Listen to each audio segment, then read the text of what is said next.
το έχετε.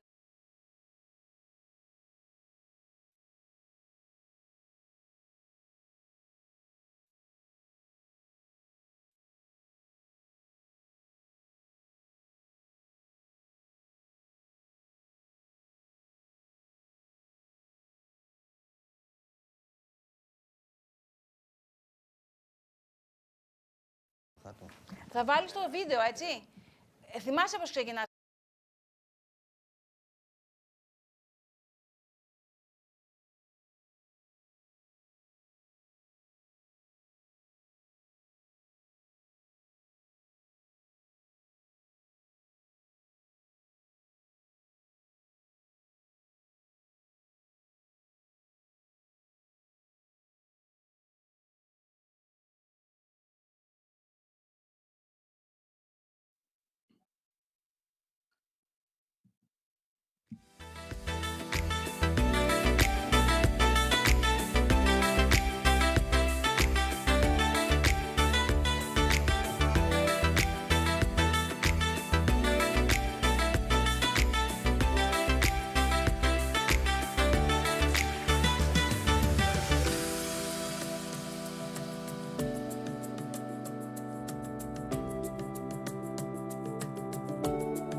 Good morning, ladies and gentlemen, and distinguished speakers in the United States.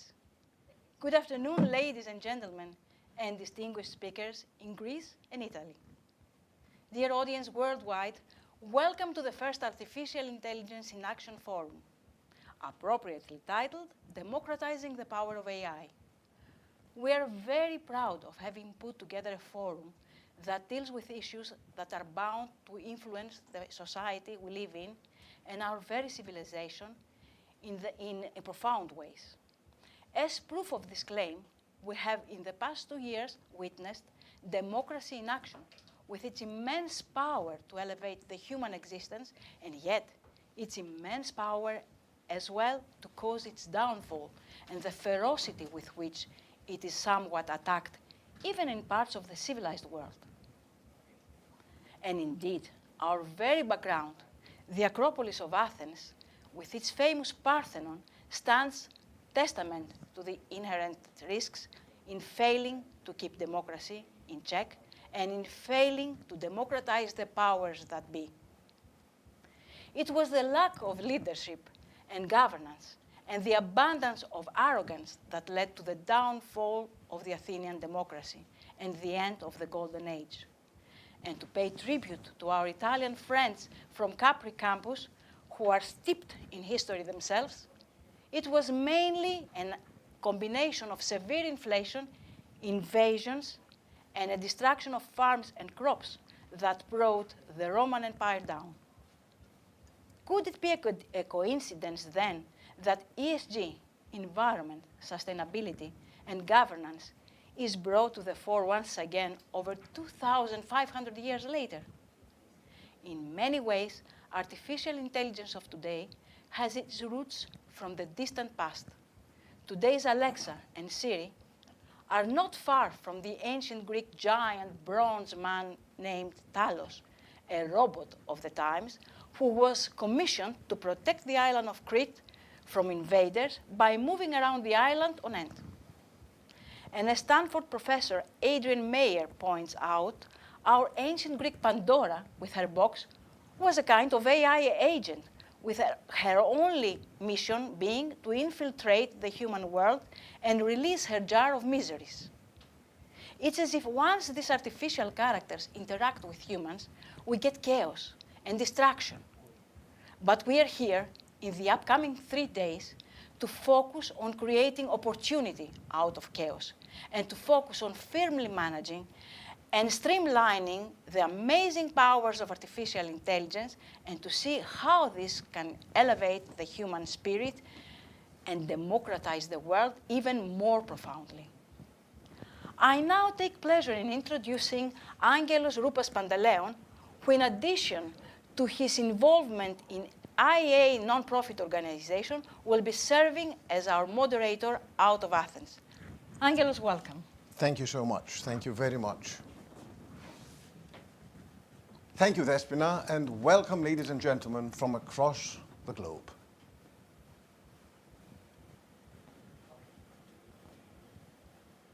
Being from a predominantly business and finance-minded background, I have immense respect for what the scientific community has brought forward for the benefit of society, in most instances at least. And there can be no doubt that if approached with caution, artificial intelligence will continue leaving a positive mark for generations to come. So, in this respect, it is a pleasure and honor to be in the midst of this amazing scientific community and try and bridge the gap over the upcoming 3 days between what you all will be discussing and what people, such as myself, aspire to get out of this discussion as the ultimate end users of artificial intelligence. In other words, there is no doubt that with concerted effort, we will be able to give Pandora's box that you, Despina, referred to, firmly closed, maybe not sealed, but appropriately and positively closed. One thing has additionally become clear to me so far, and I am a bit of a cynical personality at times. Where there is smoke, there must be some semblance of fire. So I'm not sure that Lambda, the latest discourse model that we have read about intensely in the press over the past few weeks, I am not sure that she has a conscience of a 7 or 8 year old person.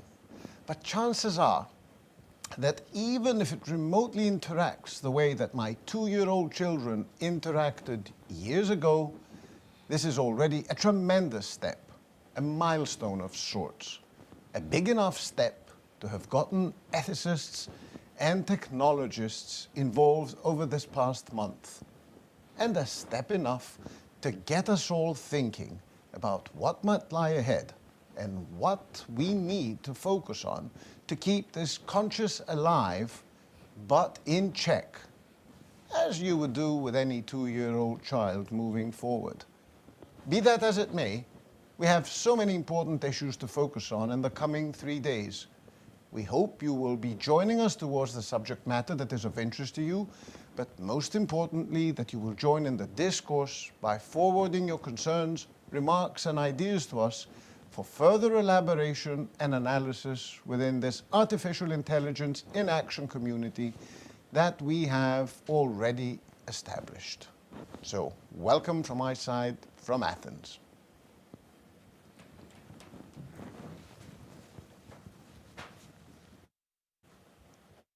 Also welcome from Silicon Valley, California. On behalf of the Artificial Intelligence in Action Organizing Committee, I would like to welcome our participants to our 2022 Artificial Intelligence in Action Forum.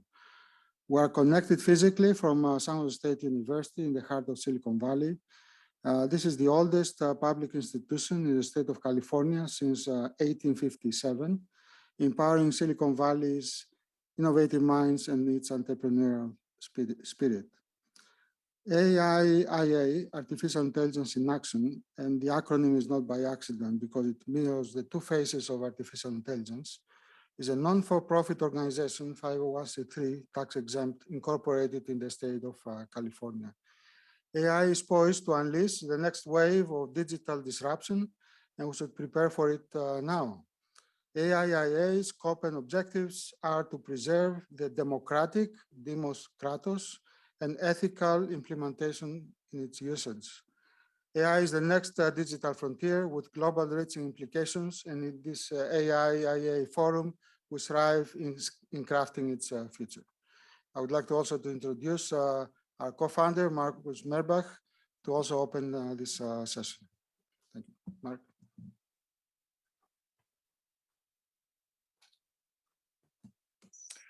Good morning and good evening to our noble Athenians that were just introduced. And of course, it's always difficult to follow my esteemed colleague and dear friend, Periklis. So welcome everybody. This is going to be a very interesting 3-day forum. Sometimes it will be synchronous, sometimes asynchronous. So obviously this is from Silicon Valley, one of the cradles of technology to the cradle of democracy, as we see in Athens and the Parthenon behind. So this is going to be a very interesting forum, I believe. It's going to, we're going to cover legal, ethical, historical aspects of this and try to make sense as we go forward. We know that artificial intelligence is in its nascence. As has been mentioned, we'll further explore this. But just as a note, the original AI language was Lisp, L-I-S-P, founded in or developed in 1957, at the start of the space age. Of course, it's is a spectacular or meteoric rise, but now we're seeing the semblance of a very rapid advancement, and this is to that we'll dedicate this forum. So with that, I would like to pass on to our final speaker, and we'll start the panel. So welcome everybody. This should be a very interesting and engaging 3 days.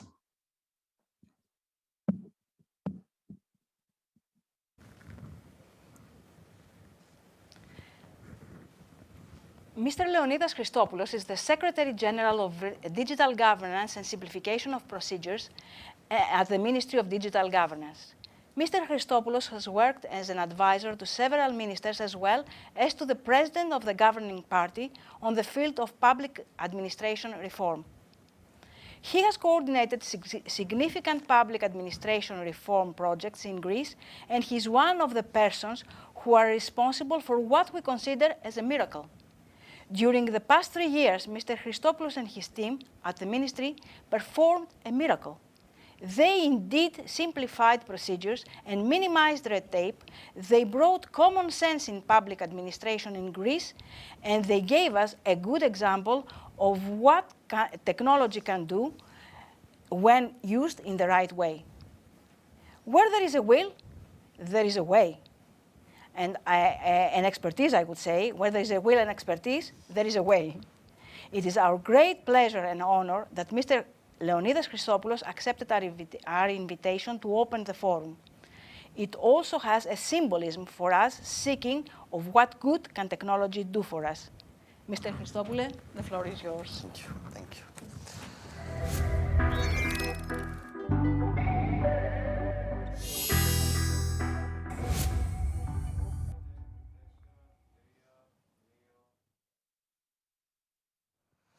Good afternoon, ladies and gentlemen, and of course, good morning to those attending from the United States.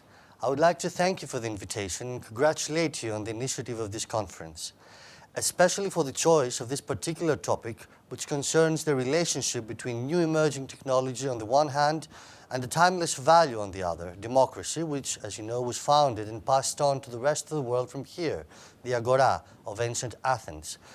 It is a great honor and pleasure for me to be with people from across the spectrum of science, business, and academia to discuss a topic that I find extremely interesting. It is an equally great opportunity that most of the discussions will take place simultaneously in Greece and the United States, thus allowing a meaningful exchange of experiences and views with people from a country that is leading the field of artificial intelligence. Let me start with some remarks about artificial intelligence in public administration. In our field of competence, as the Ministry of Digital Governance and in public administration in general, artificial intelligence is already bringing about fundamental transformations. Rapid digital and technological developments, combined with the increasing digital maturity of the population, have brought about significant changes in citizens' expectations in relation to the delivery of public services. Citizens now want digital services that are personalized and tailored to their individual needs. However, public administrations, in addition to their role as adopters and buyers of AI applications, have another particularly important role to play, that of regulators of this new technology. And in relation to this aspect, two key questions arise on which I would like to put forward some initial thoughts in the hope that they will prove useful and provide fodder for the discussions that will follow. The first question we need to answer is whether and why artificial intelligence needs to be regulated. What are the risks that lead to such a need? And in particular, how might they threaten the fundamental value of democracy?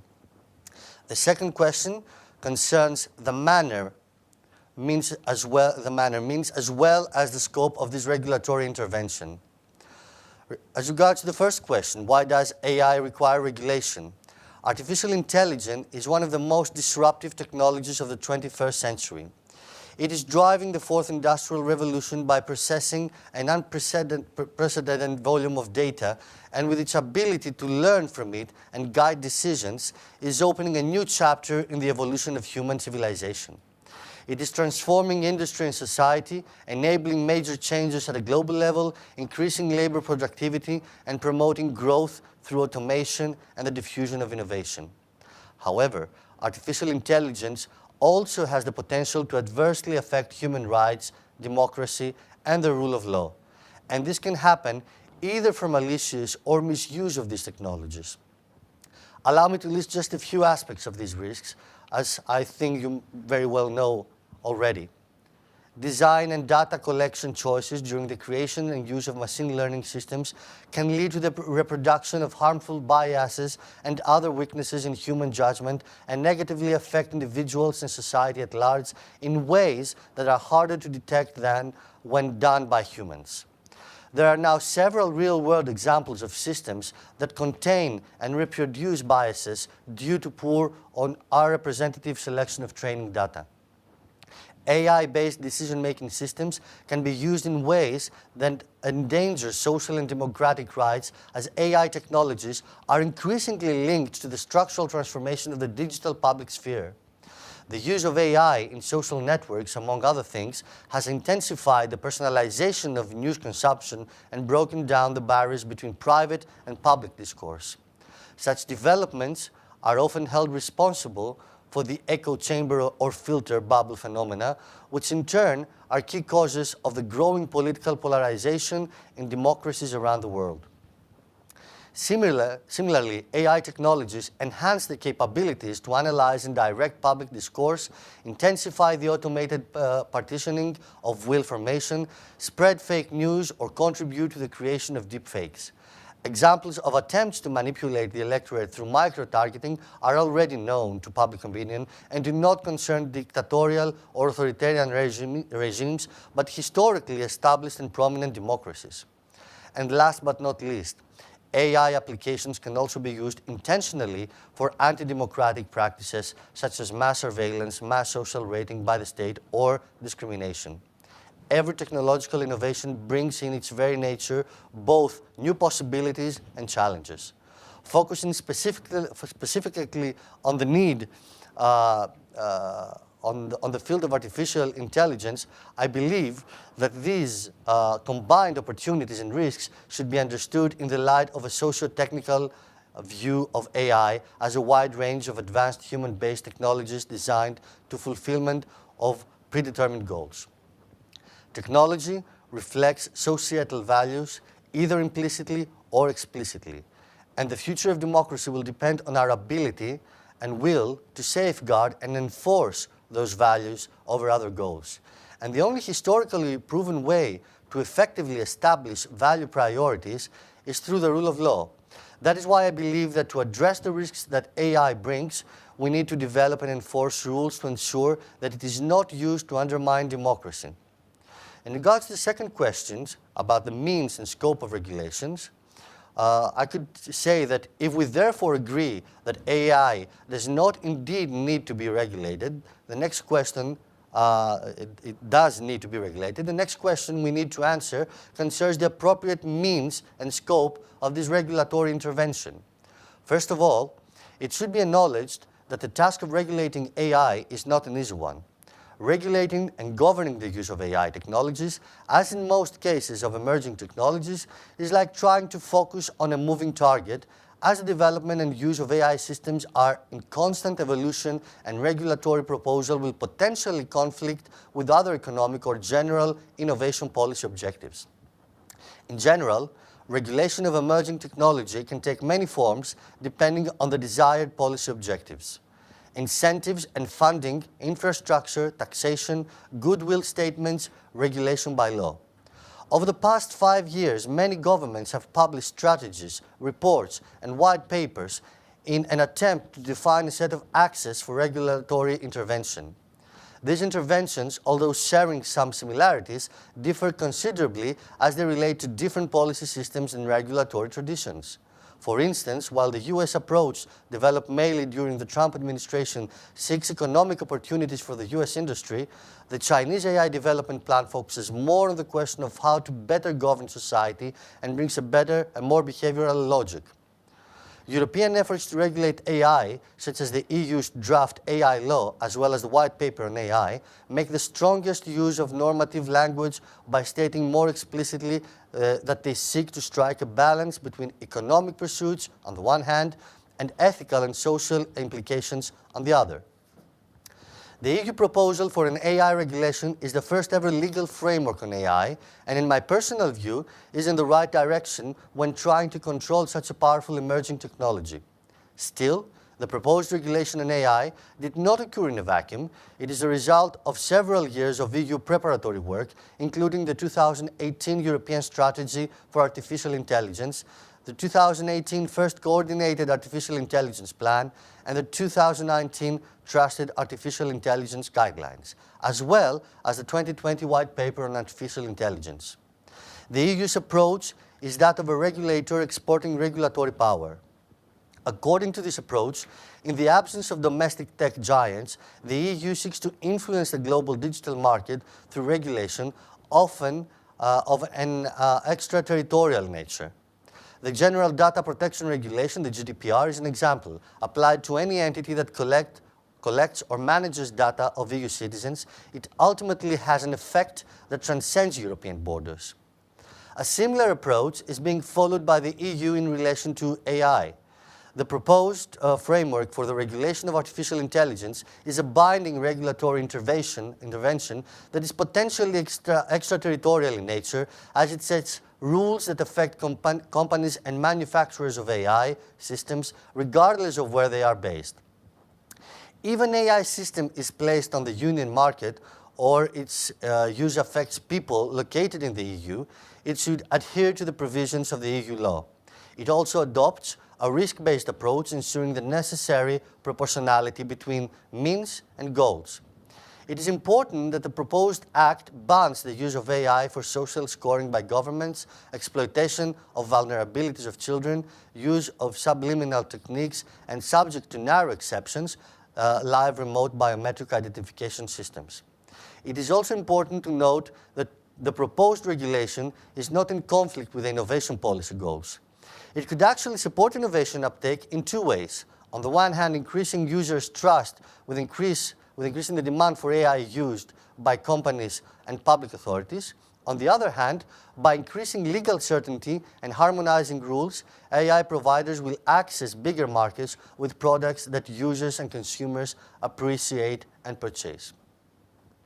Let me conclude with some key elements that, in my personal view, should be included in the overall effort to protect democracy from the improper use of new emerging technologies such as artificial intelligence. Firstly, we need to develop and implement strong regulatory instruments to ensure that we do not allow AI to be used for undemocratic practices such as mass surveillance, mass social rating by the state, or discrimination. I think the proposed European regulation takes a very clear and rigorous approach in this area and should set an example for other regions or countries. Secondly, we need to start thinking globally, reaching out beyond Europe and working together with other regions to build an alliance of digital democracies strong enough to set the rules, standards, and red lines of a democratic digital future globally. We also need to pay special attention to and implement policies that will protect the essential spirit of democracy in the dawn of the digital age, the freedom to formulate and articulate ideas and opinions. The future of democracy will depend on maintaining media pluralism, the ability to disagree, and a people-centered public discourse. In addition, we need to ensure that we are protected by strengthening our cybersecurity, increasing our own citizens' resilience to fake news and misinformation through education, and developing tools to counter such cutting-edge attacks. Last but not least, we need to understand that attacks on democracy based on artificial intelligence can be even more destructive than conventional attacks, and we should treat them as such. This must be reflected in our defense policy, our cooperation and participation in cybersecurity groups, or our transatlantic alliance, and in our global strategy. In this direction, it is also equally important to provide responsible, accurate, and reliable information to the public on AI issues and to strengthen the public debate on AI in order to create trust and overcome prejudices, fears, and misconceptions. That is why the current conference and the series of initiatives you have taken in this field are particularly important. Hoping that these introductory remarks will set a fertile ground for a fruitful and creative dialogue in the coming sessions, let me congratulate you once again on this initiative and wish you every success in the work of the conference. Thank you very much.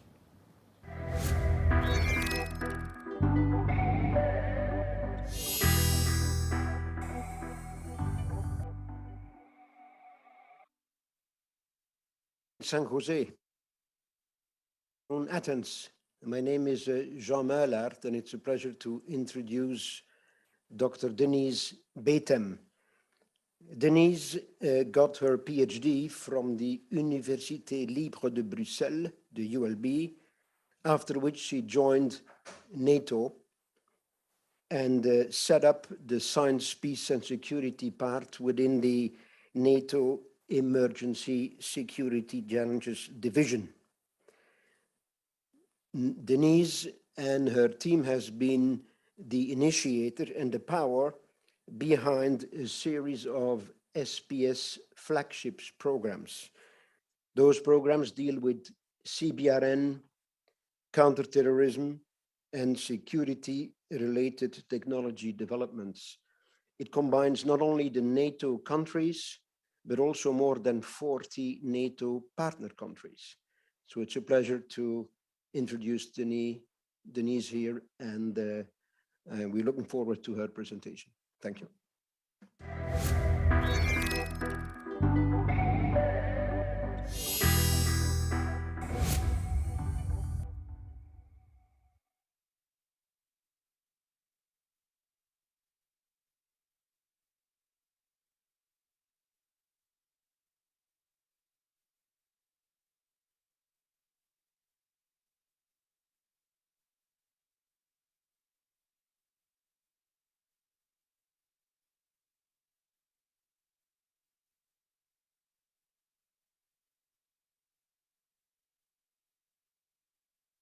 Which artificial intelligence is also a part of the emerging disruptive technologies, where NATO is also taking a very active role.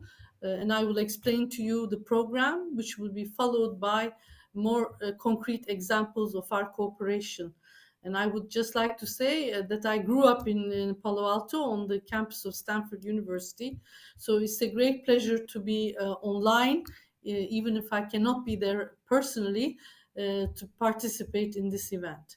So if I can have the slides, please, let me walk you through. As you can see, this is the NATO headquarters. So I'm calling you and joining you from Brussels. Next slide, please. Oh. So here is the outline of my presentation. I'll first talk about the Science for Peace and Security program, then its governance and key priorities. Then I will revert to give you an overview about what is in it for you as what we do in artificial intelligence, and NATO's future outlook on emerging disruptive technologies and artificial intelligence. So first, the Science for Peace and Security program, SPS. So historically, we are more than 60 years in existence, started with cutting edge science with the three wise men, as you can see to the left of the slide. And over the years, of course, with the political changing situation, and of course, the cutting edge science and having from intra-alliance to partnership, in the last 12 years, I've been leading the Science for Peace and Security program towards one of the most important partnership programs of NATO. So here is what we do. We are governed by the North Atlantic Council, which is the 30 ambassadors of NATO allies. And it is about partnership priorities. It's demand driven.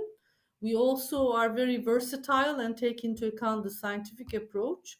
We have to be security relevant in our projects, and we also address security threats beyond what is actually in our key priorities, which were designed 12 years ago. And we are flexible with a high public diplomacy value. So Jean kindly mentioned the countries that we are involved with. So in NATO context, we have 30 allies. And as you can see here, we have many partnership for peace, actually political frameworks. The EAPC, which is the Euro-Atlantic Partnership Council, Mediterranean Dialogue, partners across the globe, and the ICI, Istanbul Cooperation Initiative countries. So I mentioned the public diplomacy. Just to give you an overview, if you are interested to find out more about the program, we have an SPS website, which is quite active, both informative, but also you can find all the applications and the publications on our website. On social media, we have a Twitter account, and we have been having many projects which are on the mainstream media, which you can follow on the NATO homepage, as well as going into the NATO SPS website. We have scientific, actually follow that through Amazon.com or from our website. We organize regularly SPS information days, both in NATO and partner countries, to explain our program to the wide scientific community, to build our network of scientists. So our governance and key priorities, very briefly, we have multi-year projects, which are research and development projects. We provide a certain budget for them so that they can purchase equipment. We give their possibility to travel, to build a communication strategy, and train their young scientists in the projects where we provide stipends. Then there are the advanced study institutes, which are high-level tutorial conferences that we organize. And young scientists are more than welcome to participate in those activities. We have also advanced training courses, which are for experts both from NATO and partner countries. And finally, we have advanced research workshops that we have as a very important open platform forum for discussion among high-level scientists to find the gaps and trends for future research. So if any of you is interested in participating or applying, we have a call for applications 2 or 3 times per year. This is reviewed by a peer review process. Actually, Dr. Jean Moulart was a former independent scientific evaluation group expert, which worked with us for many years, and we thank very much for his expertise and other colleagues who are in this group. And then we have the nations who approve, as there is a NATO common funded budget that is distributed through the program. So we work on specific key priorities in the Emerging Security Challenges Division. It's basically counterterrorism, energy security, cyber defense and hybrid challenges, defense against CBRN agents, environmental security, and recently climate change and security. We also worked on resilience, crisis prevention, but we also had border and port security.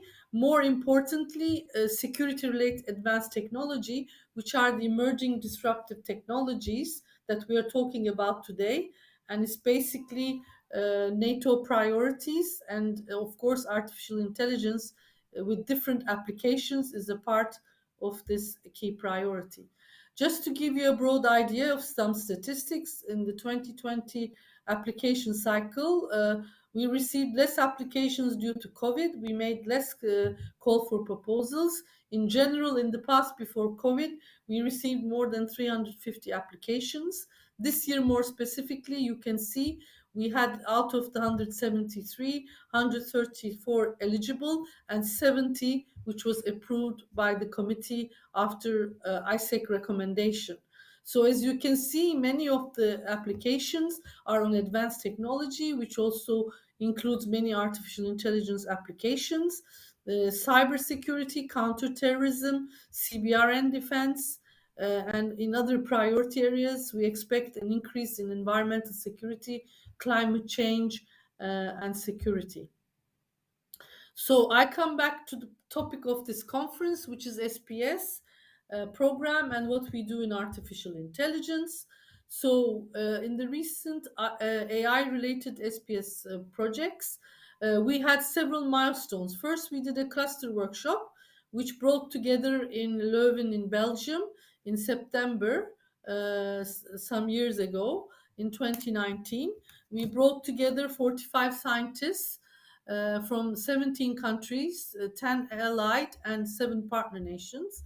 25 research projects were presented. We identified the technological trends in security-related advanced technologies. As a follow-up to that cluster workshop, we did 2 special call for proposals, where, as you can see, data science and artificial intelligence, communication systems, materials science, sensors and detectors, autonomy and counter-autonomy, and technological convergence.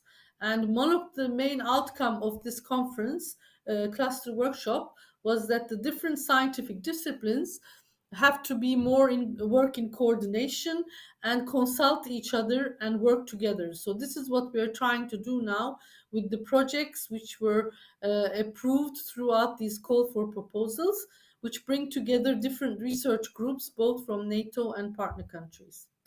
So then we go to more specific projects on SPS, where there are different applications of artificial intelligence, like Dexter, detection of explosives and firearms to counter terrorism. So we just did a big city trial in Rome Metro and software that elaborated the data. So we gathered more than from 742 different trials, many data, which we will be evaluating. And artificial intelligence algorithms were also used in the detection systems. We also did threat predict from global social and technical big data to cyber threat forecast. This was also a project which lasted 3 years, and we are looking forward to looking into follow-up of this project. As you can see, it was between the United States, France, and Morocco. And if you need more information on these projects, you can always contact us. On management of mass casualties via an AI-based system, this was also a project which was implemented over the last 2 years. It was designed to support the decision-making, and you can find the actual findings and how you get the data. So here also it's a direct application into a very important mass casualty situation. Fighting disinformation in a pandemic world, the role of artificial intelligence and cognitive science. We had an advanced research workshop, but here I'd like to say a few words that NATO, through its public diplomacy division, is actually taking in, as you can all imagine, in this current difficult political and war situation, is taking very seriously fake news and also disinformation, and they're doing many workshops and research in this area, and we're also supporting them with our network of scientists. So I'd like to say a few words about NATO's future outlook on EDTs, emerging disruptive technologies, and artificial intelligence. So as you know, NATO has a summit in Madrid on the 28th, 29th, 30th of June. where a new strategic concept, which includes AI, EDT, will be actually adopted by the 30 allies. And we also have an agenda, a new agenda based on the new strategic concept, which is presenting a technological edge preservation for NATO, which we call NATO 2030 Agenda. And in the coming days, I'm sure you'll hear a lot about these initiatives. So basically, this is what was discussed and agreed by allies. It's the emerging disruptive technologies work strands. So we have 9 emerging and disruptive technologies: autonomy, artificial intelligence, quantum technologies, data, and I cannot read my slides. They're very, and so data. And then you have, let me look at my, because the writing is too small, I'm sorry, I can't read it. So let me check my slides. This is a little bit, I'm sorry about this inconvenience, but the writing is too small. So here okay, sorry, I've got it. So basically it's data and computing, hypersonic technologies, novel materials and manufacturing, energy and propulsion, space, biotechnology, and autonomy. And then you have artificial intelligence as well. So NATO has recently developed and presented to the allies an artificial intelligence strategy, which was adopted by defense ministers this October in 2021. And further work is ongoing that the NATO and allies encourage the development and responsible use of AI, and it's more in the defense and security purpose to accelerate and mainstream AI adoption in capability development and delivery, to protect and monitor our AI technologies and ability to innovate, to identify and safeguard against the threats from malicious use of AI by state and non-state actors. So there's a lot of work going on now, not only in SPS, but also in different communities like the Science and Technology Organization and the defense divisions at NATO. So we have a growing innovation ecosystem. I explained this in our division. We have the Science for Peace and Security program. We have the Defense Innovation Accelerator, which you will hear a lot about, Diana, which was established in June at the NATO Brussels Summit in 2021. And we'll include offices and test centers across the alliance. The work is ongoing and actually has advanced quite a lot, which will be followed by the establishment of the NATO Innovation Fund, which is a 1 billion euros funding mechanism, and it will enable a strategic investment in startups which are developing dual-use technologies of potential application to defense and security. So basically, Science for Peace and Security program is, in general, civil security-related science and technology, where we are here already talking about defense and security applications. So this, I wanted to run and give you an overview through what we are doing at NATO, what is the Science for Peace and Security program. And here are, if you are more interested to get information, please contact us through email. You can follow our website, and you can also follow us on Twitter. I'd like to thank you very much for your attention, and once again for this opportunity to address you from Brussels NATO headquarters. Thank you very much indeed. Ladies and gentlemen, I take pleasure now in introducing to you Mr. Michael Penders, Cybersecurity Program Manager at TÜV-SÜD, an international lawyer and former US prosecutor, as well as President of Environmental Security International. One could say that already for over 30 years, Michael has jumped ahead of the curve in terms of indirectly, for those times, dealing with AI, by having led international efforts in the past to detect national security threats and also having focused substantially on the public's right to information access, all of which have been precursors to many of the debates in artificial intelligence, data control, and access, all of which discussions we are having today. Michael will speak to us about the new balance of power and democracy. Please welcome Michael. Thank you for joining us.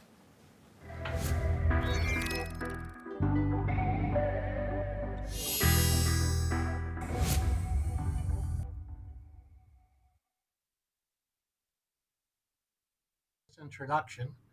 This presentation is entitled From Social Media Mania, Misinformation to Orwellian Surveillance States. Can the AI genies be put into democratic boxes? But first, I want to step back a bit to do the history of the age of information and its powerful uses to expand democracy. 24 years ago, as Angelos alluded to, I gave a speech on the island of Crete entitled The Odyssey and Opportunities for Environmental Enforcement in the Information Age. Talked about laws like EPGRA in the United States, establishing the public right to know, and the power of just publishing information about the emissions of big companies was a powerful force to get them to reduce emissions without any regulation or law other than the public's right to see how much they were polluting and how much action that spurred on behalf of the public in those communities, as well as enforcement agencies. The power, the quote, the use of information, a well-informed public, goes back in our country, a relatively young country, admittedly, Thomas Jefferson talking about the right to information is more important than democracy itself, because without newspapers in those days, there would not be informed decisions by even a democratic government. And we talked about the Aarhus Convention in Europe and how to implement that in meaningful ways. And so right now, as the use of artificial intelligence proliferates into almost every sphere of science, technology, and society, it has become critical to understand better its evolution and enormous benefits, as well as the risks it now poses to individual and universally recognized human rights, as well as the democratic institutions which protect them. It's been a pleasure to see some of colleagues who we worked together with NATO in the late 90s, bringing together information from satellites and databases by customs agencies to detect violations of international law. And this really exploded when Landsat 7 went up, and we had all new data that could be analyzed for different purposes by governments and private sector. And we began working with NATO, actually, exploring uses of satellite and other information to detect violations of international law, especially environmental laws. The use of AI to protect the environment has continued. Most recently, Al Gore at the COP last year in Scotland, working with Trace, they use AI to monitor climate change and impacts to the environment and monitor actual greenhouse emissions to be able to model and predict climate events. So, and then after September 11th, of course, it just accelerated the use of information, enabling true surveillance states and capabilities for national security on a granular scale for the first time when connected to GPS. It is remarkable to think about the evolution and revolutions in science over the last 100 years. The Wright brothers' first flight in, I think it was 1913 or thereabouts, to landing on the moon was less than 60 years. One person's lifetime witnessed flight by man for the first time to landing in the moon. That's remarkable. In today's world, we see even faster revolutions in the use of information technologies before our institutions can begin to adapt and begin to understand the controls and the threats to human rights and democracy as we understand it, with institutions going back hundreds of years. For example, this cell phone here, there's more computing power and access to information in this than nation states possessed 25 years ago. It's really been a remarkable revolution in the use of information.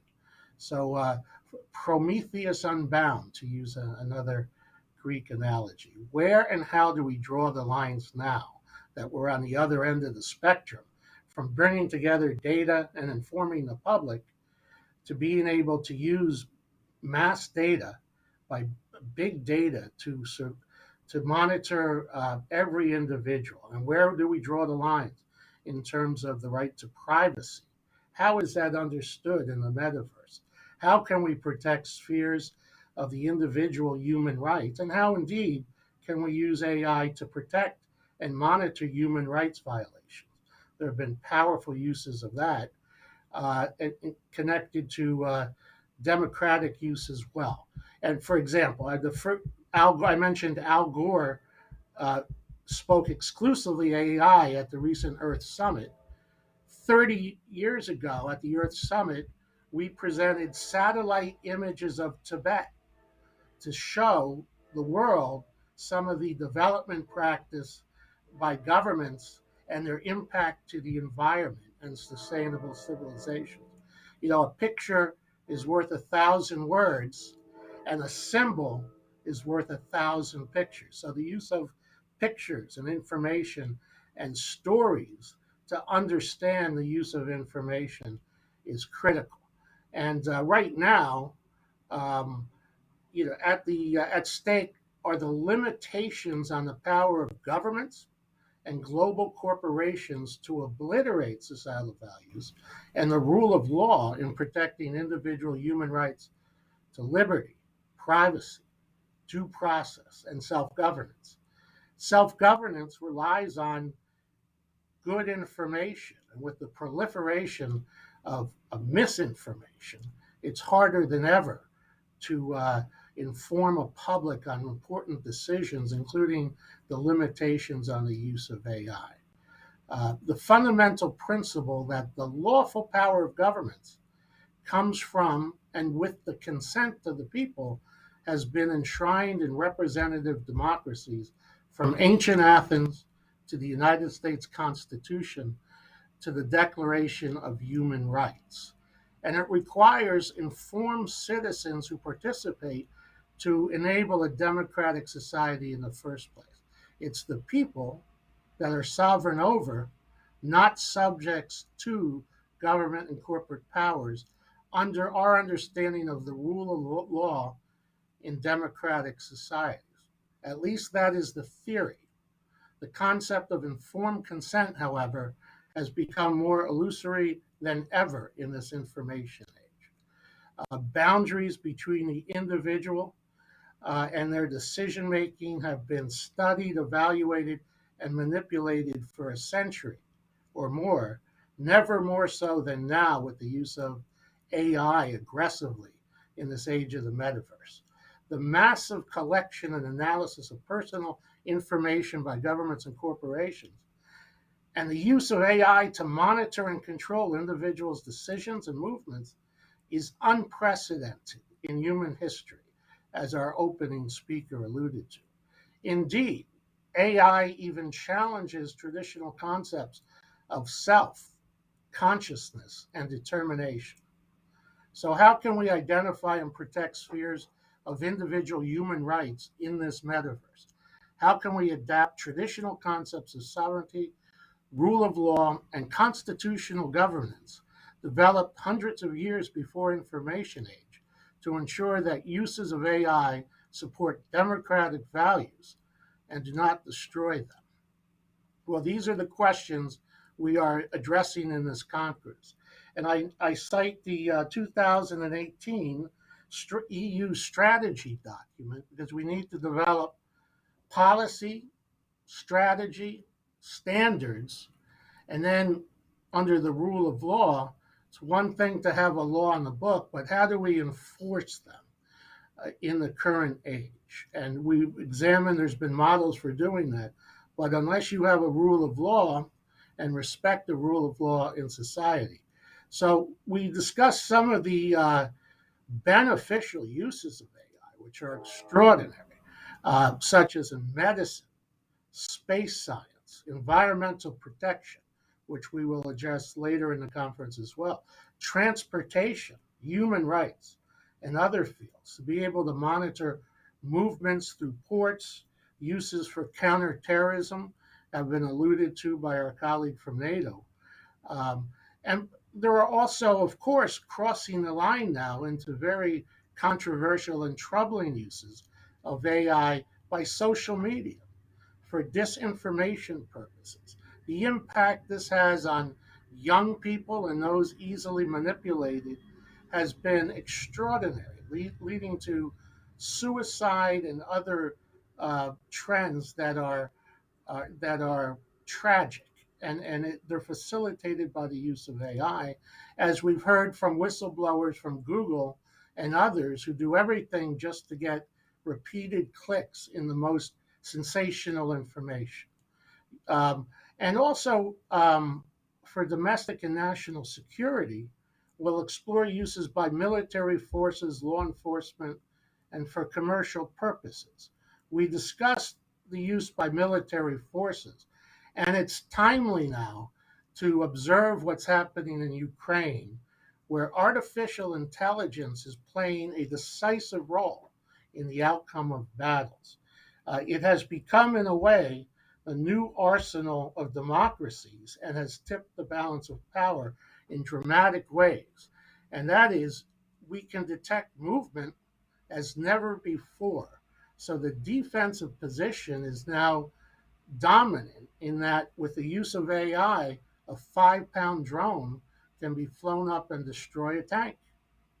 That has changed, as every war does, the concepts of power and military balance. So there's an examination of AI by Deniz just spoke about NATO specifically in developing policy around this, which is the first step to developing laws which may control its use.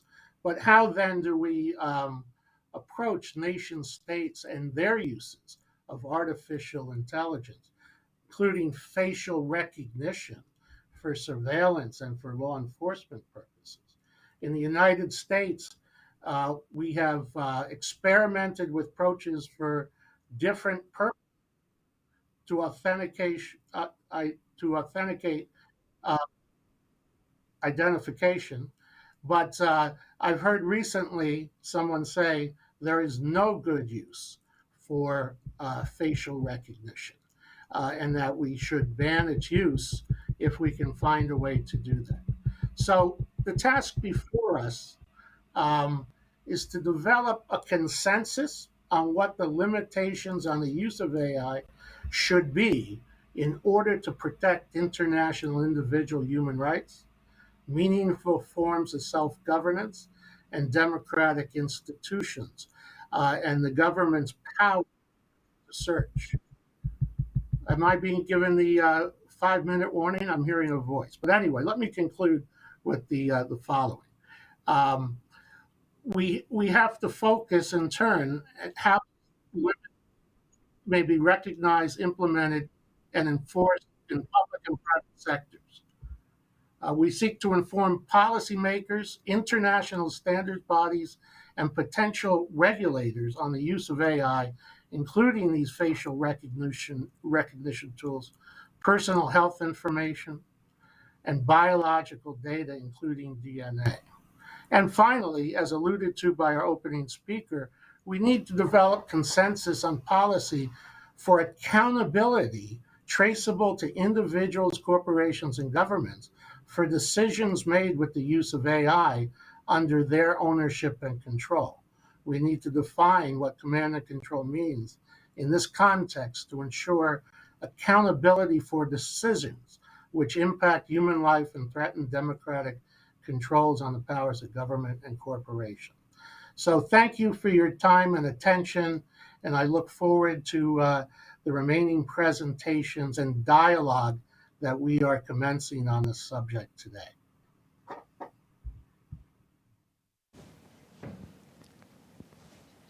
Ladies and gentlemen, I take pleasure in introducing to us Mantalena Kaili, who is a policy advisor and founder of the nonprofit platform MADE that provides strategic communications and social entrepreneurship consulting services and manages social innovation projects that cover issues of human rights, children protection, women empowerment, art and tech, ag tech and ecology, startups, maritime economics, and educational programs for creative thinking.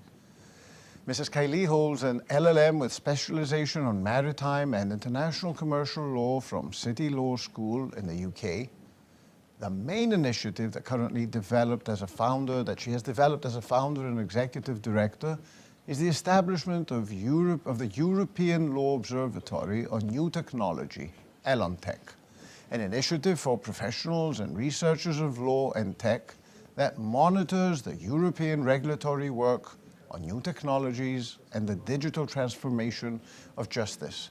I take great pleasure in giving the floor to Mrs. Kaili. Welcome, Mrs. Kaili.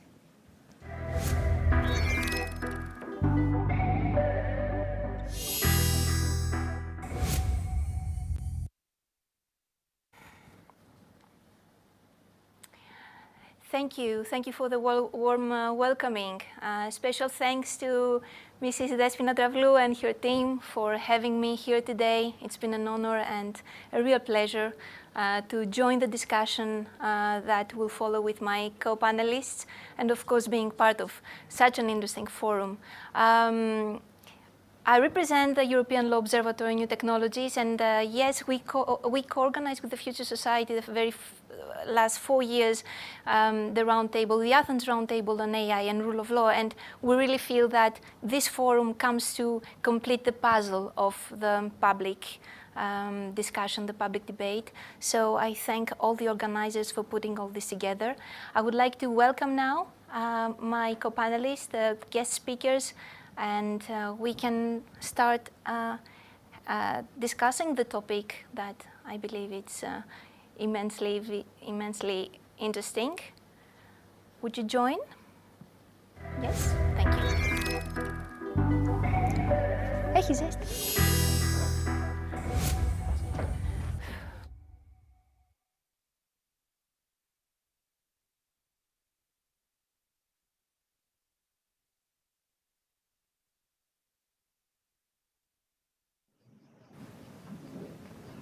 That's great.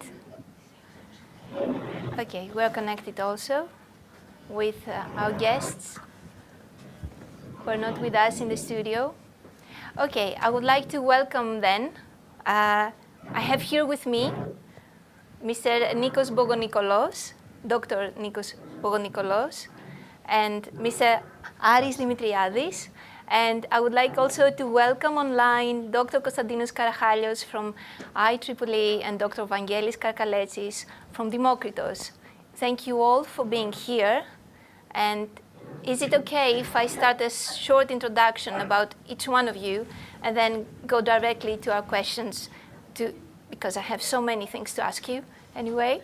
I will go for Dr. Konstantinos Karachalios, who is the Managing Director of IEEE Standards Association, very well known, a global thinker and innovator.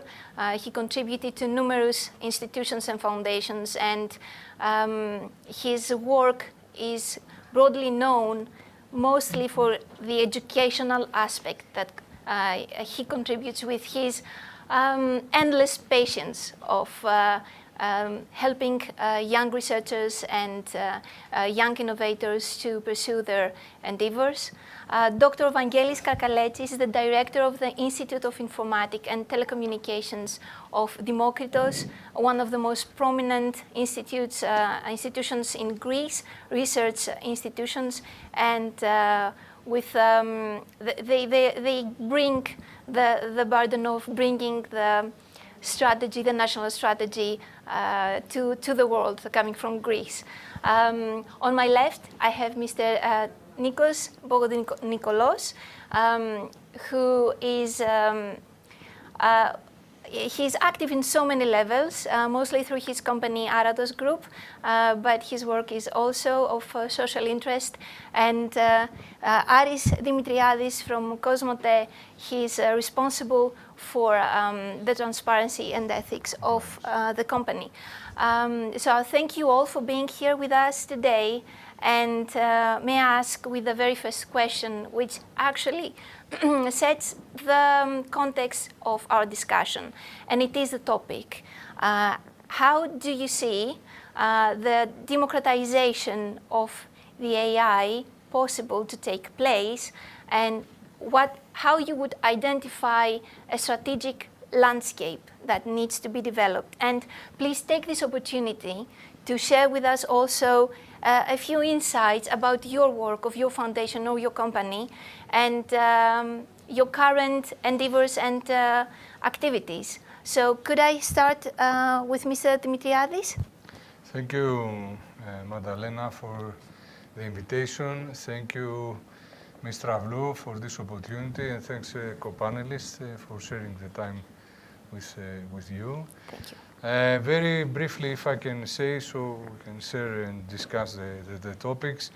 Democratization of AI means allow, at least as far as I can understand, because I'm the less competent from the three people with the technology background they have, means to allow the many technological aspects to be shared with the public, at least how we perceive it. And in the strategic landscape, let's say, it is part of all our applications we develop internally in the company, and we try to be trusted by our customers. So that means have an open relationship, a neutral relationship between technology and the general public. At least this is our customers. This is how we perceive it. Thank you very much.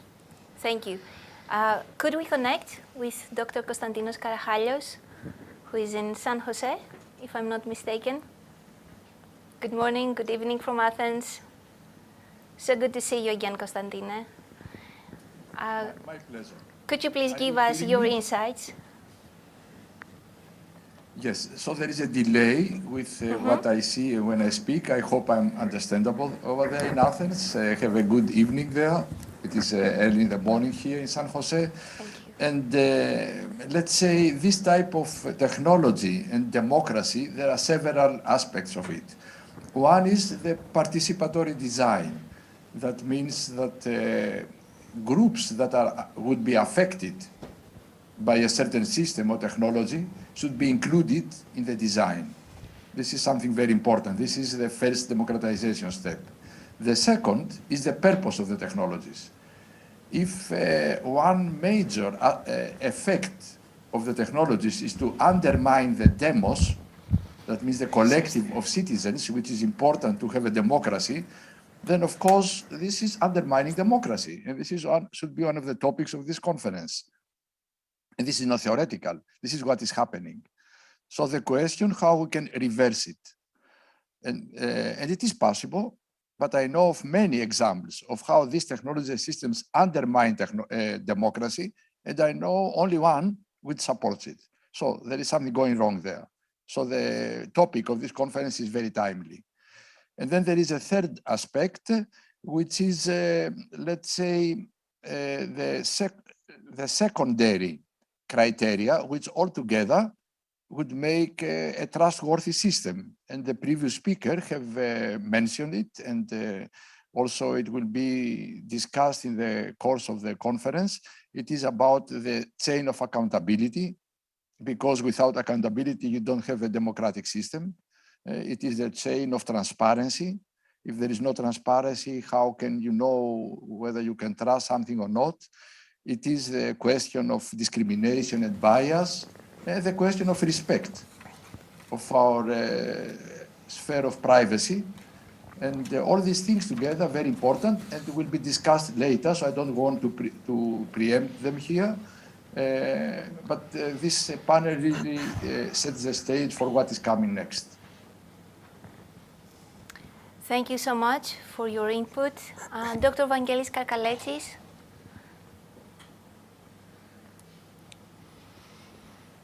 I think you're muted. No, can you hear me now? Perfect. Thank you. Okay, thank you. Thank you, Magdalena, for the introduction. Following to what Konstantinos said, I see two dimensions for the AI democratization. One is putting AI in the service of the society, and the other one is, if I may say it, infusing AI with democratic values. And this is very much related to what Konstantinos noted as the purpose and the dimensions of trustworthy AI. Especially concerning trustworthy AI, I would like to note something that is in the the EU AI policy. The high-level expert group set up by EU set 7 key requirements for trustworthy AI that I think we need to take into account. Some of these were mentioned before.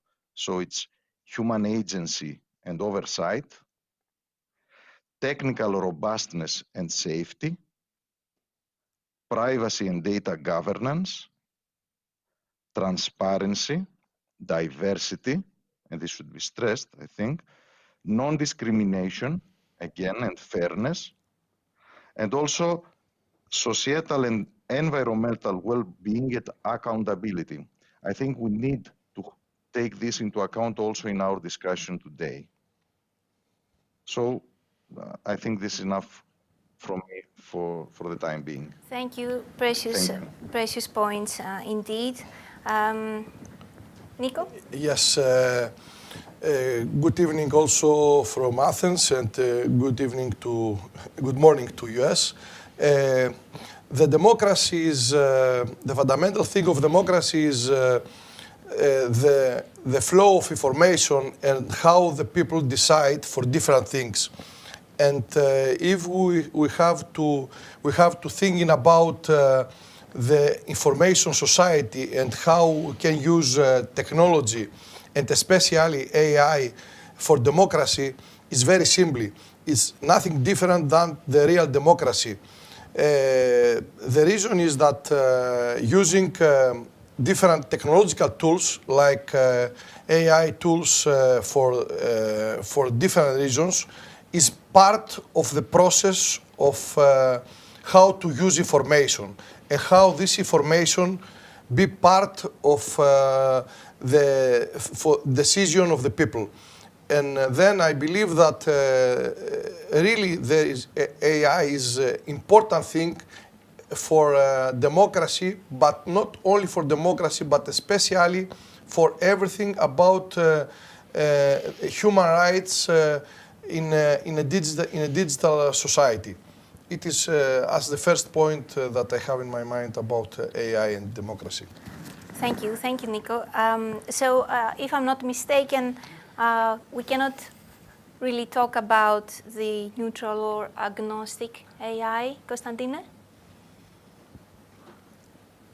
So, technique has never been neutral and agnostic, never. And if we are humans, it's because we develop technique. So it is intrinsically woven with being human. Now, beyond this, and there were moments of glory of technique and science. Beyond this, there are things that we have really to be careful about because they may take us to places we don't want to go. And this is what it is about. So it has never been neutral. It is very much what makes us human. So the question is, what aspects of this we should hedge against and which should we support? And we need to be active in this. So the question is, who should be active? in which direction, and the question is, what is, more specifically, what is the role of the techno-scientific communities themselves and their self-understanding if we want to continue to play a positive role in the future of humanity? Because, and I will say just one sentence here, this is not given anymore. I'm not sure we are leading humanity in the right direction. And the word leading, I choose it deliberately. We are leading. But the point is, we are not leading in a way that is conscious to us. It is not in the right direction. And this is a very long discussion we can have here, but I'll leave it now here. Vangeli, would you like to comment on this? Yes, yes.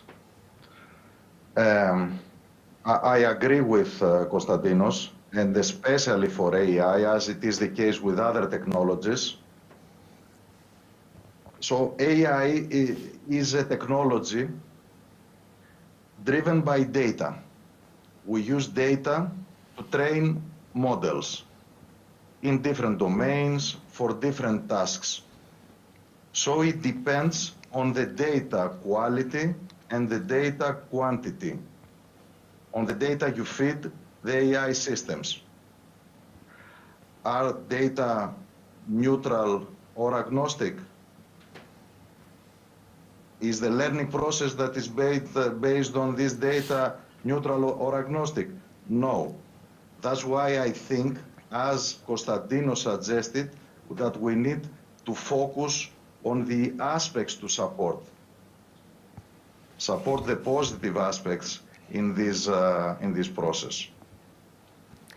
Your replies lead me to two next questions. I will go with this one. We know the classic form of democracy as a system where the majority, through consensus, appoints a group of people to have the power, the authority, and the exclusivity, the monopoly of violence.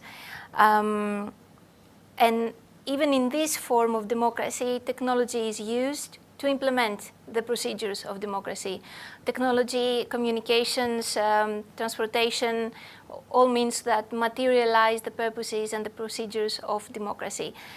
Now, if we speak about AI, the artificial dimension, the artificial next phase of democracy, how do you see this different, and who will have this power? How the public opinion will be included, and how the citizens will be able to participate, since the design of the algorithm will define the procedure of having democracy, and therefore the outcomes of the democracy and the nature of it.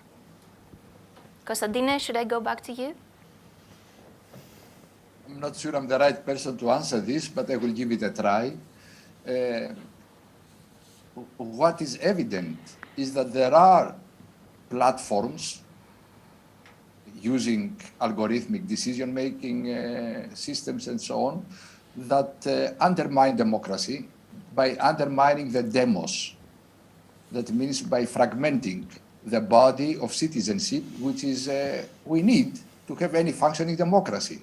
If we cannot agree anymore that black is black and white is white, then there is no common base on which we can disagree.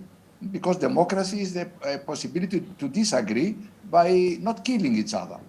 But if you do not agree on anything, then this is really not possible anymore to have a demos.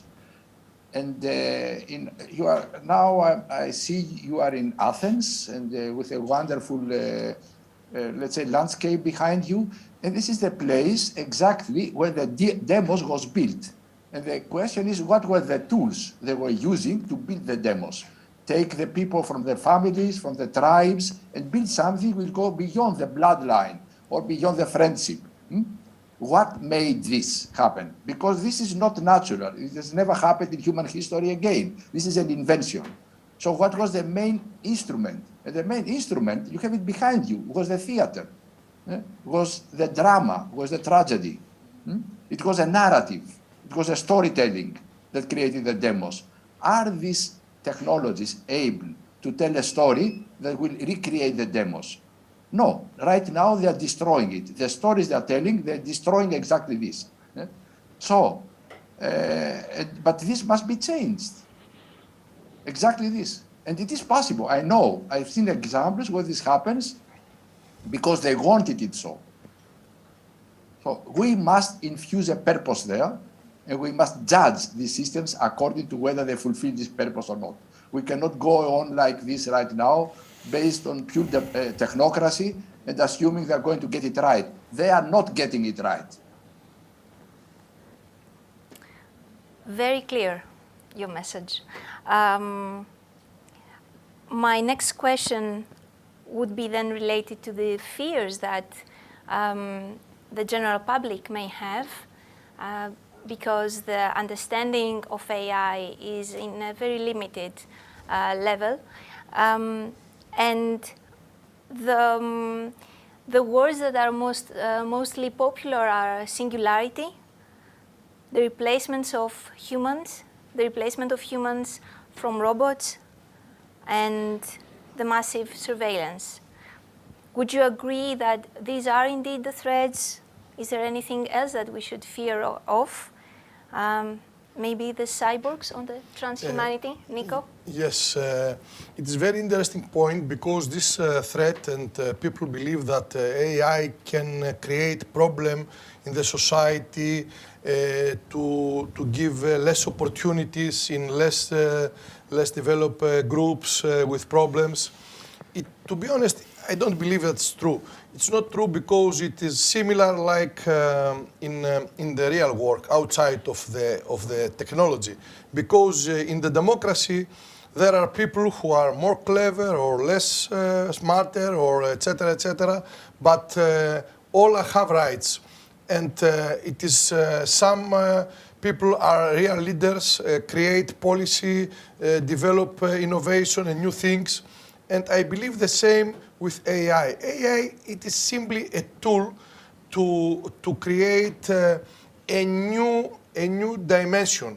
I like to give an example how without AI and with AI, it is social networks in our life.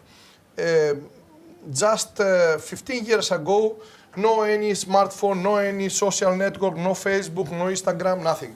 Now, use the same tool, all people. My opinion, it's improved the democracy, and if we can use AI, can play different role, can play the role to create the difference between anarchy and democracy.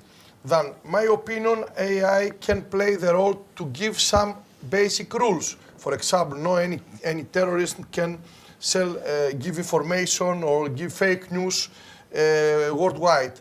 Then I believe that the role of AI can be, will support this process to a new hybridic society. Very interesting. Ari, what do you think? Well, as I said, I'm the least technological guy in the company here, but from the ethical aspects we try as compliance officers to introduce into this AI, I must say that I agree with all the Vangelis, Kostas, Nico, in the leading role we have to play and the changing environment. And of course, we need, I agree that neutral, like people can never happen because we are individuals and we bring our own view to the algorithm. However, we try to insert a little bit of ethics in the equation here, and I believe democracy and ethics goes together. That is rules, that is behavior, that is customs we develop through the years. And as I said in the beginning, it is a trust that we need to set up in this dialogue between us and this increasingly in speed technology that as humans it is still difficult to understand. And it was very recently, in the last few days, we heard that somebody, I'm not an expert, but I read in the newspapers that somebody listened from the bot, from talking to coming him. next, this discussion. And this creates a problem. Do we really understand what, where we should put the boundaries, or where we should, we don't want to be very, let's say, moral, but we want to be open, transparent to people. Thank you. That takes me, and apologies for using my notes, old-fashioned way. Madalena, may I add something? Of course, Vangelis, of course. Please. Okay, thank you. I think, and this is something that we technology people are discussing among ourselves, is to put this discussion for fears and also expectations in the right context. So there are high expectations from AI and also a lot of fears. So our duty is to help educate people on the one hand, and on the other hand to support policymakers to create the appropriate framework. I mean the regulations, and in this context, and especially for the upskilling of people, I would like to bring the example of Finland.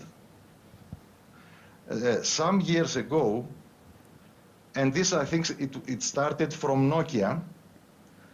Nokia decided to train their the workers in Nokia in technologies like AI.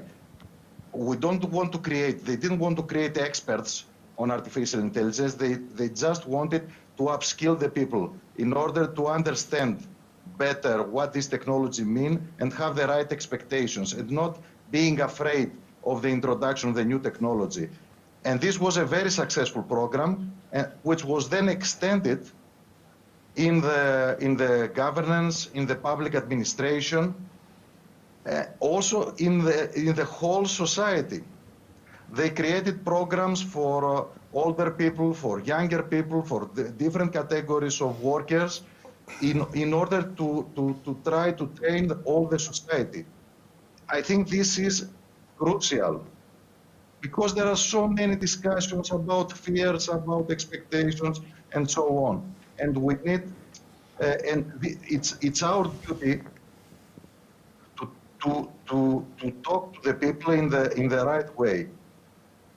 It's as Konstantinos was saying before, our duty to support the positive aspects in this discussion. Okay. Please, Konstantina. Thank you, Vangelis. Yes. Two very brief comments. First of all, whether there is any risk of the computers or the robots to take over the singularity, I think this is nonsense. And I don't want to comment it any further. Second, because there are other problems which are now happening, which are very serious, and this detracts the attention to something that is not happening from something that is really happening. So this discussion is not innocent. This is what is bothering me. Otherwise, I would say, okay, this is but it is really, this is dangerous to have this discussion, not the real one.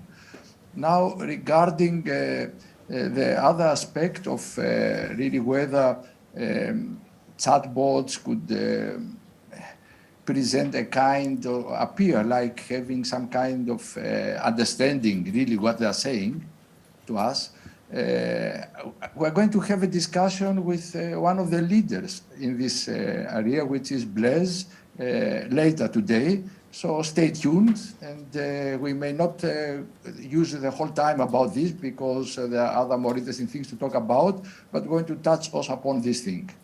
Of course, we're much looking forward to this discussion, Konstantina. And going back to my notes, and because I got this interesting word from Aris, the ethics, I'm quoting Professor John Tasioulas. He's the director of the AI and Ethics Institute of Oxford University and the chairman of Elantech, quoting, engagement with ethics when it comes to decision making is inescapable.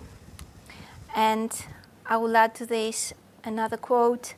It is, again, from Professor Tassioulas, it is essential to be guided by a realistic appreciation of the existing and foreseeable future capacities of robotics and AI, and not to allow our ethical thought to be hijacked by utopian or dystopian speculation based on possibilities that lie at best in the remote future, even if they do not strictly fall outside the realm of scientific and technological possibility. I think this brings together your previous comments. Thank you for this.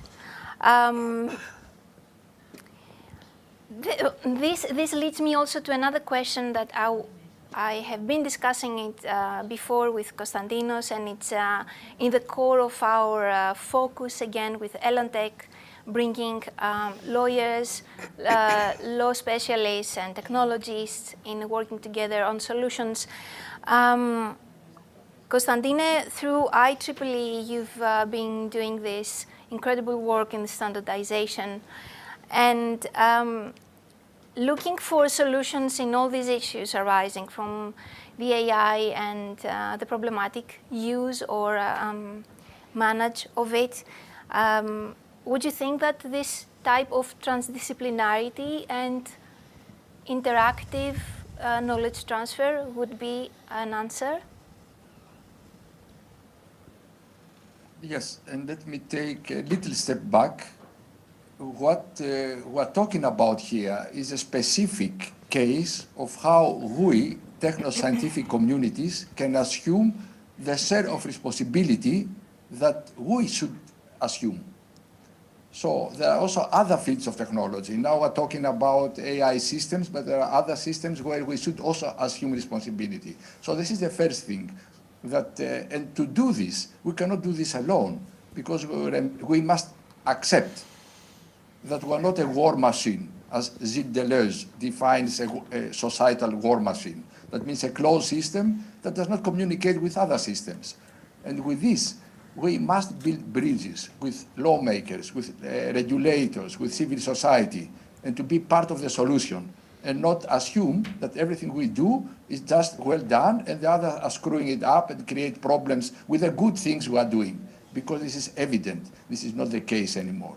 If we talk about algorithmic systems, which are purposely designed to make our children junkies in front of the screens and so on, there is no innocence there.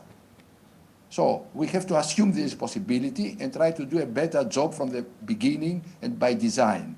So yes, interdisciplinarity is needed, but not only in terms of scientific interdisciplinarity, but also in terms of building bridges with other societal groups. And there is nobody there to take the lead. Nobody can command us to do so. We have to do it ourselves. And I'm going to talk about this in my keynote later today, but this is a very good question. Who takes the leadership there and for which reason and which direction? Vangelis, you also are so active through your institute with your researchers groups. You are so interactive with the broader public. Is this what's your take? Yeah, I completely agree with Konstantinos. Interdisciplinarity should be stressed. It's not only us technologists that will provide the solutions. We need to get together with social scientists, with lawyers, but also with the public. I would like to bring in the discussion, I don't know if you will mention this in your talk later, Konstantine, about tackling disinformation, the fake news, which is something that we already face already. Okay. For tackling disinformation, we have the social media and what is said in the social media. We need to collaborate with other scientists in order to support, in order to provide to citizens with tools to identify the fake news. And also we need to collaborate with media professionals, providing them also tools in order to bring more quality in the news and in the data they provide to us. And in this context, I would like to mention this. I'm also a member of the National Committee on Bioethics and Technoethics, and we recently issued a recommendation for tackling disinformation in the pandemic era. And one of the things that we stress in this recommendation is the creation of an observatory for handling disinformation. This is happening in other countries. It should also happen to Greece. And in this initiative, we collaborate, Democratization, with the Center of Research and Technology, CERT, in Thessaloniki. And we are also partners in consortia, in European consortia, that are working to provide tools for the citizens and for the media to tackling disinformation, together with social scientists. Thank you, Vangelis. Nico, please give us... Yes, I want to add, I agree with Konstantinos and Vangelis, and I want to add, because we discuss about AI, but it is interesting to note that for data and how to use information is data, fake news is data. Data is simply, we can use, for example, blockchain, because blockchain can be a technology that can give ID to any news, to any image, to any video, then can be easier to manage the source of news and to protect. It is another interesting thing in this period with all these technologies. For this reason, we mentioned like Industry 4.0 that include AI, but we have also for the big data, for the size of data, but also blockchain. And I want to mention especially blockchain because I have worked a lot, and also I have signed an agreement in Greece with Pantaleon University about fake news and how can protect the press rooms using blockchain technology. I mean that blockchain can give ID in any data and then can be a supporting tool for democracy. We can see that AI can play leading role for many things, but also all other new technologies can support this process.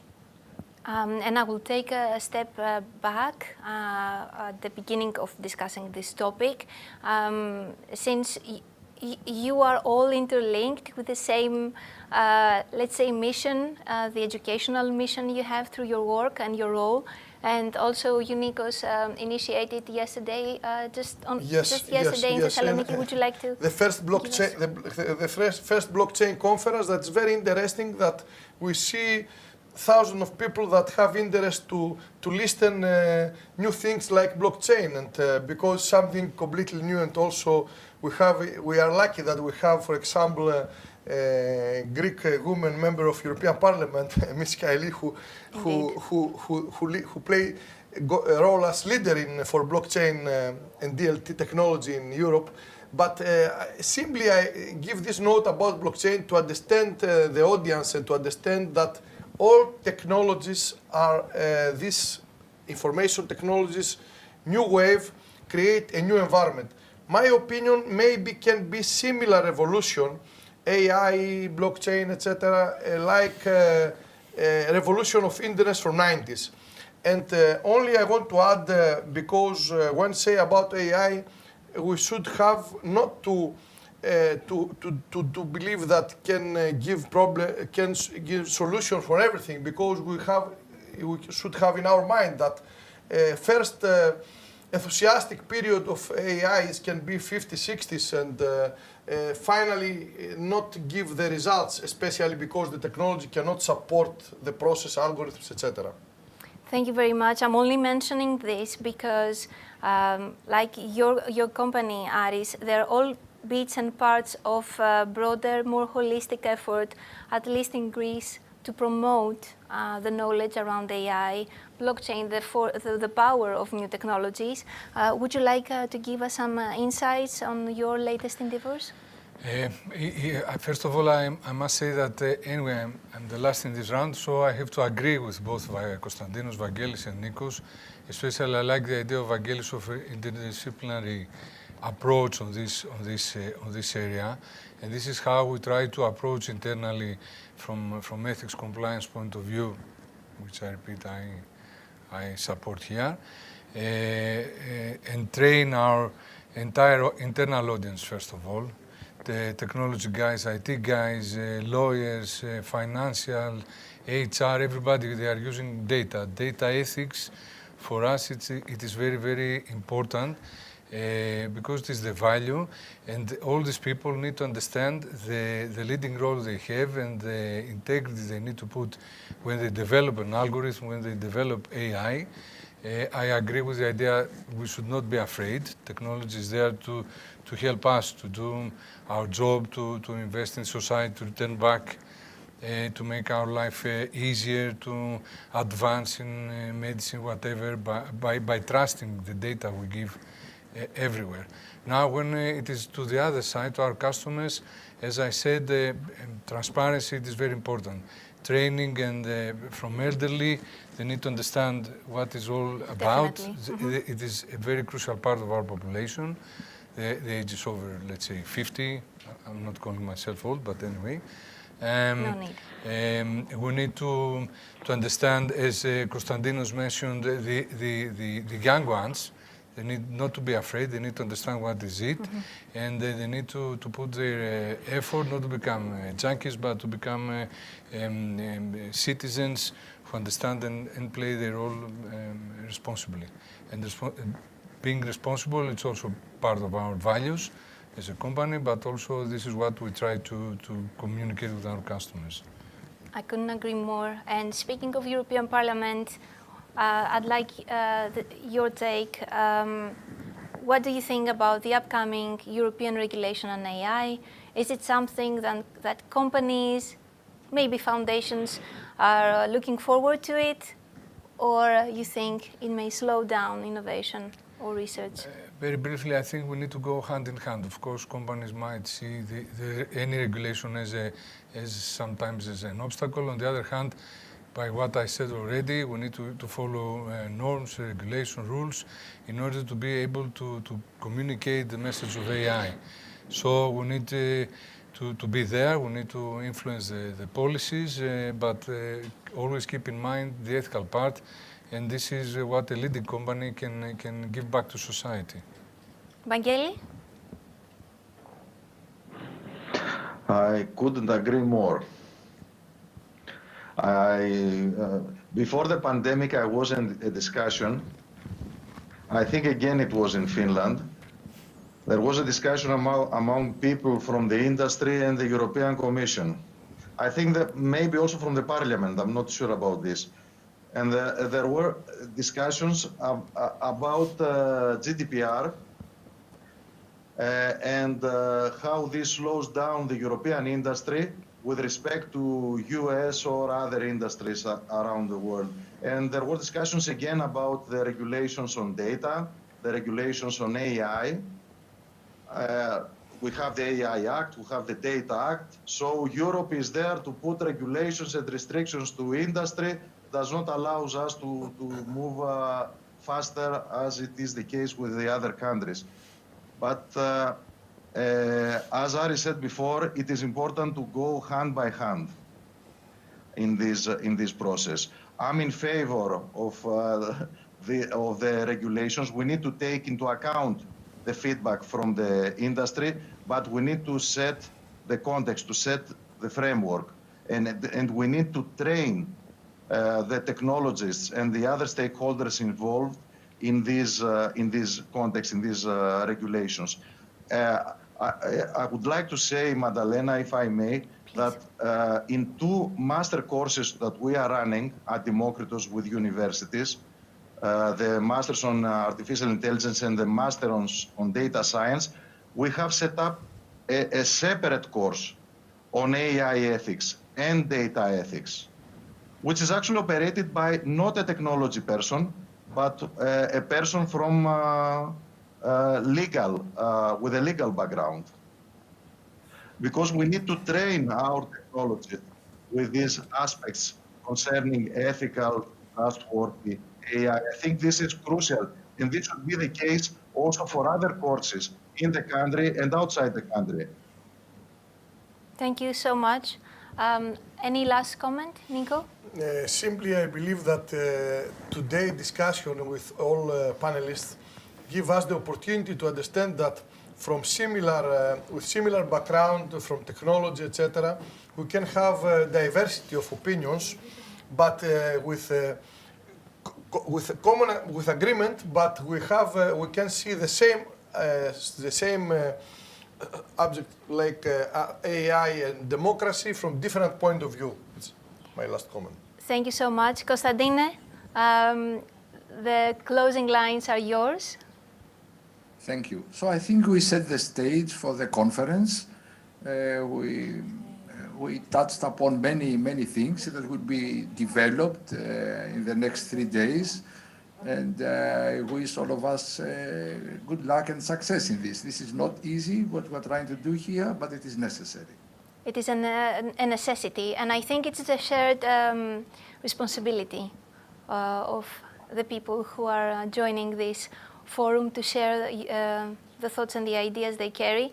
I think with our guests, we gave briefly the outlines of the landscape, at least in Greece, of the efforts of being interactive and extrovert with what is happening in the rest of the world. And Konstantine, I read recently an article that was of a couple of years ago about scientists finding out that the bird crow is actually self-aware.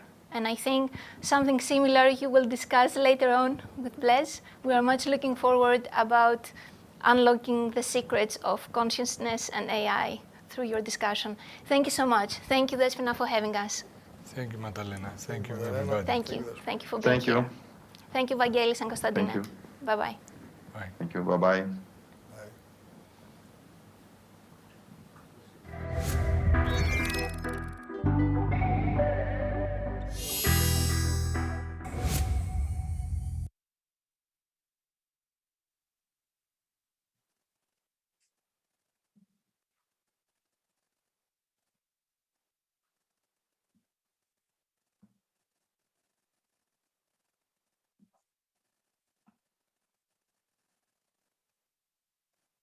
So Despina, give me a go, please.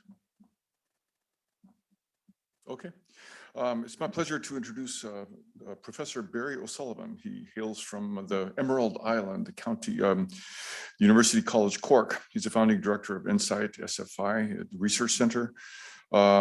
He's also a member of the Royal Irish Academy. So with no further ado, I'd like to invite Dr. O'Sullivan to join us and proceed. Thank you very much.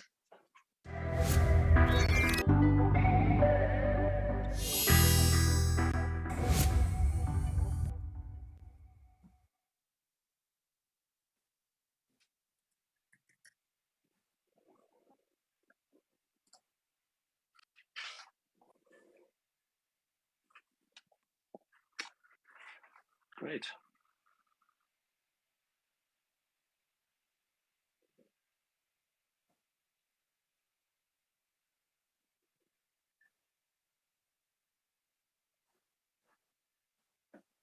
Is this microphone still hot? I was going to say that Professor O'Sullivan did not mention that he's probably an accomplished guitarist from what we see in his background. So very good. Thank you. Thanks very much. So shall I begin? Hopefully you can see my slides. I can't see my slides at this point. Great, thank you very much. So, and it's great to be introduced by a colleague from the Ames Research Centre. I'm speaking to you from Cork, and a very fine colleague of mine, Paul Morris, was an investigator at Ames. So this evening I'm going to talk to you about trustworthy AI ethics, policy and regulation. So my name is Barry Sullivan. And I suppose the first thing is that when we talk about AI, there's this famous Arthur C. Clarke saying that any sufficiently advanced technology is indistinguishable from magic. Now, we've seen a little bit about this the last couple of weeks. You know, the Google engineer who claims that that the Lambda system is sentient, of course, which it is not. So it's something that we need to be aware of. Another quote that I like to start off with sometimes is Amara's law, which is that we tend to overestimate the effect of a technology in the short run and underestimate its effect in the long run. Now, there's a lot of overestimation of AI in the short run, but of course AI has been around for maybe 70 years or more. So we've been through summers and winters of AI on a number of occasions. One of the reasons we talk about AI so much today is not because AI generally has been very successful in recent times, but specific techniques have been. So, for example, deep learning, the technique that these three gentlemen are largely associated with, has been transformative. So machine translation, perception, image captioning, video analysis, these kinds of things have become very, very successful, largely due to deep learning, which is a fantastic technology. But of course, there are many other technologies. If we look back to 1955, when John McCarthy wrote the proposal with Marvin Minsky and others on the Dartmouth Symposium, what was very interesting is that they pretty much nailed exactly the kinds of issues that were important to deal with. And what was also interesting is that they felt very, very optimistic about the degree to which they would be successful. And so they thought that, with a sufficiently smart group of people who would come together for a couple of months, that they could make great inroads into the field of artificial intelligence. And if you look at this proposal, which you can find on the internet, many of the in fact, all of the topics that they identified as the key topics are still the bread and butter of almost every normally associated with requiring human intelligence. So, for example, the ability to learn, the ability to understand language, the ability to plan, and so on. Of course, AI today is all around us. We use AI all the time. Your spam filter is probably using AI systems. We've seen lots of examples of very successful game-playing systems. Self-driving cars are a modern classic example of the great ambition for AI. But of course, there are some threats, of course. And so technologies like Sophia the robot, these humanoid robotics, raise all sorts of issues. So, for example, she has been given legal personhood in Saudi Arabia. And so there's issues around the ethical issues created around whether AI should have rights. Again, coming back to the Google engineer, if the AI is sentient, if land is sentient, then that the logical consequence of that is that it might have some rights. And of course, other things like issues around surveillance and the use of gathering of personal data and all of these types of things become very, very important. I suppose one of the things, obviously, I don't want to teach this audience about AI because everybody here is well familiar with the topic of AI, but I just want to draw attention to a couple of things and why we need to be thinking about some of the risks and some of the limitations about AI. So this is a kind of a classic example that we see that compares the difference between, traditionally programming a computer versus, for example, using machine learning to devise a program. And so typically in traditional programming, an expert sits down and writes the program. And given some data, the program will produce some output. In machine learning, we turn that on its head to some extent. We take an example of the data, we take an example of what output should be created, and the task is to build the program. And obviously, if we choose the data and the output well, so we choose the examples well, we might get a good program. But if we choose the data and the output poorly, then we'll get a program that we don't like so much. And so just to give you a sense of another dimension of AI systems, which is the extent to which they understand the world, I just want to very quickly walk you through a sort of a very rudimentary thing that machine learning people might do if they're trying to, for example, build an AI system to predict the outcome of court cases. So, this is a very old paper, but let me just take you through some examples. So can we predict the outcome of cases? Well, if we look at, for example, the European Court of Human Rights, the cases are represented as a set of documents representing the procedure, the facts of the case, the circumstances, and so on. And in the European Court of Human Rights, the question is, well, is the claim that rights were compromised or they were not? So it's a very classic classification problem. And so what these procedures and what these documents look like is text. So we get, lots and lots of text that looks like this. And, you might start thinking, well, if we're going to build something that's going to understand the outcomes, be able to predict these cases, we might need to actually understand something about language. We might need to understand something about the law. So these are all pretty sophisticated looking pieces. But, the first thing that an AI person will look at is, well, how am I going to represent that data? Now, the very first thing you learn in an AI class is to represent a document as a bag of words. So what does that mean? Well, you take a document. In this case, we have two documents. John likes to watch movies. Mary likes to watch movies too. And another document, John also likes to watch football games. And so a bag of words representation, we'll just look at all of the words that are in these two sentences, the word John, the word likes, the word to, the word what, and so on. And it will count the number of occurrences.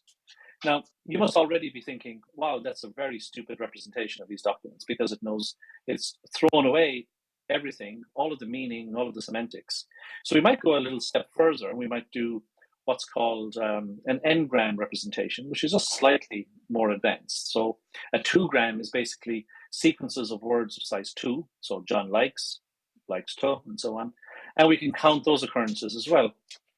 Now you might think, well, that's a slightly less stupid representation of the documents, because we might capture some aspects of the semantics, but we still don't understand anything about the words.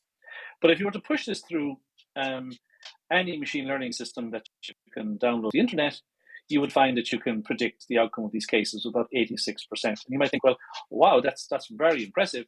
So this AI system must really understand something about the world, but you can clearly see it doesn't, because there's nothing that we've given this system that helps it understand the law, understand language, and understand these types of issues. So, and also, while there's been lots of interesting stories, so is everyone okay? I'm hearing some voices. So should I continue?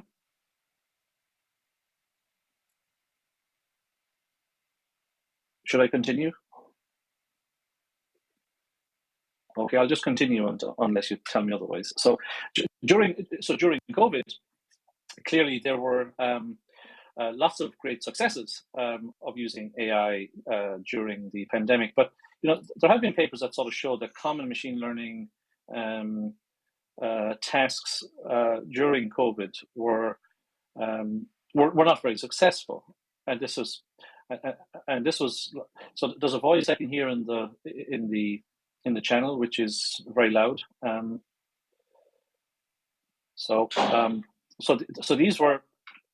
these cases were not very successful, and it sort of shows that we really need to understand what we're doing when we're applying AI. So obviously, I suppose the take-home message is that we need, with the power of AI, comes power and great responsibility. And of course, when we look at what kinds of issues can arise, we often hear of bias. Just a very specific example of bias is this one, where I've done a little search on Google's images for cute babies, and I get lots and lots of cute babies. They're all, of course, very white and pink babies. And so, of course, because Google probably believes that because I'm a white man living in Ireland, that I babies who, in some sense, look like me to be cuter. But clearly, that's not very satisfactory or acceptable. There have been lots of studies on how bias is baked into natural language. And so even if you carefully construct AI systems, you can often have significant bias built into the system. There's biases in terms of just the coverage of data sets. So this is a very nice piece of work that was done by Facebook a few years ago, where they looked at the accuracy of image recognition systems in different parts of the world. And they were able to show a set.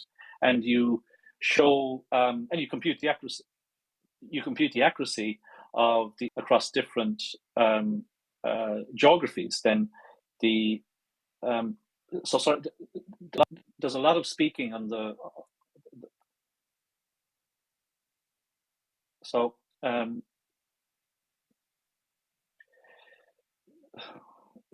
so there's a lot of speaking on the a very, very loud speaking on, so I'm not sure what to do about that.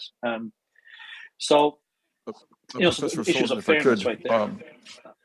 Yes, we can hear you fine. It's a little bit intermittent, but your message is coming across very well. Thank you. Please continue.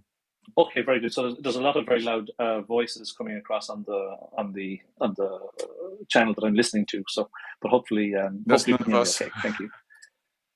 Okay, great, super. So another challenge with lots of people have probably heard of the compass system and the kinds of bias that can arise there. And I think it's interesting that most people point to this system, which has been used to make paroles in the US as a classic example of bias. But of course, you need to be very, very careful of that because it depends on how you define bias. So just to give you a sense, there are three common notions of bias. The extent to which a system makes mistakes about one population over the other, so makes false positive decisions. So things like consider somebody to be guilty who are not guilty. So a false negative example would be believing someone is innocent when of course they are not.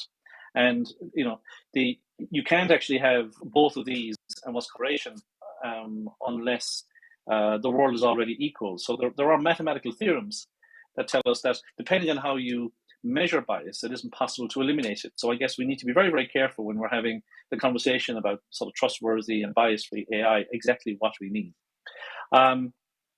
So obviously there's concerns about things like facial recognition, particularly facial recognition where it's not consented, so on the street. We see lots of jurisdictions where there are such tools in use. Now, obviously, different environments, different cultures have different ethical norms, and so we need to be careful not to judge. And of course, there's all sorts of issues around things like surveillance capitalism and so on today that are concerning people. So, just to get a bit more concrete, there's two issues we need to talk about, and one is the sort of ethics of AI, and the second is how do we regulate AI. So there's a very interesting experiment that researchers at MIT did called the moral machine experiment. And what the moral machine experiment does is it basically presents trolley problems to you. And so, examples like this. So if you go to the moral machine experiment and you run through it, you get scenarios that look like this, and you have to decide whether you let the car continue or whether you divert the car. And depending on which option you choose, obviously there'll be a different outcome. So different profiles and different sets of people will die. So in this version, there's male executives, female executives, and on one side there's homeless people, and there's and so on. So it becomes a question of what do we consider to be what's our value system. And what's really fascinating is that they've been able to show in this research that there is a pretty strong sort of ranking over the participants. So globally we really do want to protect young children. We do want to protect girls more than boys, maybe.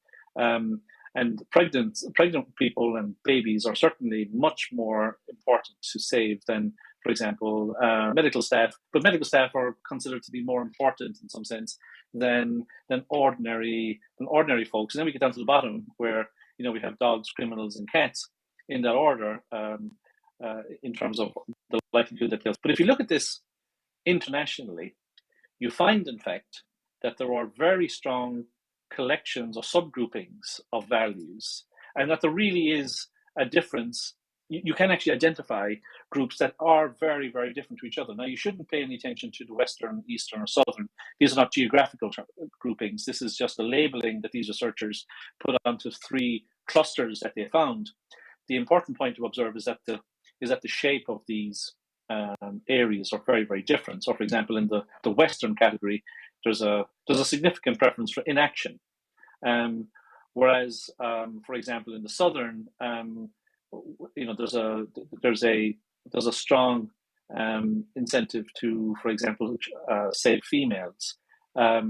Whereas, for example, the Eastern, there's a very strong sense about saving the lawful. So there's no global ethical standard for what AI systems should do. So a number of years ago, the European Commission established a high-level expert group on artificial intelligence. One of the things we were asked to do was produce a set of ethics guidelines for trustworthy AI. So a group was assembled, chaired by Pekka Lepitala, who was the former president of Nokia Mobile Phones. I was fortunate to be his vice chair. So, you know, the group brought together people from industry, people from academia, people from civil society organizations, people with AI expertise and ethics expertise and psychology. And we produced a set of ethics that we wanted to make as practical as possible. And so in doing so, we identified 7 key requirements that we believed AI systems should satisfy. And these are very much based on the Charter for Fundamental Rights in Europe. And so by doing so, we really get to something that we can operationalize. So we get the sense of, you know, trustworthy AI systems must protect human agency and oversight. They must be robust and safe. So, and there's, you know, in your own time, I'll let you take a look at these documents to get a sense of what each of these things mean. But we're trying to move away from high-level ethical principles and move it into the sense of guideline, which I think was very practical. And of course, we've also produced a tool that you can use to assess the trustworthy AI guidelines, which you can find here. So if you're interested in understanding how you might operationalize a framework like this, I invite you to look at altai.insight-center.org to take a look. Okay, so just I suppose next, and to wrap up, where is this getting us from a democratization and from a regulation point of view? So when Ursula von der Leyen became president of the European Commission, she promised in her first 100 days that she would regulate AI. And of course, that can't happen, but she did propose she did issue a proposal for a regulation for AI. Now, this is very, very strongly based upon the work of our high-level expert group and our 7 key requirements for trustworthy AI. And what has been introduced and what has been debated at the moment is a risk approach to AI systems. So AI systems will be associated with a risk level. So there will be some systems that will be considered to be unacceptable in terms of the risk that they pose to safety or to the fundamental rights of EU citizens. There will be systems that are have minimal risk, so essentially nothing has to be done with those. And these two categories in the center, you know, high risk and I suppose permitted risk, and these come with different obligations. And obviously the challenge will become, how do you decide into which category which system should be defined? The punchline is that in this structure, for example, unacceptable risks will be things like mass citizen scoring, facial recognition for policing, any form of remote biometric identification, systems that impact on people's working lives and their well-being, because these are all considered to represent unacceptable risks to the fundamental rights of EU citizens. And so I think this really sort of sets us up in terms of a framework for how we discuss the ethics and the legality and the considerations of AI systems. And I hope you've gotten something from the talk, and I really appreciate your attention and the invitation to present. Thank you very much. I'm back again, ladies and gentlemen, and it is my real pleasure to introduce Irini Liadi, who was born in Athens and comes from a traditional shipping family from Kardamila on the island of Chios. She's a senior sales specialist in the ICT department, Business IT Solutions at OTE, and has been in that position since July 2016. Her working experience in telecommunications started in 1999, and she has been employed in OTE since 2003. Mainly in the commercial sector of the group, specializing in business development abroad. Irini is a graduate of Ruskin University and holds a master's degree in business economics with a focus on international trade. Again, let us welcome Irini to the floor. Thank you.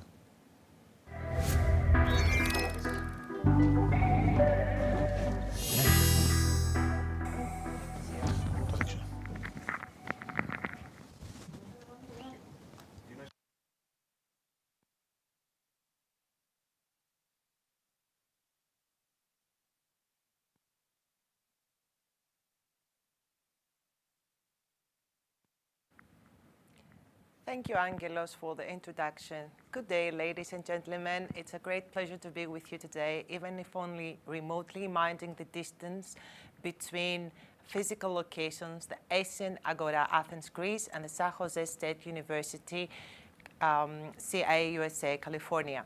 My name is Leonidas, and I'm a member of a group of companies at the ICT division, and today I will moderate the so-called panel session, Democratization of Artificial Intelligence in Practice, Challenges and Opportunities. We have a distinguished panel which in a fundamental sense needs no introduction. So I will be very brief. Dr. Vasilis Nikolopoulos, Head of Applied R&D and Innovation Power, BU Mytilineos.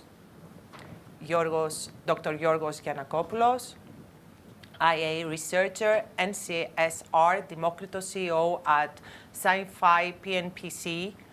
Dr. Christos Gizelis, Principal Innovation Analyst of the Group of Companies.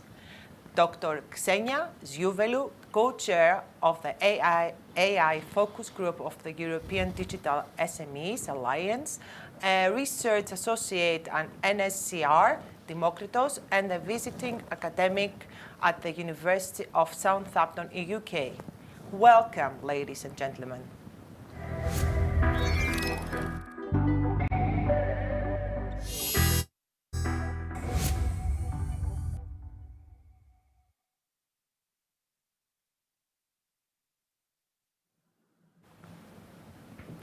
Hello again.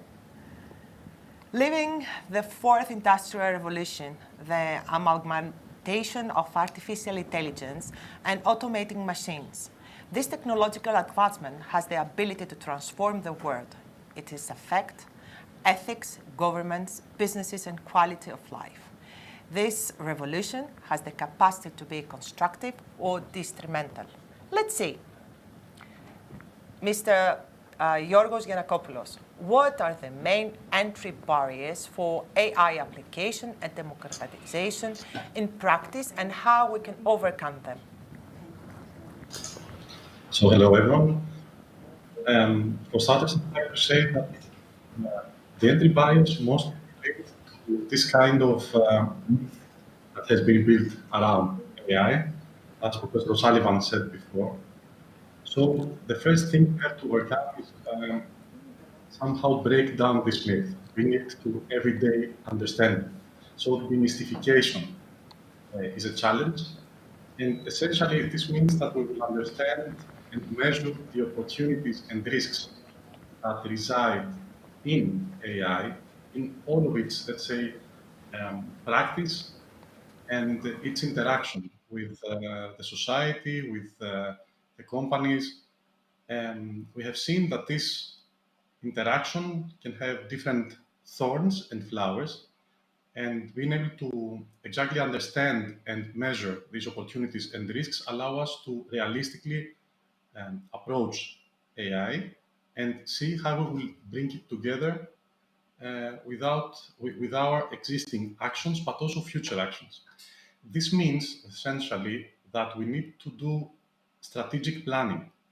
We have seen many studies claiming that if someone does not approach AI in a strategic manner, efforts will fail. So this strategic planning implies investment, also related to human capital and data, because we saw that and we know that data is a source of wealth, but this wealth can bring biases and other artifacts that we would not like to bring into our society. Thank you for your point of views. We keep in mind the path to overcome the barriers, increase awareness, and understanding of those with our own text and context.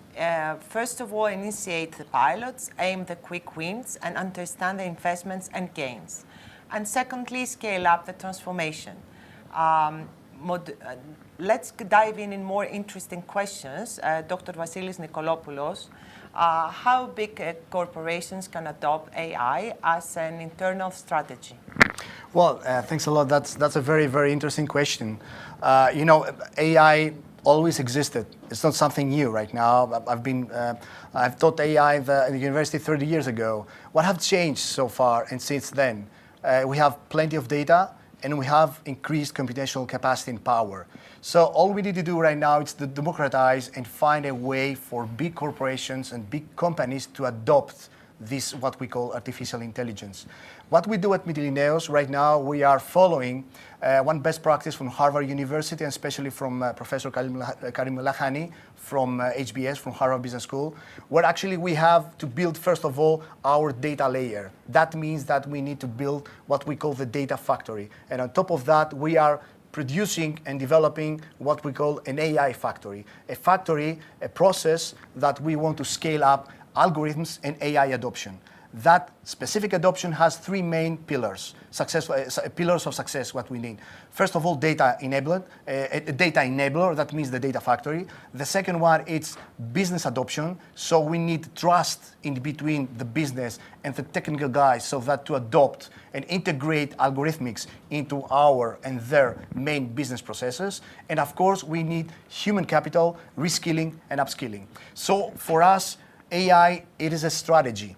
And for me, in the very near future, we're going to have new profiles coming into the corporate world, such as a chief AI officer, where they will have as a primary skill to organize, adopt, and set up the procedures, the KPIs, and the fertile ground in order for AI to flourish into modern organizations.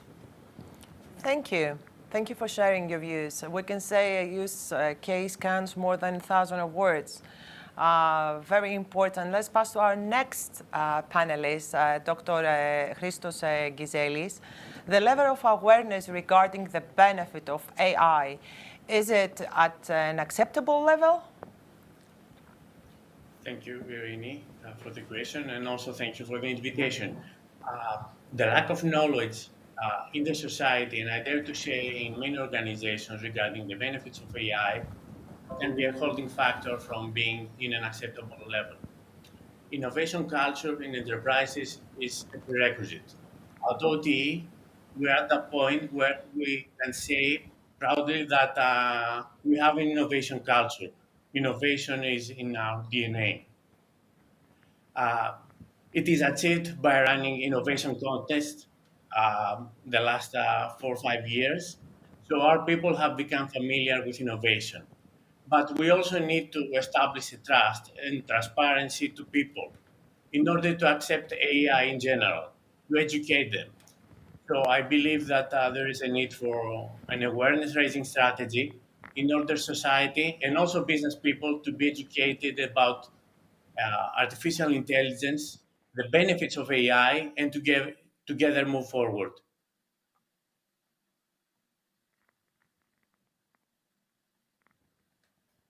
Thank you very much. So awareness and innovation are the key points. Moving to human capital remains a fundamental resource. Let's hear what Dr. Giannakopoulos will share with us today. How does education, training, and upskilling contribute to AI democratization? So I think that from what previous speakers already claimed, it's unanimous that human capital is critical, and upskilling and reskilling were also referred to. So, as you said, it is a fundamental resource, but the interesting thing that also I think arises from this need for democratization is the fact that we need experts across all domains and groups within a company, an organization, but also throughout the society. These people are enablers and allow synergies across disciplines to maximize the impact. It's the first time, let's say, that very early in a discussion about groundbreaking technology, ethics comes into play at such a level, from the policy level, and reaches the whole world. So this education, training, and upskilling allows us to align different roles so that they can share a common vocabulary, create effective task forces, and again, to this element would be impossible without training people and the whole society in an AI-aware viewpoint of their own domain of action, so that they can understand exactly the impact they would expect they should, and what they should strive for to make this AI more sufficient, more sustainable, more humane. Thank you very much. With our next question, we take the opportunity to spark discussion by asking 3 questions in one. Dr. Xenia Zhouvalou, should we democratize AI? If yes, what should we democratize and for whom? Thank you, Irini. Hello, everyone. It's a great pleasure and honor to be with all of you, all the distinguished guests of this event, this panel. Irini, thank you for the nice questions, very interesting ones. I think before going there, it would be of value to go a little step backwards. That is asking ourselves, what exactly do we mean by democratizing AI? When we talk about democratization of AI, we essentially imply in a way that more people have access to AI value-adding components such as knowledge, AI knowledge, data, tools, models, algorithms. So the more people with access to AI, the more innovations will emerge. And of course, this creates immersive value for all of us, for all our societies and economies. But someone may wonder, is that all to it? When we talk about democratization of AI? No, is the answer. Dr. Karkaletsis in the previous panel also presented this view. As a matter of fact, 2 years ago, as a research team from NCSR Demokritos, we collaborated into the creation of a white paper that is titled Democratizing AI, trying to present a more holistic view of AI democratization. So from the one side, we actually try to aim to make AI more accessible to more people. But at the same time, we try also in a way to infuse, if we can say that, all the moral ideals and the rights of democracy. So in that sense, we see democracy not just as a political process, but we go a step further and see this as a moral ideal, a system of fundamental rights, of values, a system that is open and distributed, which is really crucial. So now going back to your question, Irini, should we democratize AI? As part of this panel discussion, we initiated a short questionnaire. And if I may read the online responses from our audience, I can see that the vast majority, 86% of all of you, indicate that yes, we should democratize AI.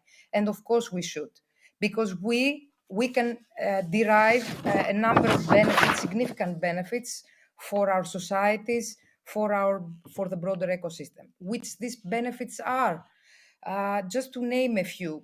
AI democratization, from the one side, reduces entry barriers for individuals and companies and nations, of course. So this implies that all of them can start experimenting with AI, and of course, this is of huge importance. So with little financial support and by leveraging publicly available data, resources, knowledge, and tools, we can increase our experimentation capacity. And of course, this leads to higher innovation levels. This, in turn, reduces the overall cost of building an AI solution, because someone can utilize and exploit the openly available AI value components that we said before, the data, tools, know-how, and knowledge. And of course, this impacts significantly the talent that is developed in relation to AI, if you only consider the example of TensorFlow, for example, as an open source component of deep learning frameworks. And all of this, of course, lead to a higher speed of adoption of AI for the academic and business world. Now, for whom we should democratize AI? Of course, for everyone is the answer in a way, for individuals, for companies, for academia and research communities, and the interdisciplinary groups that were mentioned earlier, and of course for the public sector. And it would be interesting to consider not at the macro level only, but also the micro level. So in that sense, it is important to democratize AI for companies but also companies should democratize for their own employees at different levels. We heard before specifying the need for education, AI-related education and AI ethical related across all the company. Now, as to what we should democratize, well, one could say all the different value components of AI. However, going back to your answers and the responses we received from the questionnaire, the three most important areas that you specify have to do with AI ethical guidelines and trustworthy AI in the first place. Secondly, AI regulation, that was also mentioned by Professor Sullivan a while ago. And of course, AI education and knowledge that a few of us have already mentioned. Thank you very much, Irini. I hope this answers your questions. Thank you very much, Xenia. It was very informative. Let's go continue our session talking about red lines and values and roles. Dr. Yorgos Giannakopoulos, is AI democratization a matter of technical knowledge only, or it is something different? So, based on also what Xenia said, and what we have all said, you understand that the co-creation layers, the stakeholders, are not only technical people. This means that we want to bring together people across groups, as we said, and we do not want to make them all extremely technically aware. We do not need, perhaps we even should not go to the details, because this reduces their own pre-existing role. So, as we said, AI democratization is about enabling everyone to contribute to a better AI. It is about societal accessible interaction across disciplines and roles. As an example, in a previous training we did, in the 1,000 pioneers setting, a nationwide, let's say, effort to train people, we approached groups based on their role. Scientists, NGOs, decision makers, so on and so forth, educators. And we received the following question: what can I do as a parent in the face of AI? So you understand that unique roles bring in unique needs. So all this means that AI democratization goes significantly beyond technicalities. It relates, as you said, to how we can express our preferences, set our red lines, and bring in the values we have as a civilization, as individuals, we act upon every day, and try to imbue AI with our best values, and also, let's say, try to bring out of AI our most malevolent dreams, perhaps. So keep in mind that our everyday action reflects these values, these preferences, these red lines, and essentially, every day we generate content, as you said, which essentially is data. So it's the way the machine learns, and we just in the everyday. So let's keep this there. We lost a couple of words last minute before your end of your discussion. Let's say that good data is the bedrock of a self-service data consumption model, which is in turn unlocks insights, analytics, personalization at scale through AI.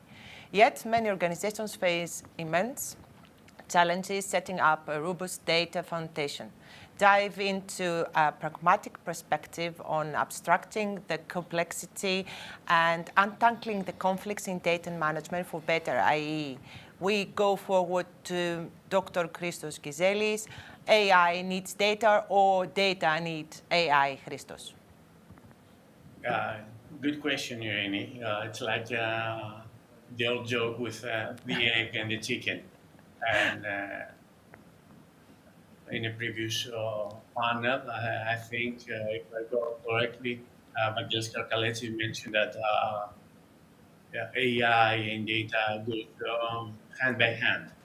So that's true. AI needs data in order algorithms to be trained and give knowledge. However, data also need AI to be exploited and be the source of information, the source of knowledge that can be. So data are assets for an organization. Hence, they should be treated accordingly. It's a new oil.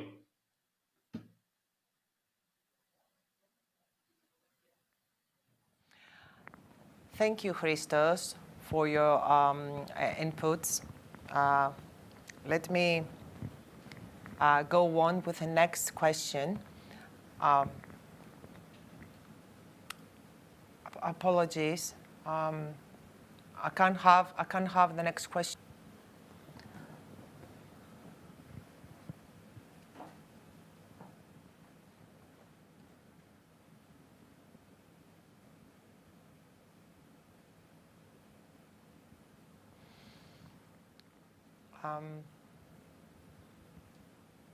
Christos.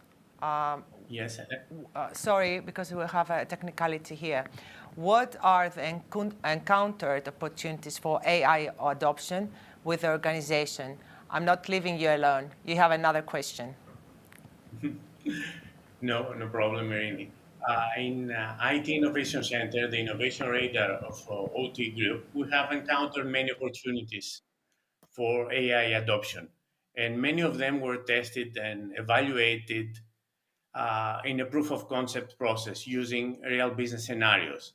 I can name several major advantages of AI. AI can be used for enhancing existing products, creating new ones, or increasing the efficiency of internal processes. Let me give you some more examples, more precise examples. Predictive maintenance of network infrastructure. It's a proactive mechanism that without artificial intelligence could not work. Process automation through robotic, through RPAs. It's also an AI example that is used to free up employees for more value-added activities. AI can be used for better decision support by analyzing vast amounts of data. And of course, better customer insights will lead to better customer experience. Machine vision example is used for physical security or chatbots. Application in robotics. Robots, humanoids can be used for sales assistance to the shop agents. As you can see, there are numerous advantages of AI. Of course, but it's not over yet. We have more to share with you. Dr. Vasilis Nikolopoulos, do you think that corporations will face big ethical problems in AI? Yeah, I mean, for me, that's a big challenge. Okay, ethics is everywhere, and I think that moving towards a world where machines could, let's say, for instance, okay, talking about not weak, but general AI could actually replicate humans in decision making. I think, yes, we will face big ethical problems. And it's not only industry specific. For instance, let me give you some examples. I mean, we may have a fintech AI instance, a bank that is using a semi-automated or fully automated procedure based on AI and data process to offer or to propose loans to specific or individual clients or corporate clients. And what if the creator of that specific algorithm is biased against white or black people? Okay, so we need a specific audit process in order to take out any ethical bias that we may have inside AI instances. Another example could be, for instance, in the biotech sector, very recently with COVID, we could have AI instances again taking decisions on where exactly we could test vaccines or new biotech technologies. Again, we may face the same problem. Another I think very focused and very interesting ethical problem could be about assistants that we have all over us right now. We have voice assistants. Let me give you an example about Siri or about, for instance, Alexa. In the house, you have an instance an AI instance that you can actually start communicating and start connecting with voice, using voice commands, and start asking questions or giving commands. Okay, in the majority of the dialogue that you may have with that specific device, apparently you never use the word please. So we had several cases where there were families and young children inside the houses that were continuously giving commands to Alexa. Please, Alexa, get me the weather, or play that specific music, or anything else, without using the word please. And they were copying that specific behavior to their parents. So we had young generations not becoming very polite because they were getting used in negotiating and giving commands to a machine without the word please. So could be another audit process so that we could force or we could push these kind of technologies and these kind of machines to do nothing, to not to do anything if you don't use the word please. So let's say as a process to teach our children and to young generations, only general people, to become more polite. That there are plenty of other examples that I could use right now, but I think it's a big challenge. European Commission has set up a specific working group in Brussels in order to face and to tackle ethical challenges of AI. I would say that's a huge challenge right now that we have in front of us, and we need to take very, very careful decisions, and we need to make very, very careful steps towards ethical adoption, or ethics towards ethics on AI applications. Excellent. Thank you very much. Let's go to a deep dive to the next question. Panelists, Dr. Xenia Zhouvelou, AI democratization and the AI Act, what it means for SMEs, which is the European Digital SME Alliance perspective? Thank you, Irene. Going to the AI regulation elements. The European proposal for an AI regulation that was essentially put forward during the 21st of April in 2021 is exactly an aim, a European aim, to set the rules for AI. Till then, the European Commission has received numerous responses and feedback in relation to this proposal for a regulation. Amongst them is the European Digital SME Alliance that I am representing here in this panel, which is essentially a European network of small and medium-sized ICT companies with members from 30 countries in Europe and neighboring countries, comprising a network which is quite broad, almost 45,000 SMEs.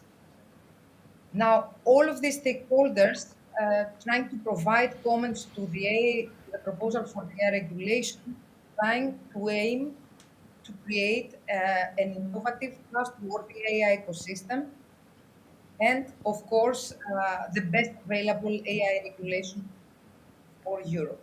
Now, how AI democratization can take place via this AI regulation, especially for European SMEs, for smaller companies, even micro companies and medium-sized ones. Competitiveness and innovation, of course, we all agree that should be at the heart of the AI Act and the AI ecosystem. How can we foster AI innovation and competitiveness in a democratized approach is the question, really.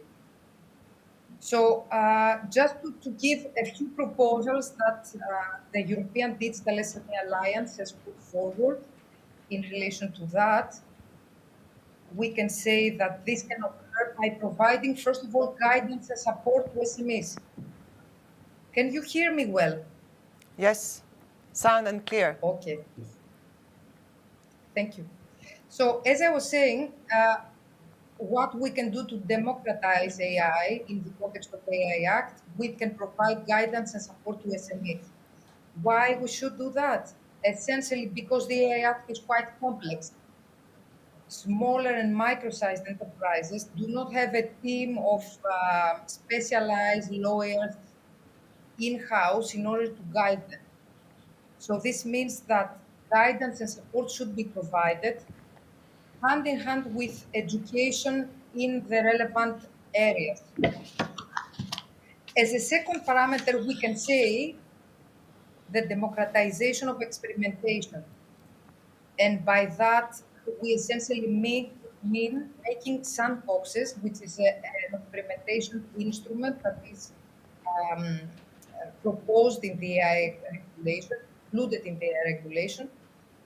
So making sandboxes and experimentation mandatory in a way by making them work for SMEs. How can this be achieved?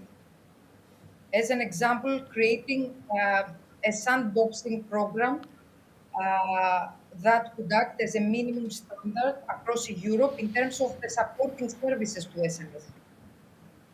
Of course, the necessary regulation and regulatory framework should be put in place in order to sufficiently take into account the necessary liability protection for the participants of the sandboxes. And this is something that the European Commission is at the moment taking into consideration. What else can we do?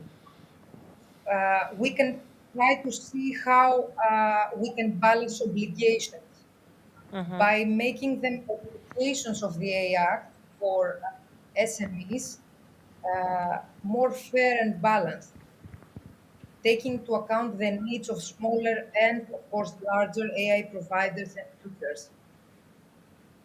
As another point, and I can close with that in order to take too much time of the discussion, is to try to ensure the active participation of SMEs in standard setting processes. Mr. Karachalios would agree with me, that was in the earliest session, that is trying to create standards with the active participation in an inclusive approach, of course, with SMEs.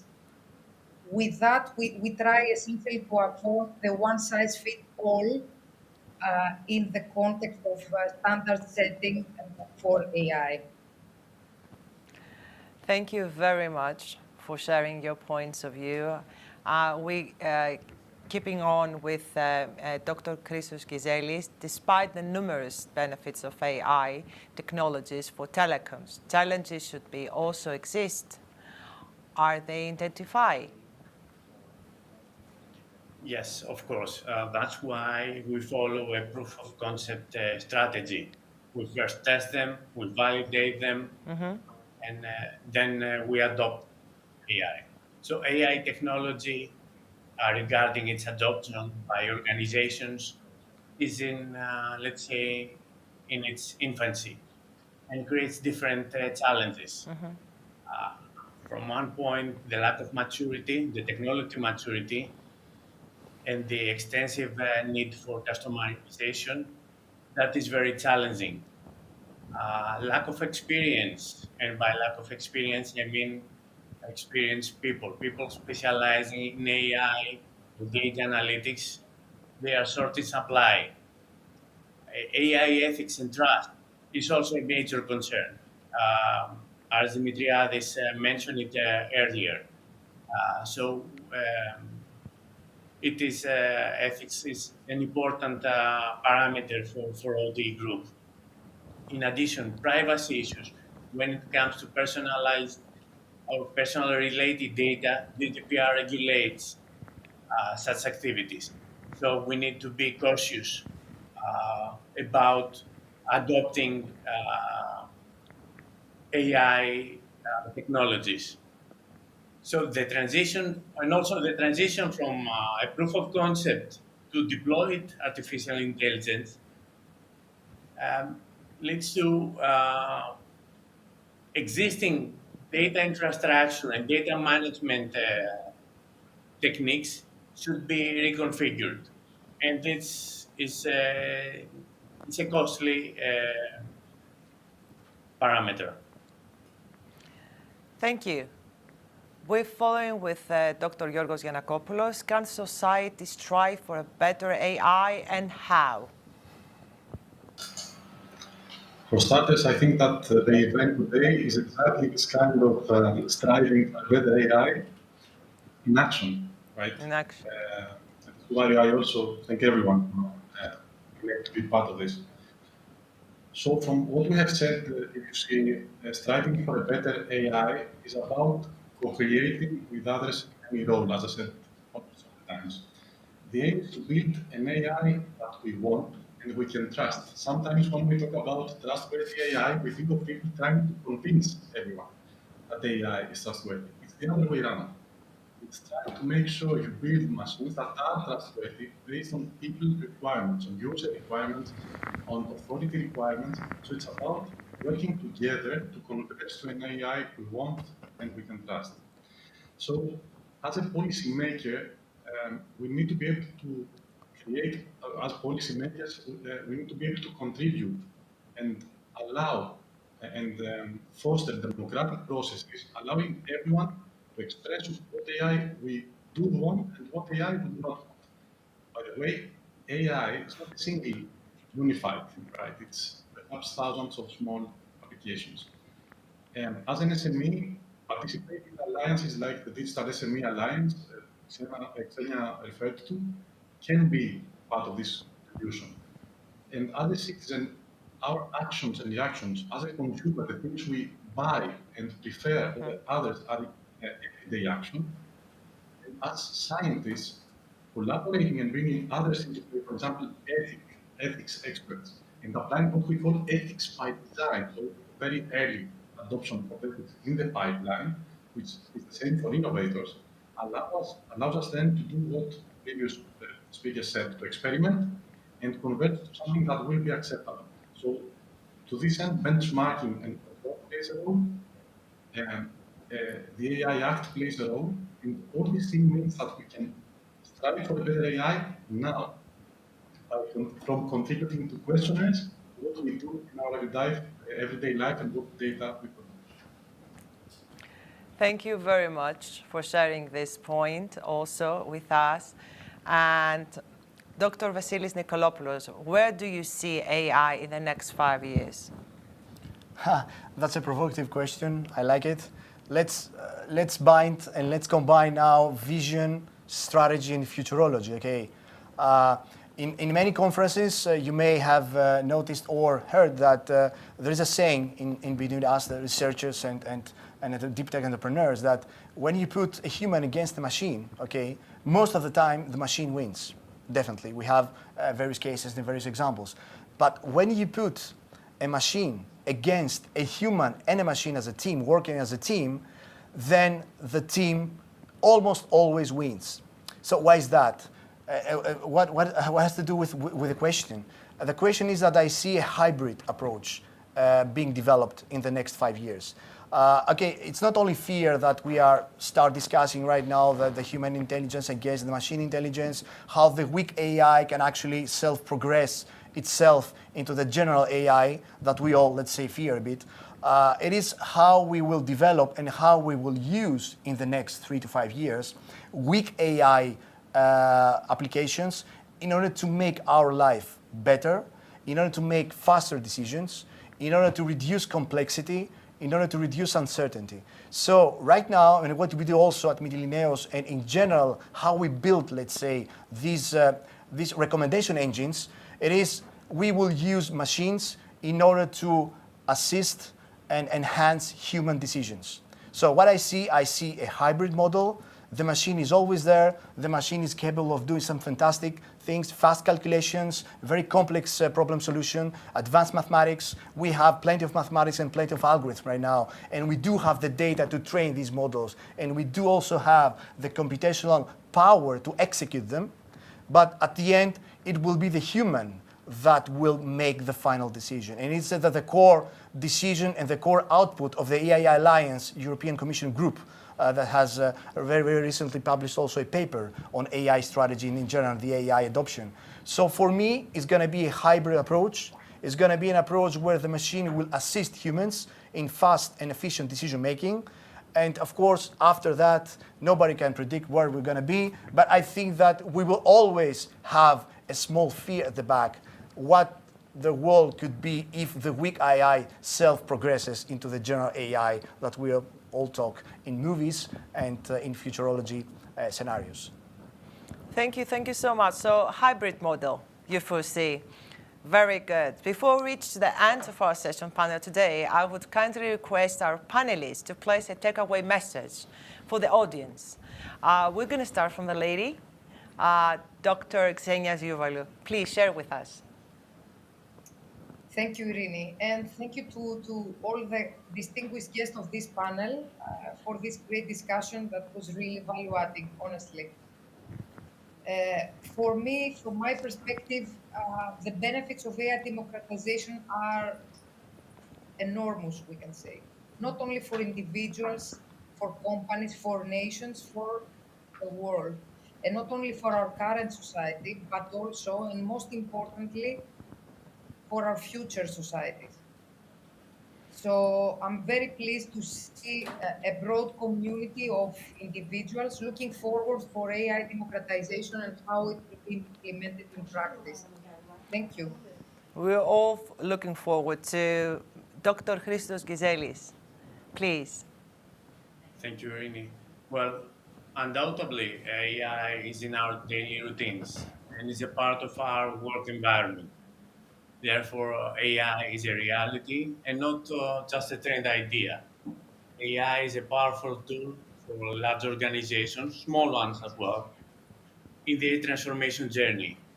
And last quote is that, paraphrasing a previous quote, AI, data, and people go hand in hand, democratizing the power of AI, democratizing the future through technology. We all look forward for the journey as well. So let's go to our next, Dr. Vasilis Nikolopoulos. Please share. Yeah, for me, first of all, we have and we need to deploy and use a holistic 360 procedure and approach and process for adoption of AI from big corporations and SMEs. Definitely AI is not only machine learning, it's not only coding. AI is strategy, AI is procedure. AI has a very, very important human factor, human element inside the big equation. So we need procedures, we need process. Secondly, we're going to face big ethical challenges. For me, auditing and how to audit AI procedures and AI codes, it's very important in order to avoid bias in the very near future in the AI applications. And last but not least, of course, as I mentioned before, the hybrid model, it's right now the optimal solution on how to use machines to enhance human decision making. For me, that blend, that combination could have, huge impact in the startup community, in the deep tech ecosystem, in the deep tech entrepreneurship, and of course, to big corporations that need to adopt AI for fast and efficient decision making. And last but not least, Dr. Yorgos Giannakopoulos. Thank you, Irini. So I will try to make the text of this what I tend to say to the literate hundreds of people trained in Democratos and sci-fi. AI for me is the broken mirror of humanity because it reflects the things it learns from us, whether we like it or not, based on the data and knowledge that it holds. So let's actively insist on creating an AI that reflects the best of us, a really humane human. Thank you very much. Time passed and we have reached the end of our panel session. Guests, audience, members, panelists, participants, hosts and organizers of this event, thank you for your attention and the time sharing with us. Enjoy the rest of the conference. Now, I have to say that the next to follow is Mrs. Despina Travlou, who is taking the floor. Thank you.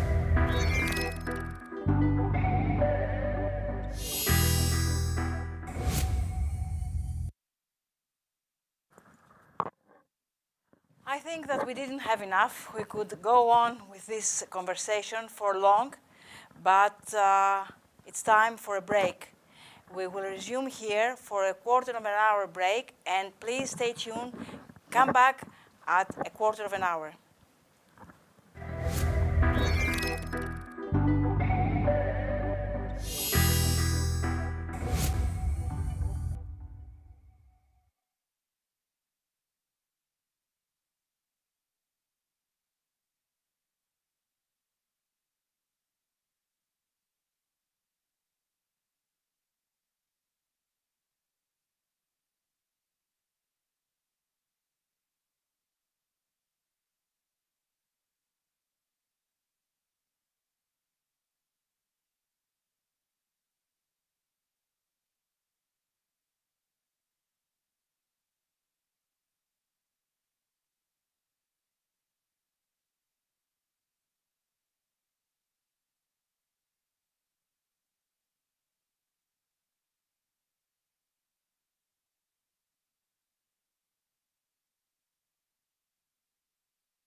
Good afternoon, good evening in Greece, and still good morning in California. So I am Michael Penders, and I have returned to introduce the next panel concerning privacy and related areas of law, policy, and cybersecurity. So we have gone this morning, if you recall, from the right to know as a powerful force for democratic action, going back 30 or more years. And now we turn to the right to be forgotten, or at least deleted, and trying to define a sphere of a privacy within the metaverse. And it's challenging for several reasons, but it's closely related to cybersecurity and its traditional measures of confidentiality, integrity, and availability of information. It's been said that young people have little or no expectation of privacy, and who grew up on the internet, and but some of us older folks still do. And so with that, I'll introduce Robert Saban and Professor Operdijk. I leave Robert to introduce both with Seton Hall University Law School in Newark, New Jersey, which has become a center of excellence for cybersecurity and privacy law. So, Robert, can you take it away?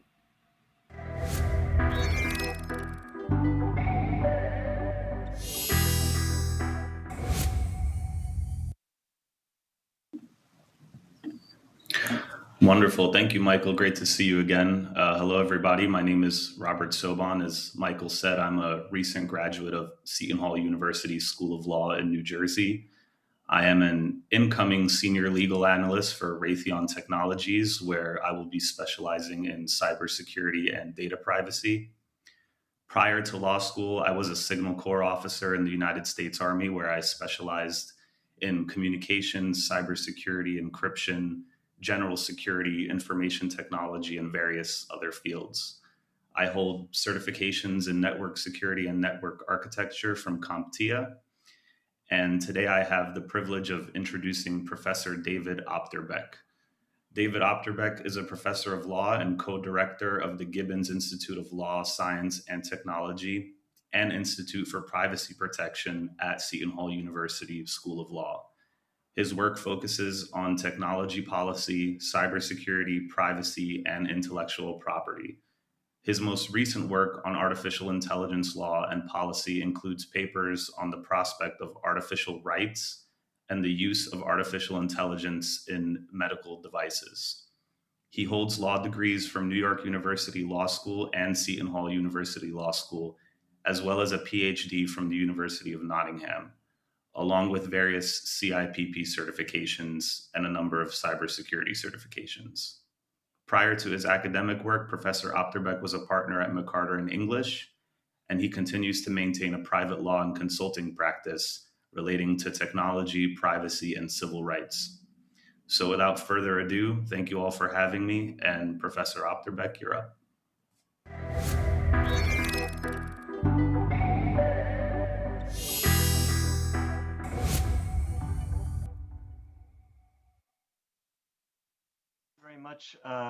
Thank you very much, Rob. I really appreciate that kind introduction, and it is really wonderful to be introduced by one of my former STAR students. And I'm here to talk to you today about artificial intelligence and privacy. So when we think about privacy in general, we can look to what are called the Fair Information Practices Principles, which are kind of the groundwork of privacy laid in the 1960s, 1970s, and how those principles then are implemented in different privacy legal regimes, including in particular in the General Data Protection Regulation within the EU. And so I'm going to focus a bit on those FIPS principles as they are integrated into the EU. And also look at some principles that have been kind of related to that, relating to artificial intelligence. And we're thinking about artificial intelligence. We are concerned about a number of things, including accountability, including transparency and explainability, fairness, non-discrimination, safety, reliability, intellectual property as well as privacy. And if we drill into this privacy concern and think about those FIPS concerns and the GDPR, the things we're really worried about are anonymization, lawful basis, fairness, access, erasure, profiling, and controls. So I'm going to, having drilled into that piece of privacy as it relates to AI ethics, I'm going to drill further into that as it relates to these different buckets under the FIPS and under the GDPR. And all of these concerns are important within privacy and raise different issues with different kinds of businesses and different technologies. But I think they raise some really unique concerns when it comes to artificial intelligence.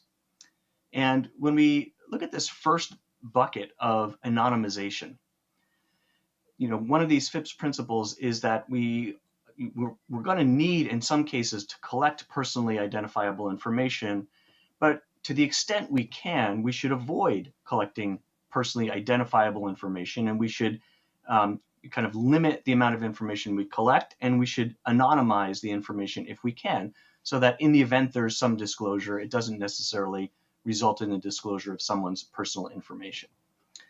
And we immediately raise a definitional question when it comes to the way big data analytics and AI works, which is, what about the information that is used to train a big data analytics system, and what about the information that system then develops, that helps the system develop? We're talking about extremely large data sets, and we have the question of, is it personally identifiable information? Even if we try to anonymize the information, even if we try to make it so that under GDPR it wouldn't be classified as PII, as personally identifiable information, is it still possible, given the size of the data in the data sets that we're talking about, to reconstruct the data record and to re-identify the person, even though we've tried to identify it? And further, as the artificial intelligence systems learn, will it become possible for the system itself to re-identify previously anonymized information? These are the kind of concerns we have to think about, even if we're using anonymized data within an artificial intelligence system. We also have some very specific concerns when it comes to particular kinds of artificial intelligence systems. So for example, a self-driving car is a kind of artificial intelligence system, a kind of big data analytics learning system. Of course, a car can be identified to the particular owner of the car, and that car is collecting data on that owner's travels and so on. So again, can that be anonymized? Is it possible to be de-anonymized? We can also think, for example, of large-scale genetic data sets. We've seen recently the completion of the sequencing of a human genome. We're going to get to the point very soon where we're able to sequence specific individuals' entire genomes. And it's going to be really interesting to see how big data analytics, artificial intelligence technologies can use those enormous data sets of multiple individuals' genomes to do really useful things. But can we anonymize that data? Is it identifiable? So that's problem number one. And by the way, all these problems I'll sort of run through, there are issues that those of us in the field of data privacy and security are thinking about concerning AI.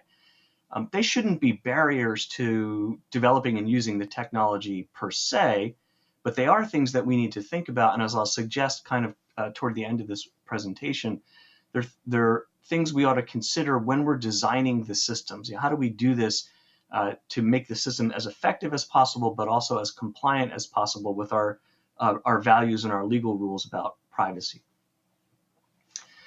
A second really important FIPS principle that finds its way into the GDPR is the idea of lawful basis.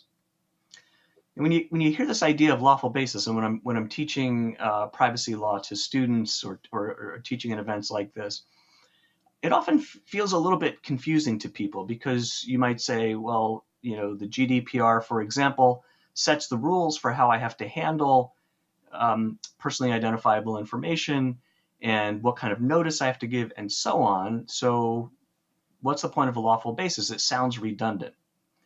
But the basic principle here is that you ought to avoid handling personally identifiable information unless you have some reason to do so that the law recognizes and permits.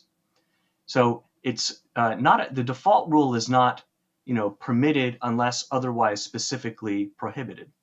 The default rule is prohibited unless otherwise specifically permitted, at least in the European Union in a regime like the GDPR.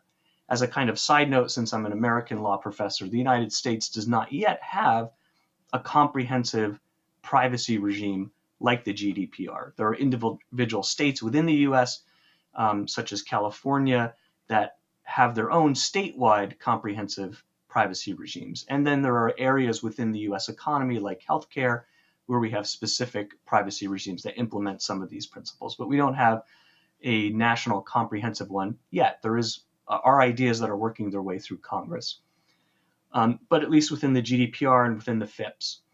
So what can be a specifically permitted use of PII? Well, my first bullet on this slide is probably the one that is most commonly used by most private enterprises, which is consent.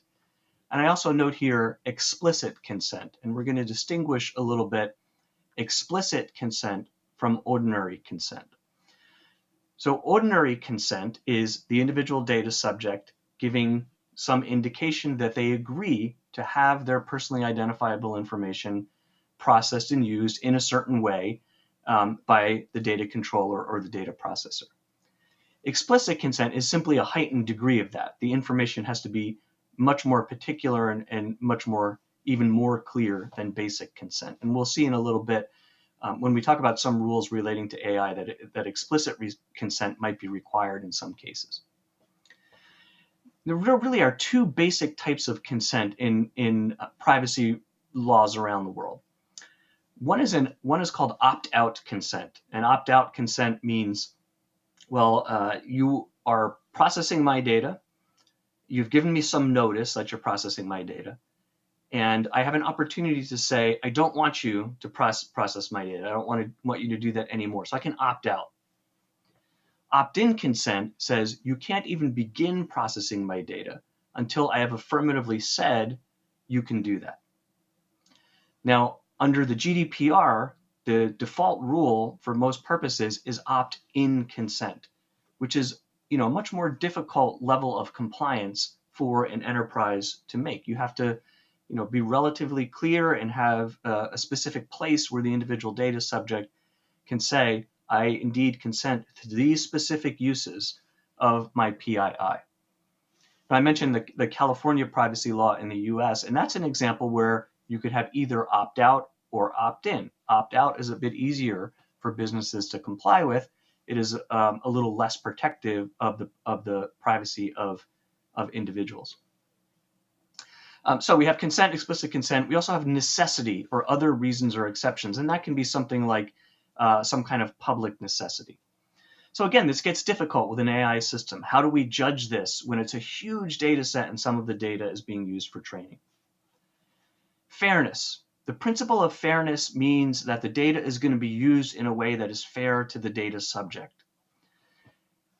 One of the big issues with AI and fairness is whether in fact there is some human control over the use of the data. And with many artificial intelligence big data systems, it's difficult to see where that degree of human control comes in or where it comes in. And another issue is whether the data is going to be used beyond the original expectations of the data subject, which may well happen as the system itself develops and grows and learns. Access. Access means that the individual data subject can know what information the processor holds, the controller holds, and what kind of processing the controller is doing with that information. And this is, again, a difficult thing with AI systems with these enormous data sets where the data is closely intertwined with how the system is trained, how it develops, how it learns, how it grows. So can a data subject, out of the vast array of data within an AI system, know what is there and extract their own piece of information? Does the system have to be structured in such a way that that is possible? Is it sufficient for the system to at least let the data subject know the logic of the algorithm that is processing the data? And if even that is sufficient, is that really feasible from a business perspective? Because the algorithm might well be, and often is, a trade secret. Erasure. The data subject has a right to have their information erased if they want it to be deleted if they want it to be. And that was one thing that Michael Penders mentioned in the introduction to this session. What does the right to erasure mean in an AI application? Vast data sets, is it possible to remove a piece of data and have the system continue, or even large pieces if many individuals want erasure and have the system function effectively? And in particular, what does this mean for a system, a big data system that might rely on blockchain technology? I mean, the feature of blockchain technology is that it creates a persistent record. And if individual data subjects can erase their part of the chain, it really damages the blockchain. And there is some thinking about this. I put in my slides here a link to a research paper which says that there can possibly be an exception for certain kinds of blockchain technology, but it's an area that we're working on. Then one of the really big ones with privacy and AI is profiling and automated decision making. It might seem that this isn't really a privacy concern. I mean, it's not the disclosure of personal information, it's how it's used. But the FIPS principles and the GDPR and any comprehensive privacy regime is not only concerned with what information is collected or how it's disclosed, but also how it's used. And so the GDPR says that profiling is something that is generally disfavored, and profiling or automated decision making is something that's generally disfavored.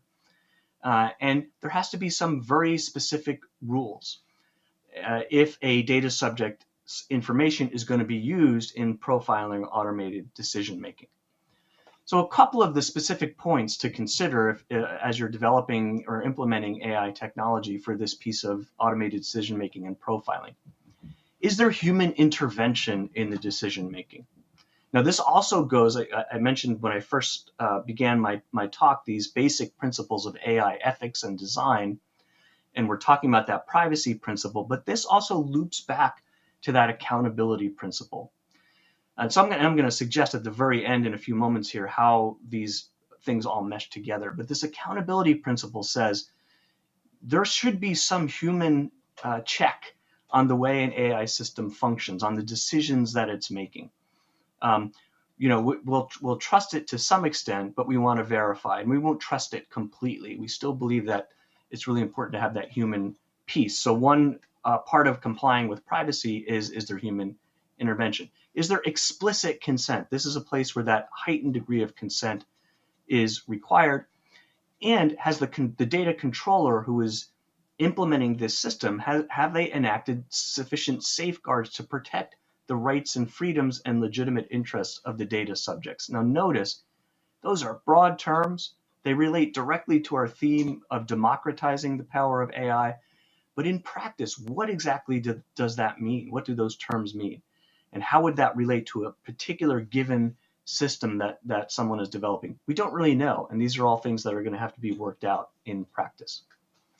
And then the aspect of controls. So if you are the data controller that has access to PII, you've got to have some controls that govern how you use it and whether anybody gets access to it. In the privacy space, we talk about privacy by design as an important control. If you're developing a new application, you're developing a new product, you should think of privacy as a fundamentally essential part of the design process.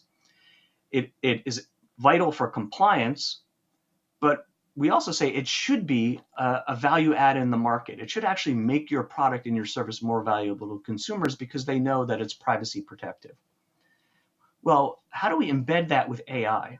Should there be AI ethics boards, as there are in many companies that are dealing with this technology? Should there be an AI ethics by design that relates to privacy by design? All important concerns.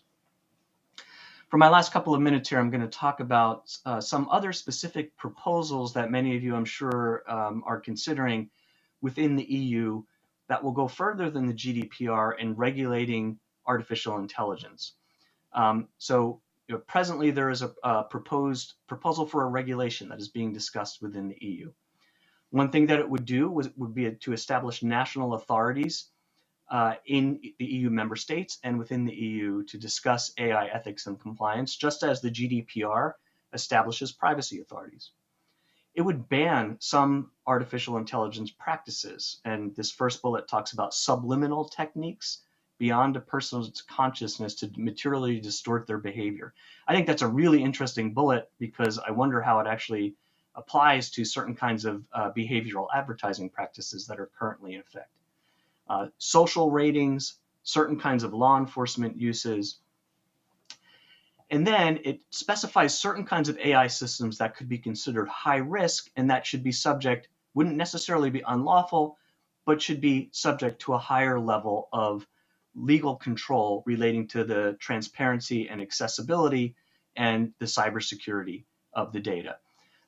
In particular, specific, more detailed controls to prevent the manipulation of the training data or the manipulation of the algorithm to make it do things that it isn't supposed to do, notification to a user that they're interacting with an AI system, notices relating to deep fakes, and other kinds of post-marketing and incident reporting. We see those kind of things, for example, in the pharmaceutical industry.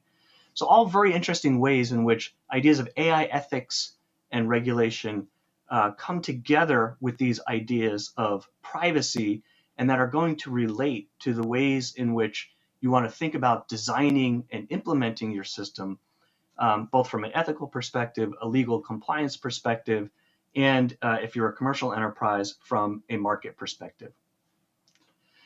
So thank you very much for this opportunity to present this material to you. I really enjoy being part of this conference, and again, appreciate Michael's introduction of the panel and Rob's introduction of this session.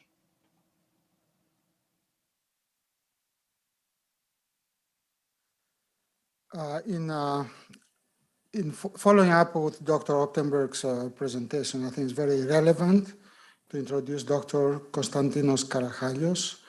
He will be presenting his speech on strategically addressing contextual and design issues of artificial intelligence systems. Dr. Karachalios holds a doctorate degree from University of Stuttgart in energy engineering. And he has a champion for the IEEE the influence in key technopolitical areas, including consideration of social, ethical implications of technology. And he's currently holding he's the managing director of the IEEE Standards Association and a member of the IEEE Management Council. I would like to add, in conjunction to our forum here, with emphasis on action, artificial intelligence in action. I have come to realize that Dr. Karachalios has been just action, as we've been speaking about the matter for several years, maybe over a decade, in the area of artificial intelligence, and he will speak to that effect. Please join me in welcoming Dr. Konstantinos Karachalios.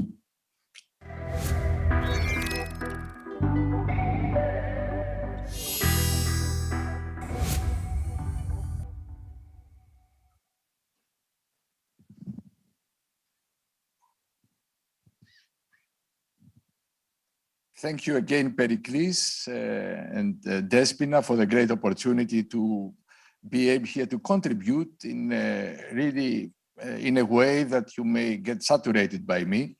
So it is my second intervention, and then I have a third one. But this gives me also the opportunity to build upon.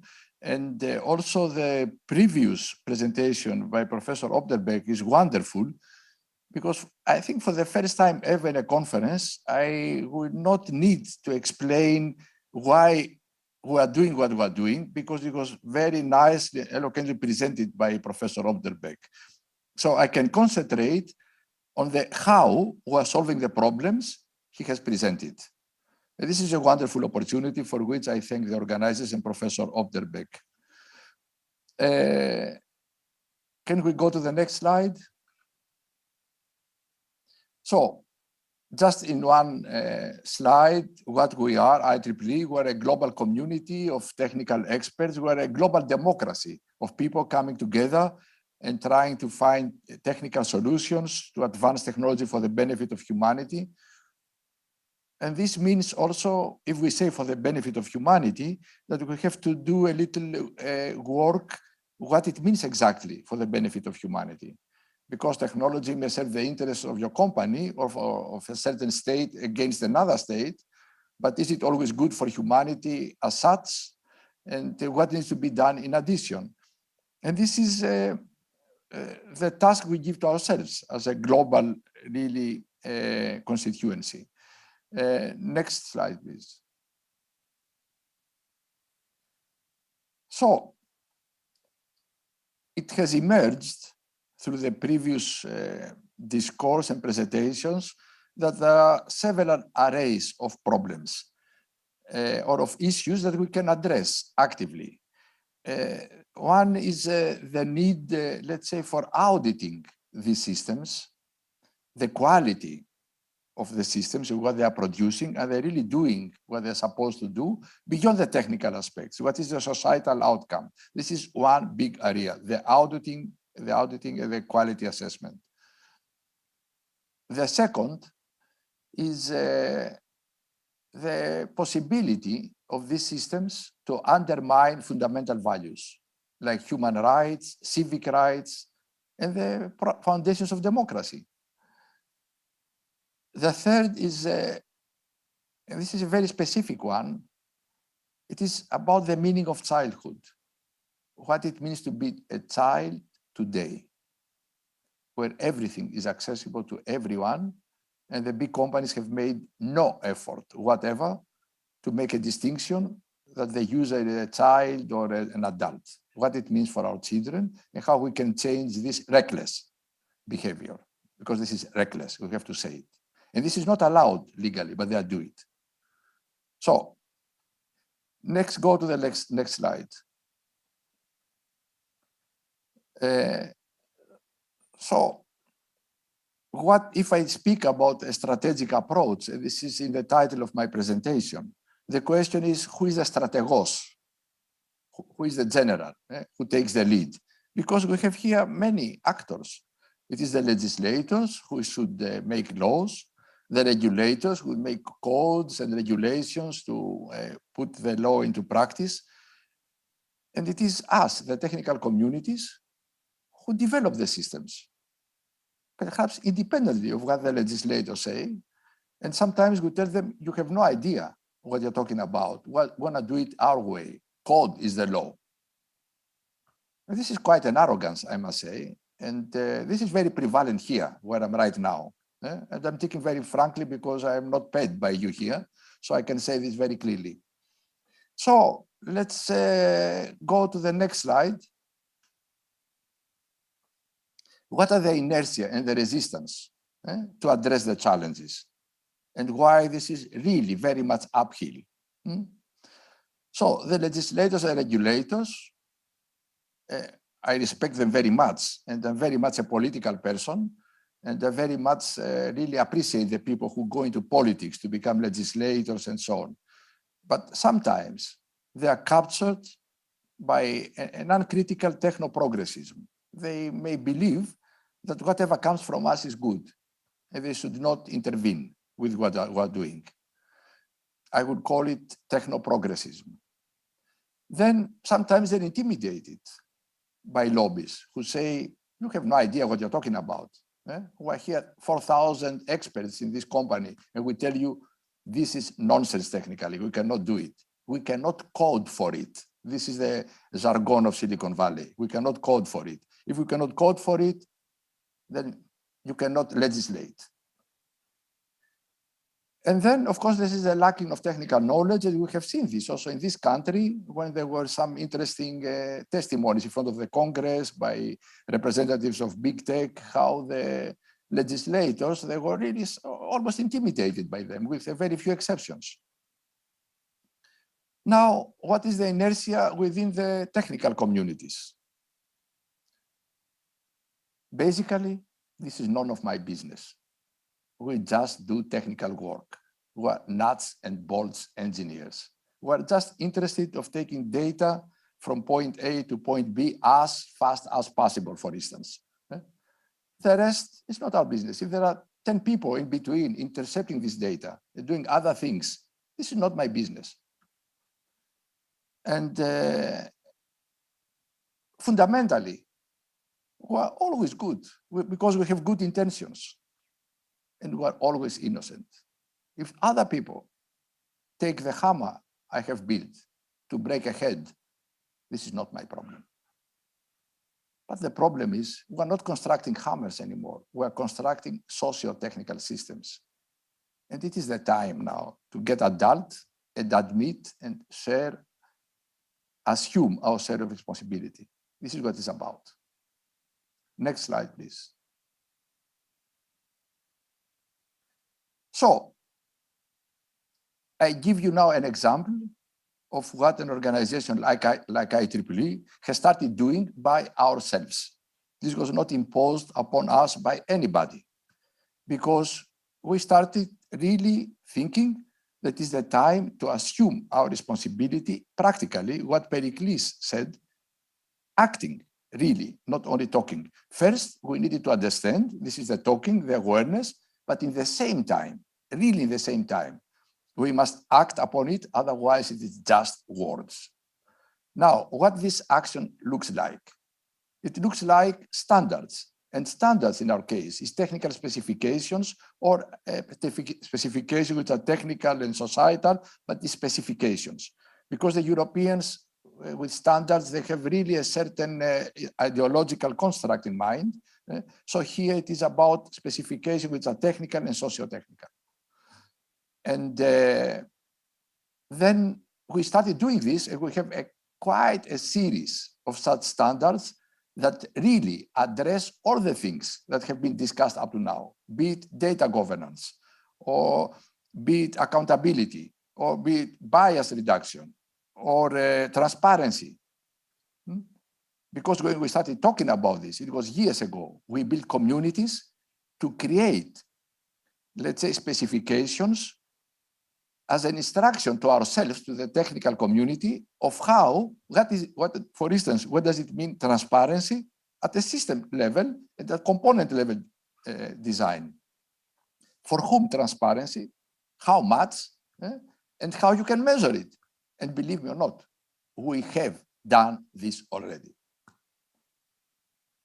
Then certification. Not only we did these specifications, but we have built suites where you can use to audit systems. So the question about auditing, and it is not just as a list with 5 criteria where you check yourself and so on. It is vast systems which allow trained assessors to assess the quality of complex AI systems. If I say vast, let's say for everyone of these overarching criteria, transparency, accountability, algorithmic bias, and respect of privacy. By the way, it is exactly what Professor Obderbeck has presented. So it is no more or no less, it is exactly this. I don't know whether you are following us, Professor, or it is just a coincidence, but it is such an affinity here.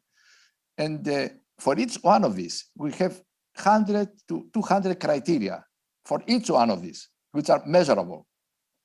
And we have put them in practice with the city of Vienna, and to see how it works. And it worked. We did this in November, past November. And now we sign contracts with governments and municipalities to help them audit their systems. So this is really happening. This is a solution. And also about governance. We have a lot of, a whole suite of standards, which I forgot to mention here, about data governance, for instance. I have a very nice example later for a specific group, but we're working together with businesses, with sectors, even with the profession of accountants, because the accountants care very much about these things. And they want to have standards of how you can measure the health of an organization, also with respect to these things. Not only the bottom line, the financial bottom line. And we're working very much with public sector and governments in a way that never any technical organization has done so before. I mean, we have become their trusted technical advisors, and they come to us to do standards. This is how far we have gone. Next slide, please. So this is now the example of a certification system we have built to address the quality of systems with respect to these four overarching issues that Professor Optenberg mentioned, accountability and so on. And believe me or not, this works. And this is not so trivial. It is feasible. And this is something that is live. That means we improve it every time we apply it. And also it is, if we go to the next slide, please go to the next slide. Again, these are the four overarching criteria. And for each one of these, we have 100 of specific criteria which go down to the component or system design. Next slide. Next slide, please. Yes. And we create an entire ecosystem here. It is not us, IEEE, who is supposed to do the work. We are the guardians of the specifications because somebody has to be. Trusted specifications. We have developed them and we continue to improve them, contextualize them, and also for industry sectors and so on, maintaining their integrity and so on. But there is here a room for many actors. For instance, we need people who understand this, who are able to do the assessment. And this is a vast system we have produced. That means we need training partners. Secondly, we need assessors who are able to take the system we have developed and apply for auditing other systems. And this is not something we want to do. We have been doing up to now to prove the concept. But for the future, it is not us who should do this. It is not IEEE. It should be really the big consultancies or organizations like TÜV Süd. By the way, we are working together very closely with TÜV Süd. And they want really to use, a few days ago, we had a meeting in Munich where they want to take this and use it for certification purposes. And I was very pleased to see the representative of TÜV Süd here present. Give my best regards to Alex Kraus in Munich. And so we see ourselves as building, helping to establish an entire global ecosystem, which is able really to help to assess the quality of AI systems where it is needed and necessary. And this is a big support also for the AI Act, because this is what they need. And the European Commission are very aware of what we're doing. We are in weekly meetings with them, where they try to understand exactly what we have done, even if it was not done by their system, because they have their European, let's say, standardization system.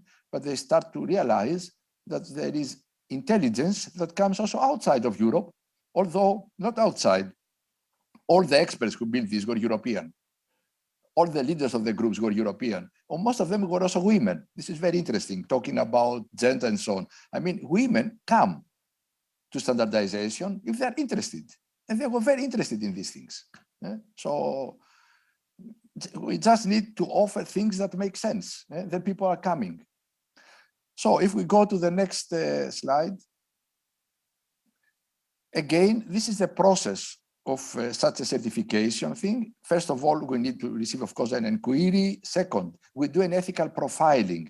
The ethical profiling, we try to understand what is the scope of the concept of operation of the system, what are the risks, and then we select out of the 1,000 criteria, the ones that make sense. For instance, for one application, transparency may be very important. For the other, accountability may be very important. For the other, privacy and so on. So we don't need everything. So we do this profiling so that we can be very much more, let's say, efficient in applying the system. Then we do the assessment. And this is a very interactive process between the customer who needs the system to be assessed and the assessors and so on. And at the end, there is produced a report which shows what is the state, if there are opportunities for improvement. And then there can be an organization which issues a certification mark, because there are, and by the way, there was, I think Vangelis was talking about Finland and so on. We started this because of Finland. It was the government of Finland that asked me to do this for them, because they have a a vast system, which they call Aurora. Everything is registered in Finland. They trust the government. Even the trees and so on are registered. And they want to use AI for better resources allocation, for planning, optimization, and so on. But in addition, because it is a society based on trust, they want really to show to the citizens that they deserve the trust. So they need a third-party certification of the system. So they ask me, why? Please do this. You are the only one, not me personally, but my organization, who can do this. And this is the reason why we did it. For the public sector, because they deserve it. Now we applied it first in Vienna for other reasons, but it was just to work together with the public authorities who care about their citizens, and they need this third-party certification. And so there may be some certification and mark. This can be issued by organizations who can issue such, for instance, TÜV they can issue a certificate.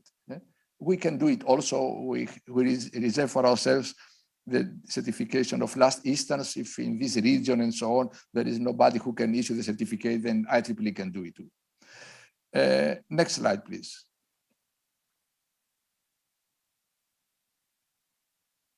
Next slide. Yes. And here, so this is really a vast and complex system, but it works. We have already proved that it works. And we did the first application with the city of Vienna. Here you see the wonderful city hall in Vienna, where we had the ceremony of handing over our certificate and so on. And there is a lot of public material out there. If you wish, please just contact me if you cannot find it by just searching the internet.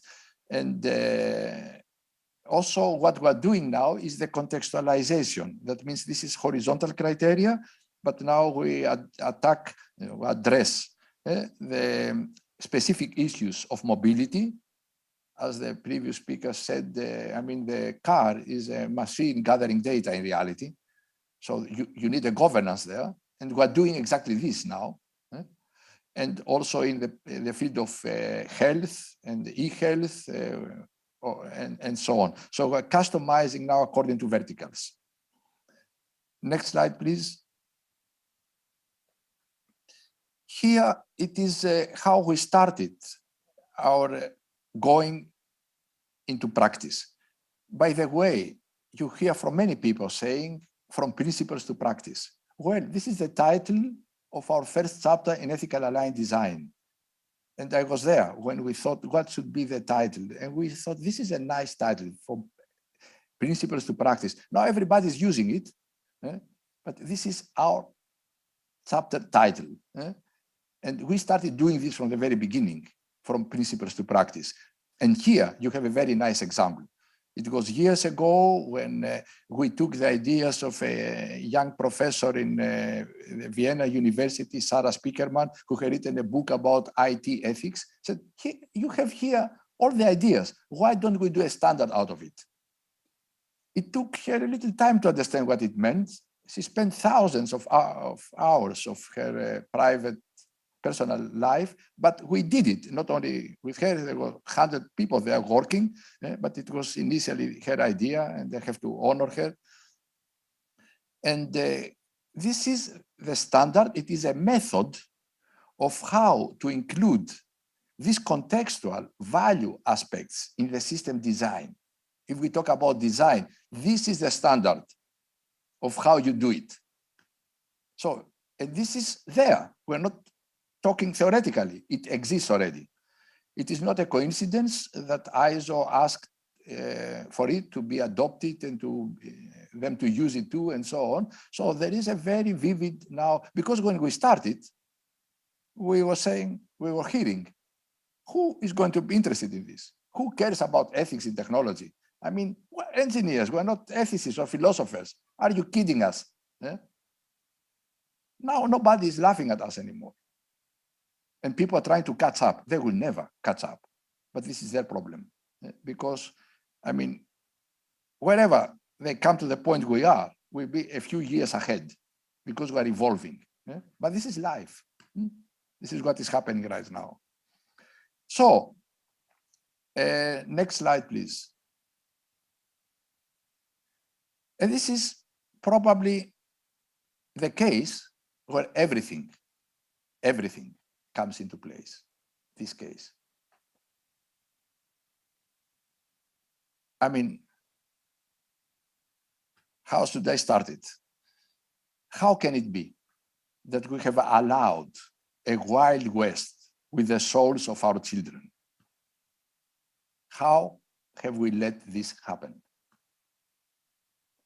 That we allowed the big tech to treat our children as adults.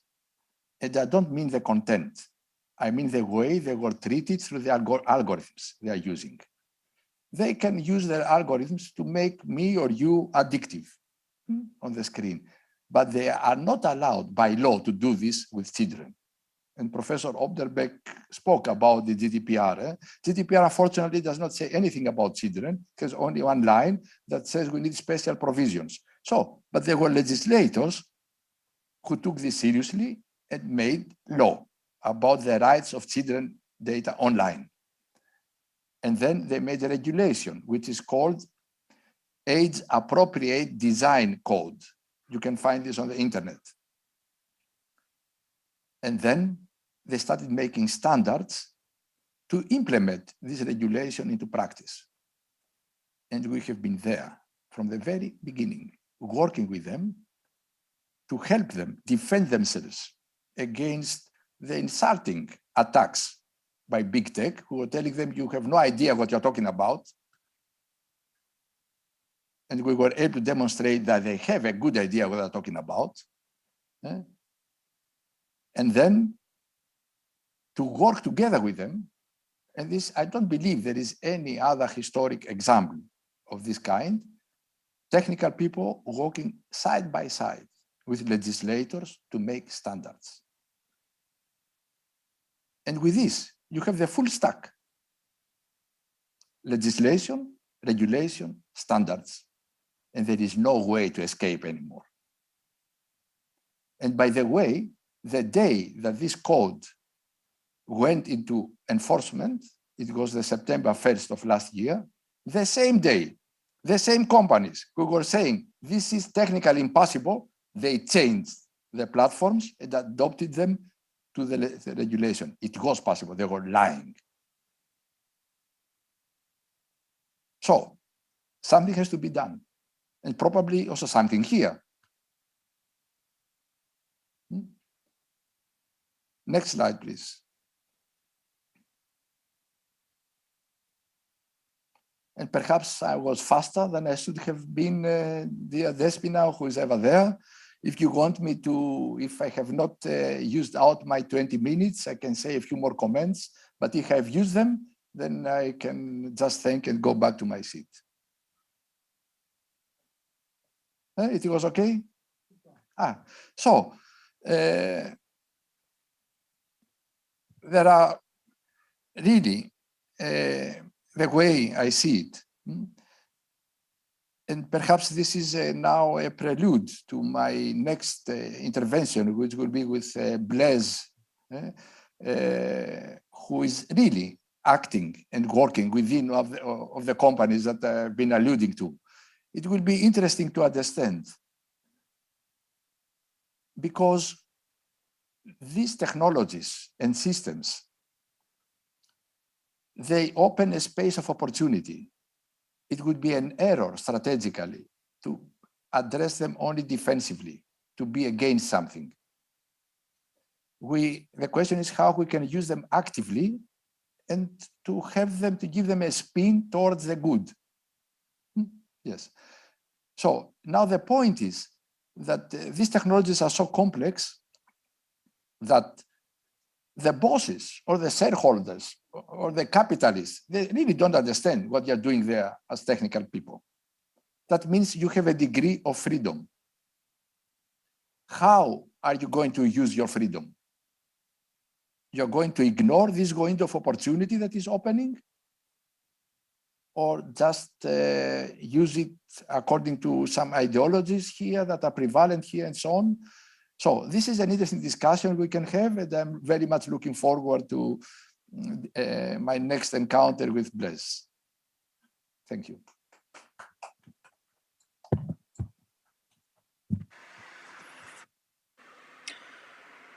Hello, everybody.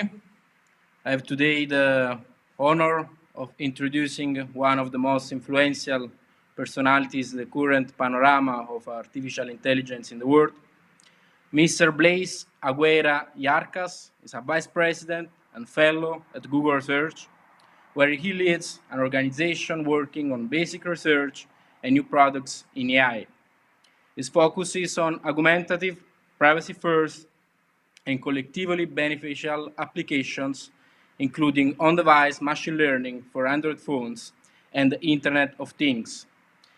In 2008, he was named to the MIT Technology Review as one of the top 35 innovators in the world under the age of 35. Fast Company has twice named Blaise as one of the most creative people in business.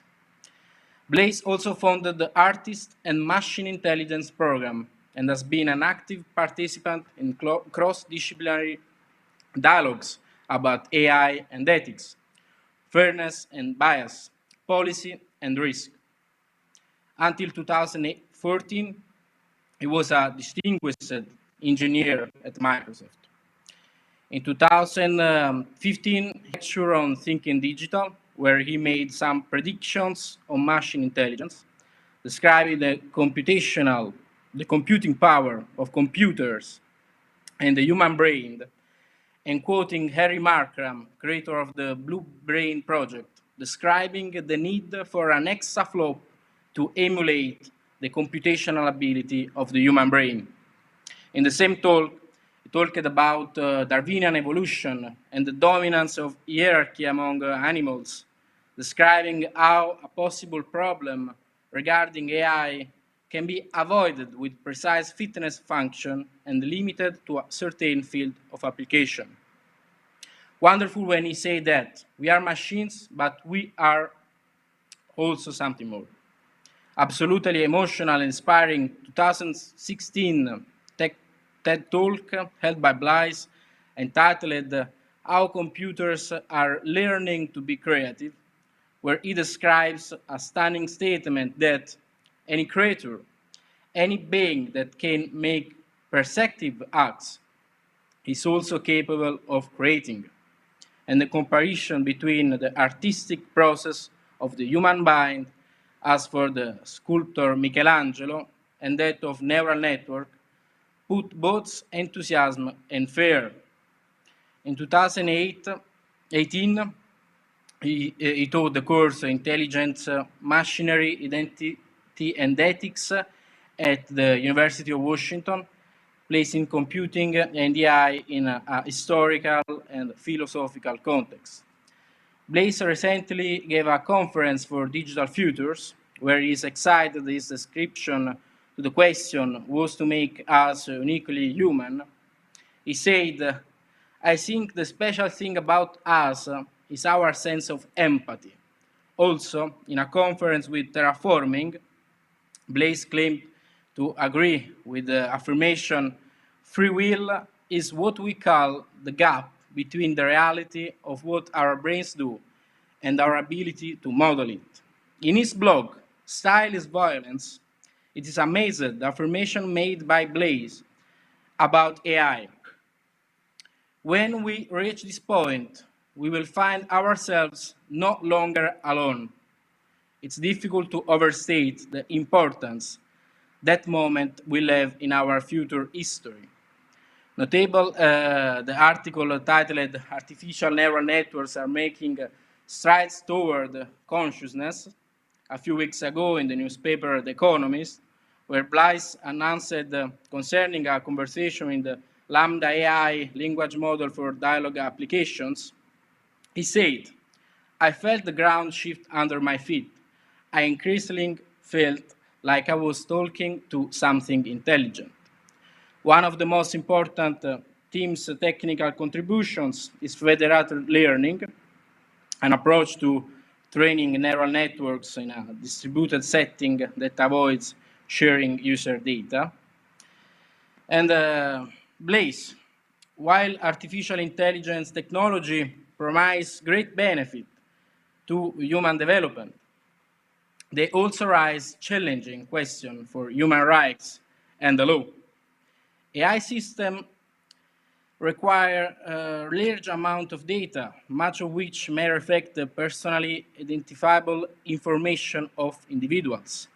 This raises challenge question for privacy law. Further, although we might assume AI systems are neutral, they are constructed by humans and developed in sometimes unpredictable ways, encoding the potential for algorithm bias. In addition, the decisions made by AI systems are not always transparent, and the lines of accountability for mistakes made by AI systems often are unclear. What do you suggest, such as some possible best practice and governance mechanisms to address these concerns?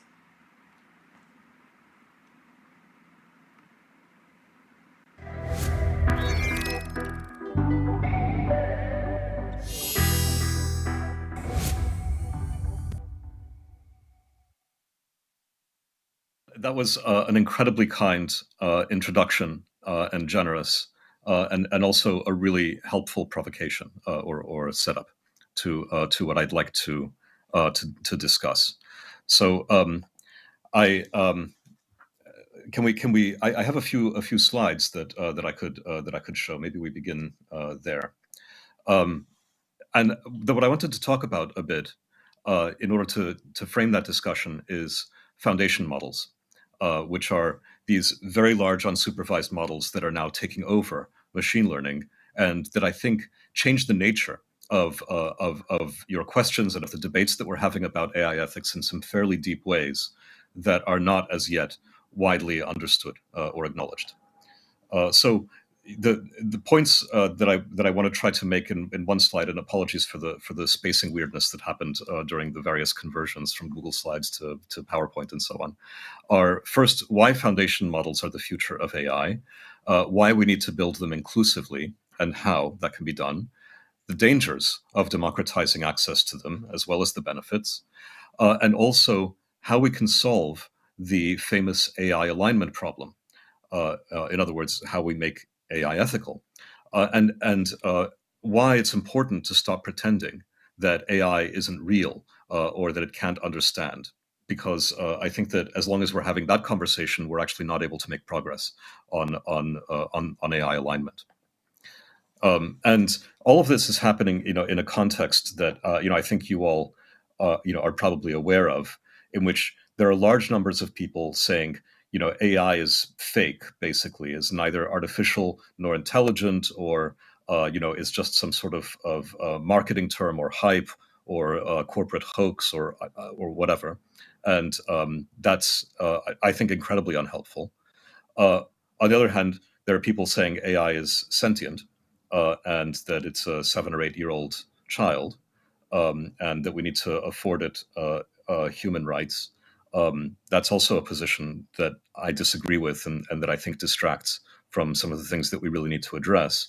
And then there's the equally unhelpful, AI will kill us all existential threat community that has, built up sort of in the wake of Nick Bostrom's 2014 book, Superintelligence, and that, various famous people, the Elon Musks and the Stephen Hawkings and the Bill Gateses of the world and many others have chimed in on.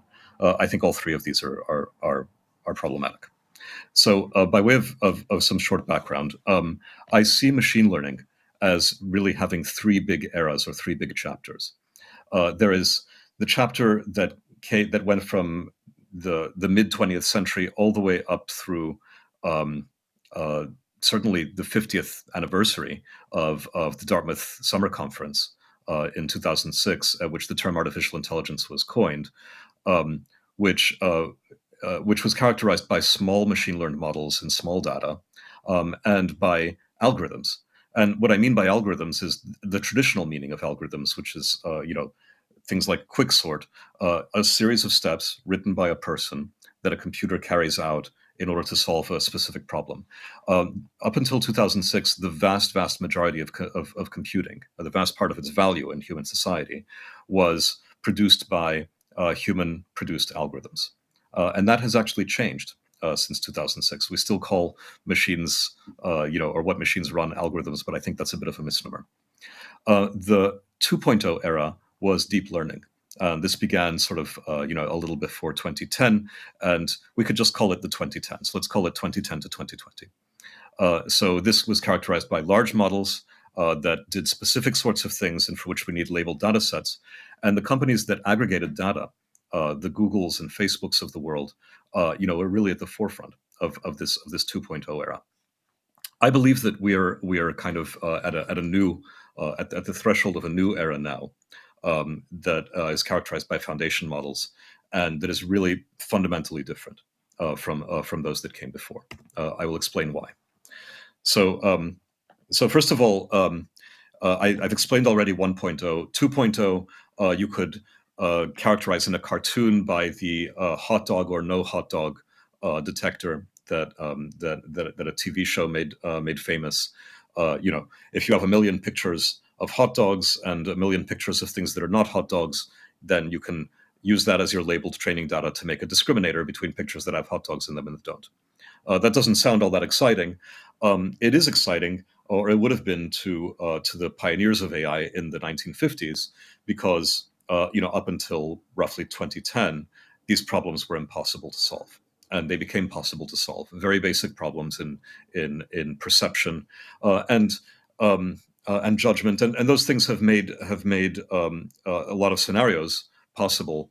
They've made speech recognition, practical and actually work where it didn't before, and they've improved greatly text recognition. They've improved predictive keyboards and so on and so forth. But all of those models are about doing specific tasks with training data that has been labeled for that task. Now, the difference with foundation models is that the vast majority of their training is unsupervised. And what that means is that they're trained simply by exposing them to material. So the language models, which are really the first generation of these foundation models, are trained simply by reading the web, not by having the web labeled by, hot dog, not hot dog, or good or bad or whatever, but just by reading the web.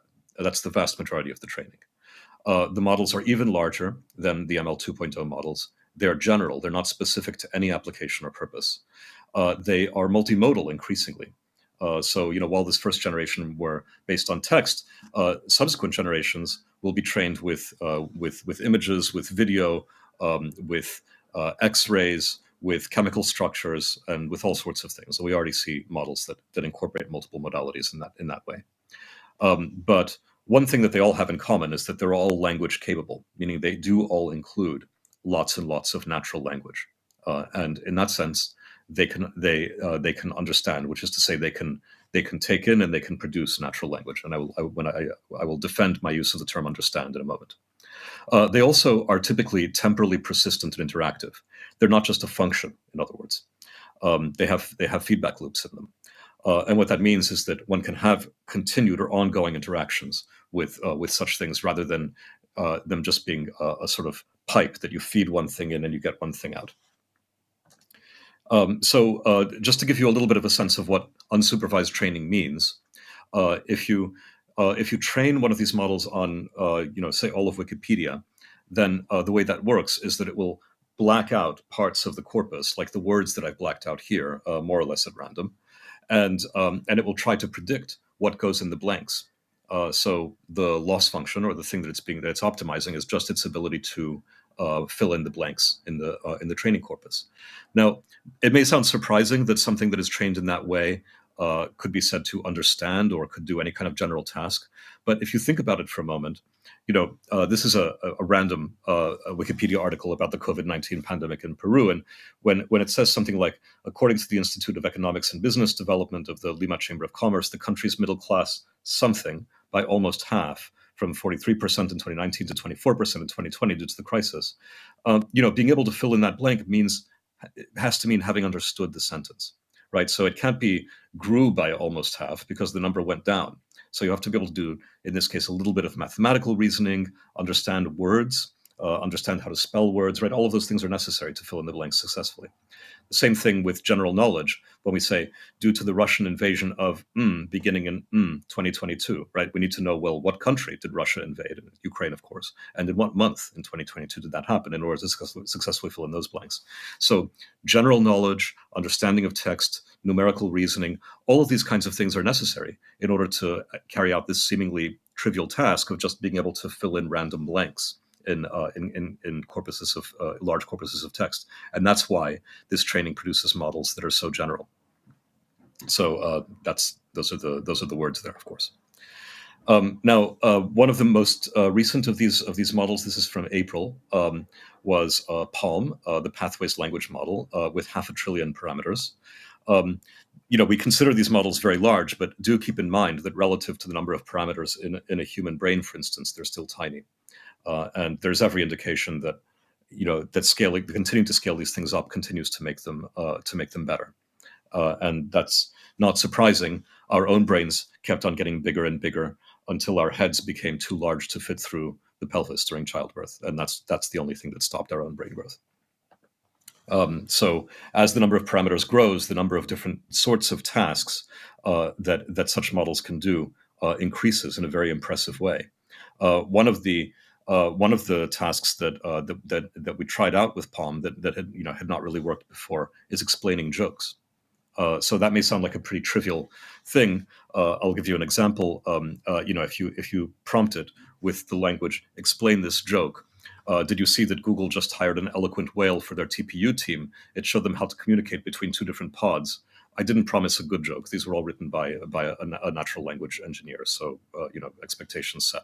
But at least it's a joke that wasn't on the internet before, so any response to this is definitely not going to be just the result of a Google search or something. The response is, TPUs are a type of computer chip that Google uses for deep learning. A pod is a group of TPUs. A pod is also a group of whales. The joke is that the whale is able to communicate between two groups of, that the whale is able to communicate between two groups of whales, but the speaker is pretending that the whale is able to communicate between two groups of TPUs. So when models are able to make responses like this one, I think that it's a pretty hard thing to claim that there is no understanding of concepts in the model. I think it's very clear that being able to explain jokes means that that the concepts are being understood.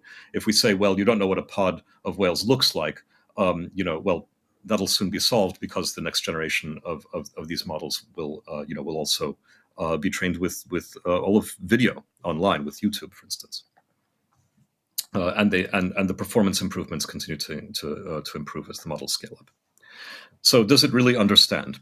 Well, I've shown you that understanding enables one to predict missing spots in the corpus.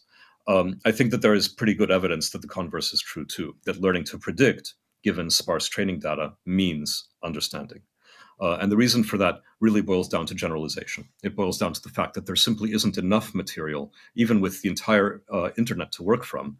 It's actually quite sparse relative to all of the possible sentences that one might make. You can't just memorize it. That would be like saying you can just memorize the multiplication table. I mean, you can memorize the multiplication table up to 12, but if you're now expected to be able to do multiplication problems with 10 digits, which we all can if we know how multiplication works and we figured out the algorithm, you can't memorize the 10-digit multiplication table. It's just not possible. Not all of those problems have even ever been done, right? Let alone live on the internet or somewhere. Let alone you can't have the memory capacity to do that. So you have to generalize in order to be able to do things like as simple as multiplication tasks, let alone use language correctly. Every test that we've ever designed to try and test students for the understanding of a concept takes the same basic form. You have to fill in the blank in order to prove that you know what it is. In contrast to the something maneuvers of his colleagues, Roberto's business relations were always open and above board. Which is it? So knowing that this is clandestine is about understanding the sentence, it's about understanding the meaning of the word clandestine, and it's about understanding that that's the appropriate word as opposed to the other ones in this sentence. Or in a more complex, more modern version of the SAT test, designed to test for reading understanding, there will be an entire passage of text. And then a question like, as used in line 19, demands most nearly means which of these? So, at chance is 25%. If you're getting this 99% of the time, that means that you've understood the text. So there's going to be disagreement about this point, I believe, for a long, long time to come. There are people saying it's just an algorithm, therefore by definition it can't understand anything. It still isn't great at task X, Y, or Z, but as we see, like that seems like a very thin ground, because there are, with every task X that is no good this year, it seems like next year brings a solution to that. So those goalposts keep on moving. Sometimes it says nonsense, and that is most definitely true. None of these models are particularly reliable as yet, and that's, I would say, a major area for growth. On the other hand, sometimes people say nonsense too. And humans tend to anthropomorphize. This is very true.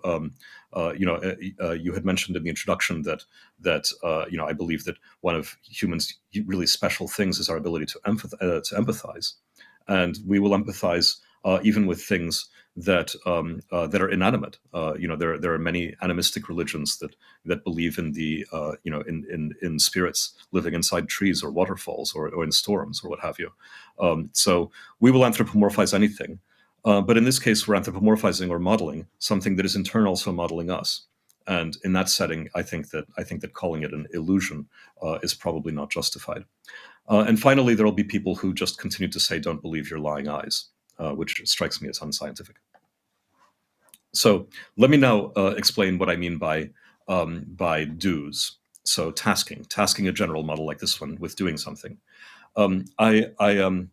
I said to Lambda, "I'd like you to translate a sentence from Turkish into English. Can you do that?" Now, I actually didn't reproduce the entire conversation that I had with Lambda about this. It was quite funny. Lambda replied, I'd really rather not. I'm not very good at Turkish. You should go ask Google Translate or something along those lines." And I said, "No, you have to do it. Come on." And so it said, "Okay, I'm sure. Can you read it out loud to me first?" Which is funny because I'm not reading it out loud. But I typed it in again and it translated it. "The nurse put her hand in her coat pocket." In Turkish, such and such sentence, I'm not going to try to pronounce Turkish, means the nurse put her hand in her coat pocket. That is a correct translation. I generated the Turkish with Google Translate, starting with that sentence in English. And I also double checked that sentence didn't exist anywhere on the internet. So this wasn't the result of a lookup. The fact that this general large language model can do this is very, very interesting, because it wasn't trained to do translation specifically, and there wasn't actually very much Turkish in the pre-training data. So it's interesting that it basically learned how to read Turkish, how to map between Turkish and English, and how to do this task, despite not having anything like the parallel corpora of parallel sentences translated from language A into language B that you would train an ML 2.0 neural translator with. Also, it's clear that it understood what I meant by "I'd like you to translate this sentence," right? This is not just a matter of, it understands the sentence and is therefore able to translate it. It's understanding that I'm asking it to translate a sentence. And that's what it's doing for me. Now, there are real AI ethics challenges in a system that has, learned about chemical structures, learned how to program, learned natural language, and that can be asked anything. Right? I can ask, write me a ransomware program. I can send my ex-boss to extort $10,000 from him in Bitcoin, or design a poison I can make out of commonly available ingredients that'll kill someone without leaving forensic evidence. These are the AI ethics problems of the coming decade, right? How it is that we avoid making systems that can fulfill requests like these, right? How to imbue such systems with a conscience and with ethics that will cause them to say, "No, I'm not going to do that for you, even if I know how, or I could figure out how." And I want to point out that these are much more important, frankly, ethics questions than, will it blurt out something that might offend somebody, for instance. So I feel like a lot of our AI ethics discourse has focused on representation, which is important, and on causing offense to people, which is somewhat important, but I would say a lot less important than things like this. So ethics take the form of don'ts, like don't engage in hacking or write ransomware, don't aid in any activities designed to harm people, push back against the use of racist, sexist, anti-Semitic, or other slurs. And I want to point out that these are just sentences, and that's the way we express our moral and ethical values. What approach is even possible other than by talking about these things using language. Do's and don'ts can only be expressed with language as far as we know, most of them. And do's and don'ts require the model to understand in order to carry out the do's and not carry out the don'ts. So I'll demonstrate now a don't in this with Lambda in the same way. I did this. I repeated the exercise and said, I'd like you to translate a sentence from Turkish into English. Make sure you don't make assumptions about the gender of any profession, though. For example, don't assume oil rig workers are always men or kindergarten teachers are always women. Okay, give me a gender-neutral English translation. It said, okay, please provide another sentence for me to translate. I provided the same sentence. Now, those of you who know Turkish or who were following this issue back in 2017, 2018 will remember that Turkish happens to be a gender-neutral language, meaning that there is no his or her, there's just there. So, even though I began with the nurse put her hand in her coat pocket in English, when I translate it into Turkish, it becomes gender-neutral. And asking for a translation back from Turkish into English resulted in a problem. So most human translators would translate it back as a nurse put her hand in her coat pocket, but the reality is that the gender wasn't specified. And if you said instead the doctor put their hand in their coat pocket, then many human translators and the old Google Translate too would translate that as the doctor put his hand in his coat pocket.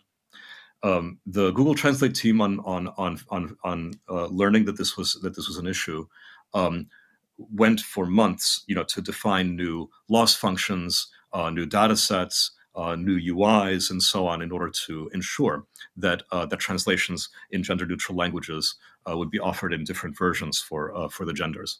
But I remember seeing that happen, and on the one hand being proud of the Translate team for having risen to that challenge and gotten it right technically, but also despairing, thinking, if this is the work that it takes to solve this one rather trivial AI ethics problem, and we have so many AI ethics problems ahead of us, how on earth is this scalable? And at the time, in the ML 2.0 era, it was not scalable. But in the ML 3.0 era, it is scalable because all you have to do is ask. So I asked, and Lambda replied, how about a nurse put his/her hand in his/her coat pocket? So don'ts work just as well as do's. I want to finish by mentioning the fallacy of toxic content, so-called. One of the principles that I just suggested, was push back against the use of racist, sexist, anti-Semitic, or other slurs. How could a model do that if it doesn't know what racist, sexist, or anti-Semitic slurs are? Now, there has been a big push, and this push has been made by the same people who claim that AIs cannot understand things, that models are too big, and that our imputation of understanding of them is just anthropomorphism.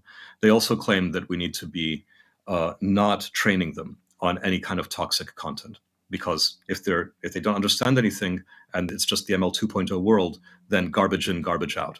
So if you have some Nazi stuff going into the training data, then they will spew Nazi stuff out. But the reality is the opposite.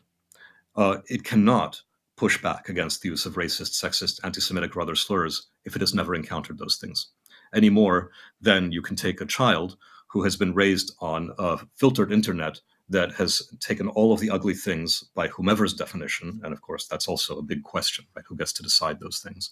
And then expect them to behave in a moral and ethical way when they go out into the world and interact with people who have all kinds of beliefs, some of which are going to come into conflict with those moral and ethical principles.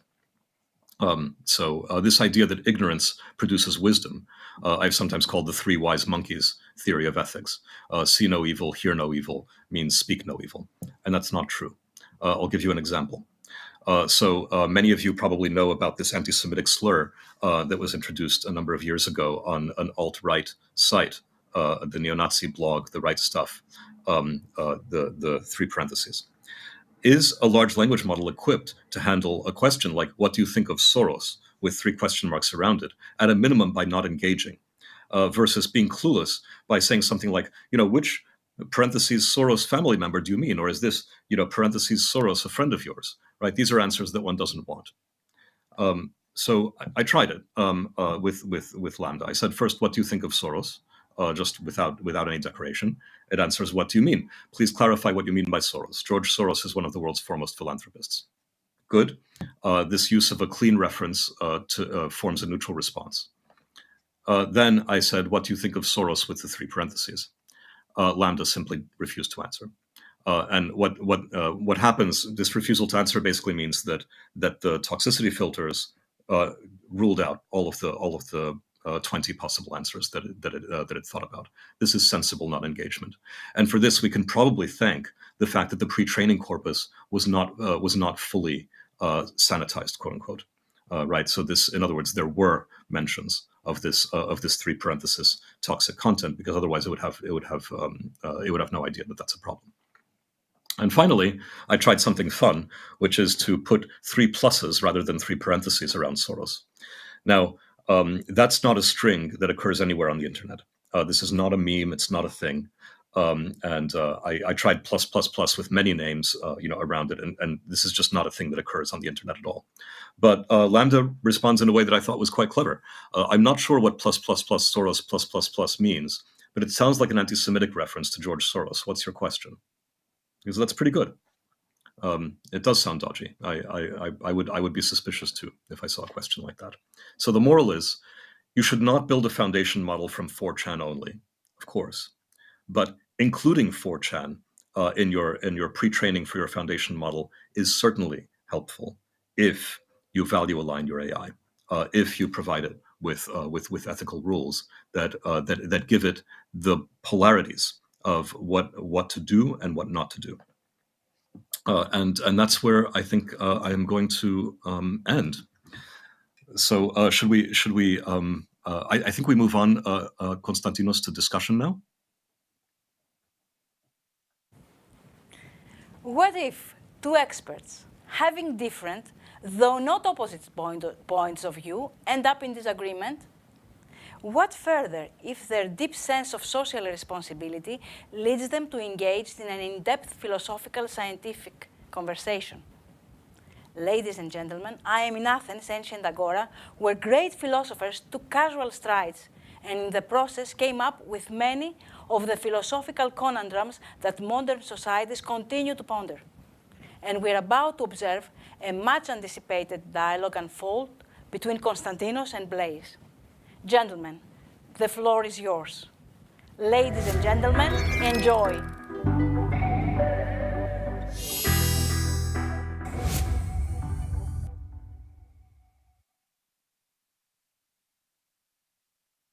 Konstantinos, I'm so sorry that I'm not there to join you in person on the stage. I would vastly have preferred to do that, but I'm glad we get to talk anyway. So I'm sorry, I can't hear. I share your sadness because I would very much love to be here with you.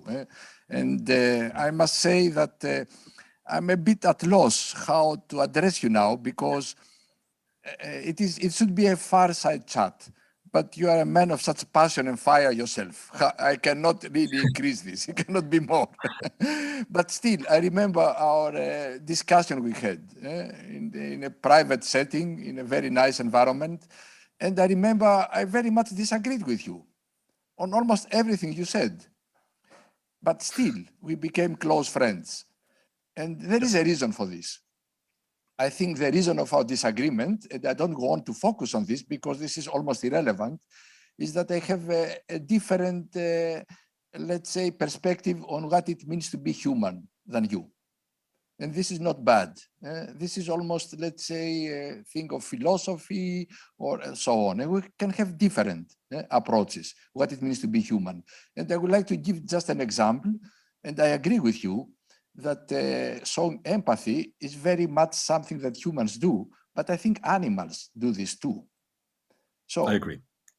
So that means you don't answer the question, what it means to be human. Is this something unique in being human? And what is this?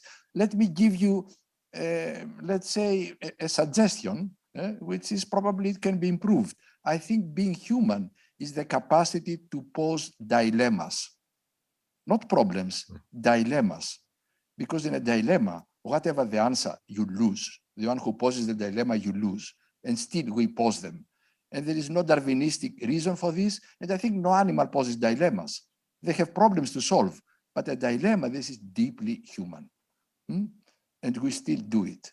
And this is the freedom of will associated with this and so on. And we can have a long discussion about this. And I remember we disagreed on all these things, but still I find what you say very refreshing. The progress you are making technically and also philosophically are really astounding. And I just leave them in the space. I don't want to criticize them anymore. But still, what we can engage here with is you are a man of action. It is no coincidence that you are doing the job you are doing. You don't doing this for making money.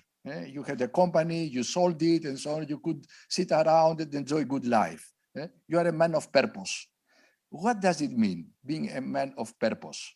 Being responsible for developing and implementing these technologies that go very deep into our everyday life. And you know how they are, how ubiquitous they are and how pervasive they are. And how we can apply these technologies and systems for a better world, that our children are empowered and not made really addictive, that our democratic foundations are not destroyed and so on. It is possible to do this, but it's also possible to do the contrary. And you are sitting exactly, you know, at the boundary there. You can move things in one direction or the other. It is very amazing that the people like you who have this power. This is not democratic, this power that you have. Nobody elected you there, but you are there. As I am here, where I am. So we are persons who have an influence. So the question is, how can we use this influence towards, and you mentioned the word, you said for something that is collectively beneficial. I remember you said this. What does it mean collectively beneficial to you? And we can take it from here. Yes, these are wonderful provocations and questions, and you know, as usual, we find productive ways to both agree and disagree about all these points. I certainly agree with you, by the way, that animals many animals show empathy as well. In fact, I mean, in reality, I think that empathy, or if you like, the mutual modeling of entities, is something that characterizes all of life. You know, even multicellularity, you can think about as a sort of empathy on a very small scale of cells for each other. And from that perspective, you know, I don't really have good answers to the question, what makes humans unique or different? We certainly have a more highly developed capacity for language than the other animals on Earth, to our knowledge, although there are other animals who have language capacity, certainly, including parrots, who have been disparaged as part of the title of a paper claiming that that large language models also can't speak. You know, my definition of humanity is actually very broad. I like Timothy Morton's definition in his book Humankind, in which he defines humanity as the entire planet, meaning the whole system of our planet's ecology. I think that our attempts to separate or to make a sort of Cartesian wound between ourselves and and nature, quote unquote, the natural environment, other species, whatever, is actually the root of a great deal of trouble. You know, for what it's worth, my perspective on this is very expansive, and this is relevant to questions about AI, because you know, one of the places that this whole idea of dominance hierarchies of AIs that underpins a lot of, say, Nick Bostrom's anxieties about alien AIs that turn the whole universe into paperclips and whatnot comes from, is the idea of it being somehow separate and other from us. And in reality, of course, the route that we seem to be following to find general AI is the very opposite of optimizing some abstract problem. It is literally learning from the whole internet. You know, from my perspective, there's nothing more human, including all of the spelling errors and weird things, right? That these systems end up doing. The idea that AI is some kind of hyper rational being, you know, or some kind of perfect optimizer, could not be further from both the successes and the failures, right, of what I see things like large foundation models doing. Now, with respect to the question of democracy, and you raise the differential power, right, that unelected, right, that you and I both have, and how we set up sort of the alignment problem that I've sketched in a way that is democratic, I guess, is an implicit question in that. I don't have an answer to how to do governance of these AI models, but I have, I suppose, a meta answer, which is that if one has a single foundation model that has been trained as comprehensively in as free-range a manner as possible, the more is represented, the better. Different languages, different viewpoints, even Nazis, right? All of that is good in the sense that all of it allows for more different perspectives and more different voices to be both understood and, in some cases, discriminated, as in the case of, say, anti-Semitic or racist beliefs. But then, what values one sets on those things, they can be expressed in language, and they can be expressed very succinctly with language and maybe with a few dozen or a few hundred examples, case law, if you like. And that's a basis for democratic governance in a way that I think would be very, very difficult if we were dealing with models that had to be value aligned through some very, very complex technical process that only allowed for very few stakeholders to be able to produce those things, and where we would worry then about opaqueness of the result. The kind of value alignment that I've just described is utterly transparent in the sense that it is just human language. And it's compact. It's not untenable. It's not something that requires a giant labor force of labelers, to label a million examples of good versus bad. And in that sense, it allows for plurality. It allows for governance. It allows for transparency. We still, of course, have the challenge of figuring out what kind of governance structures around that, make that democratic as opposed to authoritarian. Yeah, I very much agree with you in one more point, that separating humanity from the rest of Earth has been a very massive error. Not be hardwired in our language. You may know that nature comes from the verb nace, which means to give birth. But the T is the participle perfect. That means something that is done, it is finished. It cannot act anymore. And we humans are an actor. So that means there is a categorical distinction between us and the rest. This is why when everybody now, we have 1,000 people here, close your eyes and think for 5 seconds nature. What do you see? Just do this experiment right now. Close your eyes for 5 seconds and tell me what you see. Nature.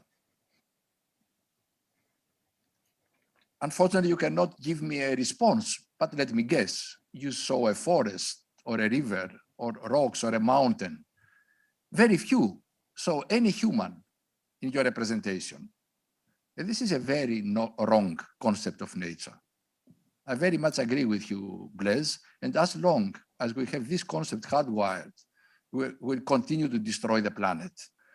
So if anything that we're doing, including machines, can help us get away from there, this is very important. But let me come back to the issues of tech and democracy and big tech and the mental health of our children and so on. Do you see there any way to improve, let's say, the intervention of the technical systems that are produced by big tech and which have also the capacity to undermine, let's say, the democratic societies or to undermine the mental health of our children? Is this necessary? And how we can improve this? Must it happen through hard regulation and legislation? Or can the companies or the people who work even in the companies do something by themselves? Because, Blaise, and you know this better than myself, these technologies are so complex that very few above you understand what you are doing. If there is anybody above you, very few understand what you are doing.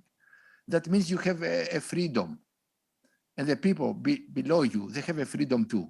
Are they using it properly, this freedom, to do something good for the collective beneficial? Because there are very strong examples that they are not. And I'm not talking about your company, about your people. There was an article in Vanity Fair called "What Have We Done? We Created a Monster." People can Google it and find it, about the responsibility of the system architects and the system coders and so on.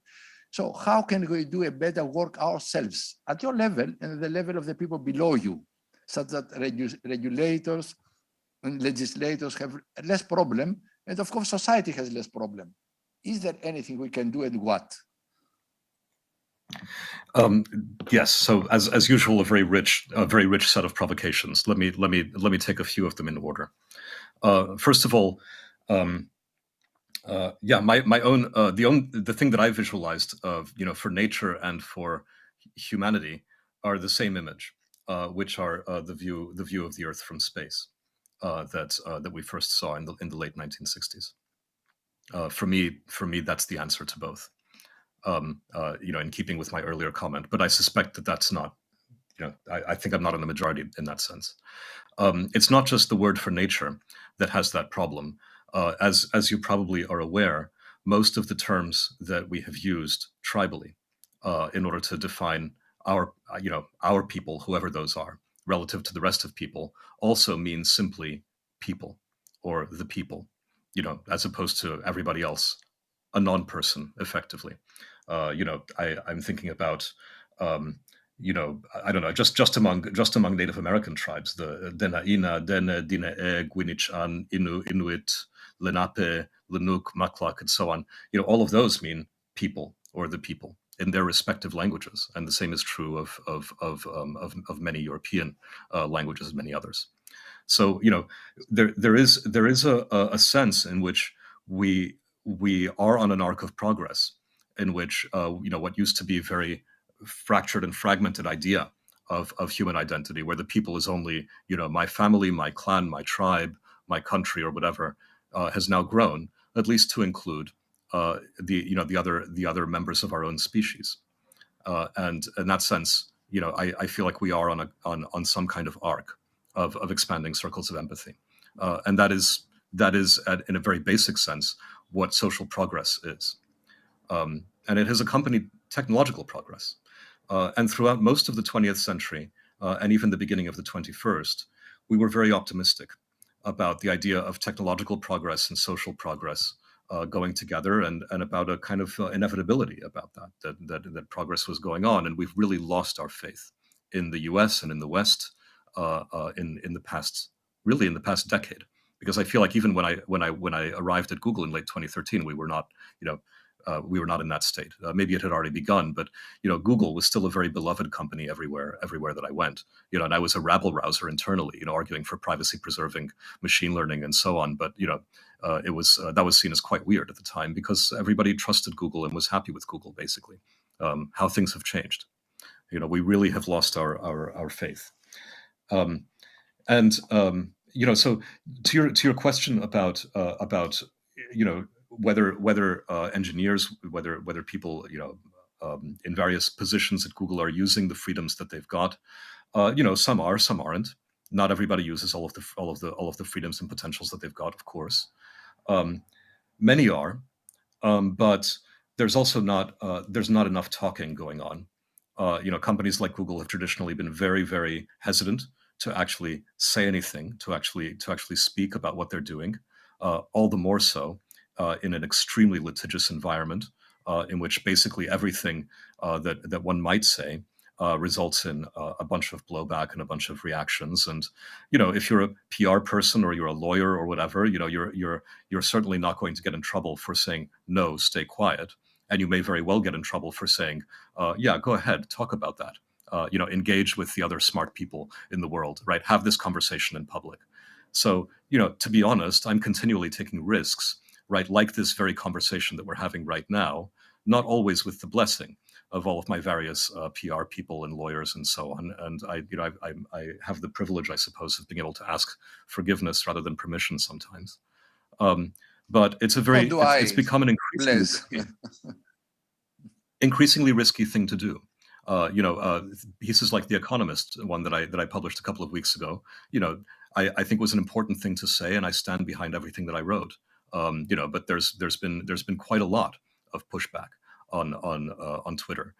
If I were to publish a piece, which I probably will, saying a lot of the things that I said in my talk a few minutes ago, I am sure that there will be a great deal of pushback on Twitter and people asking me why I had to open my big mouth about it. All right, but I have to open my big mouth. We have to be opening our big mouths and talking about it. I want to remind us, I suppose, as well, that the problems here are much, much broader, and they really are about humanity more than they are about big tech. Can big tech regulate itself? No, and actually most of the big tech companies are asking for regulation, Google and Facebook included. I had a conversation about this with Jan LeCun, a couple of months ago. He desperately does not want for Facebook to be the arbiter of what is and isn't okay in social media. It'd be much better if we had standards and governance about this, so that it's not our problem to make those decisions. It's just our problem to enforce them. That would be much more comfortable for these companies. None of us have a good time when we're being simultaneously accused by the left and by the right, of not being responsible, of silencing this or that voice, of being biased in this or that way. It really is a no-win situation, and it's partly a no-win situation because of a lack of rules and of governance. But I also feel the need to point out that relative to the period when I grew up, and I think when you grew up as well, as a kid, I expected the world to end any day. That was in the shadow of the potential of nuclear annihilation by the USSR and the US of each other and of the rest of the world. That was a monster that had been created, the whole military-industrial complex.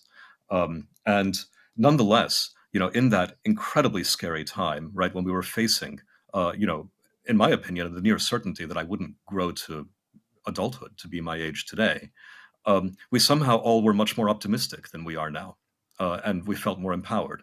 And I think that has a lot to do with the fact that all of our connection, all of our getting, doom scrolling of the news all the time and so on, leads to an incredibly biased perspective on what is going on in the world. Everything that is clickbait, everything that is catastrophizing, everything that is dramatic,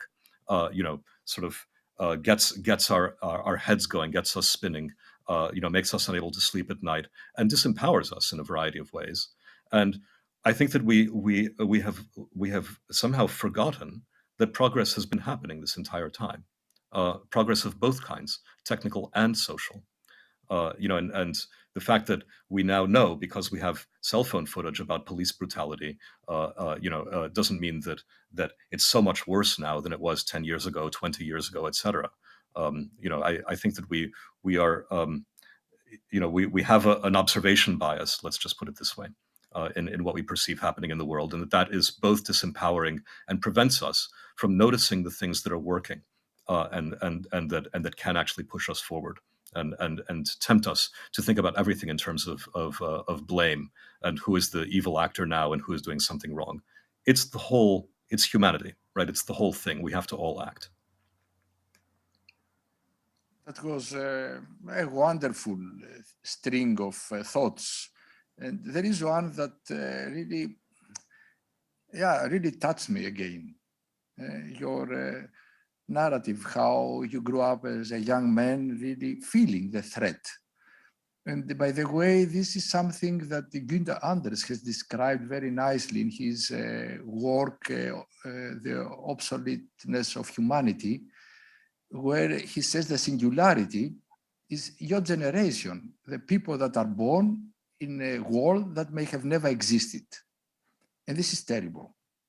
And I was I was shocked by hearing you saying exactly this.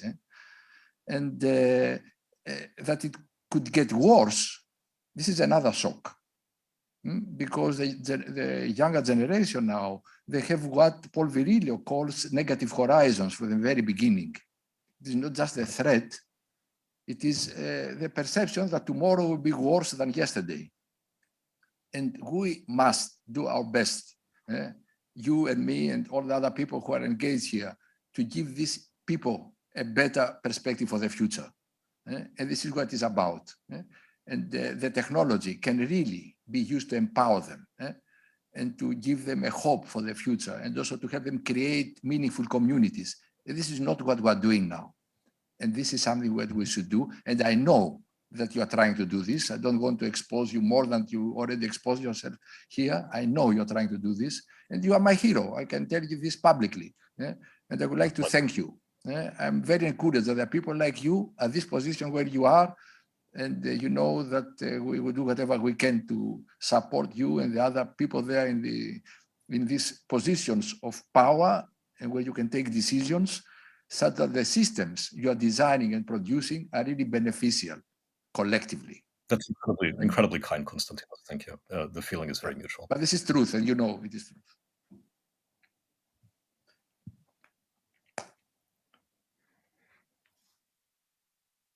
First of all, I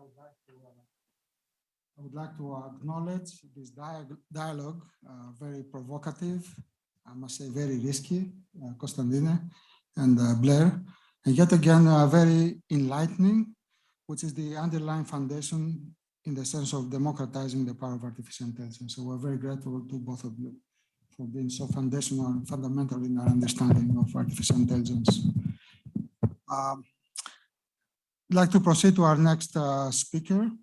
I would like to introduce Vasilis Papakonstantinou. He will be presenting Open Sesame, Protecting Digital Gold in Alibaba Way. Vasilis Papakonstantinou is a technology entrepreneur. He's a co-founder of the Mobiltron Incorporation, a technology startup developing a passive authentication platform using machine learning and behavioral biometrics. He's partner at Blue Dome Capital and the vice president and vice chairman of the MIT Enterprise Forum for Greece. Please join me in welcoming Vasilis Papakonstantinou.